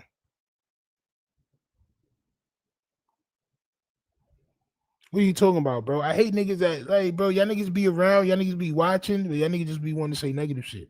The fuck out of here, nigga. Go somewhere else. Go back to Showface page, nigga. On my soul. Dickhead niggas be thinking that they've been around for a while. So they could just they could just say certain shit. Like, nigga, are you dumb? What's wrong with you, bro? Did you read exactly what that shit said, or you just wanted to try to, you know what I'm saying? You missed my point. He's ignorant to what's going on with this YouTube, bro, but he don't want to know. He's dumb. It's not ignorance. He's just stupid. He don't want to know. He think he knows it all.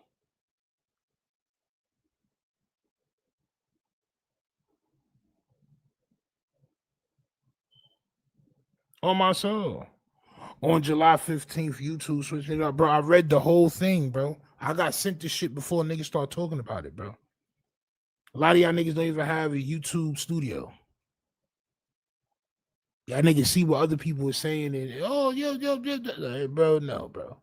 It's going after niggas that do AI videos, people that don't take no time to do their videos. It's going after niggas like most scandalous nigga that don't put his face. It said niggas got to put their face on their videos and shit like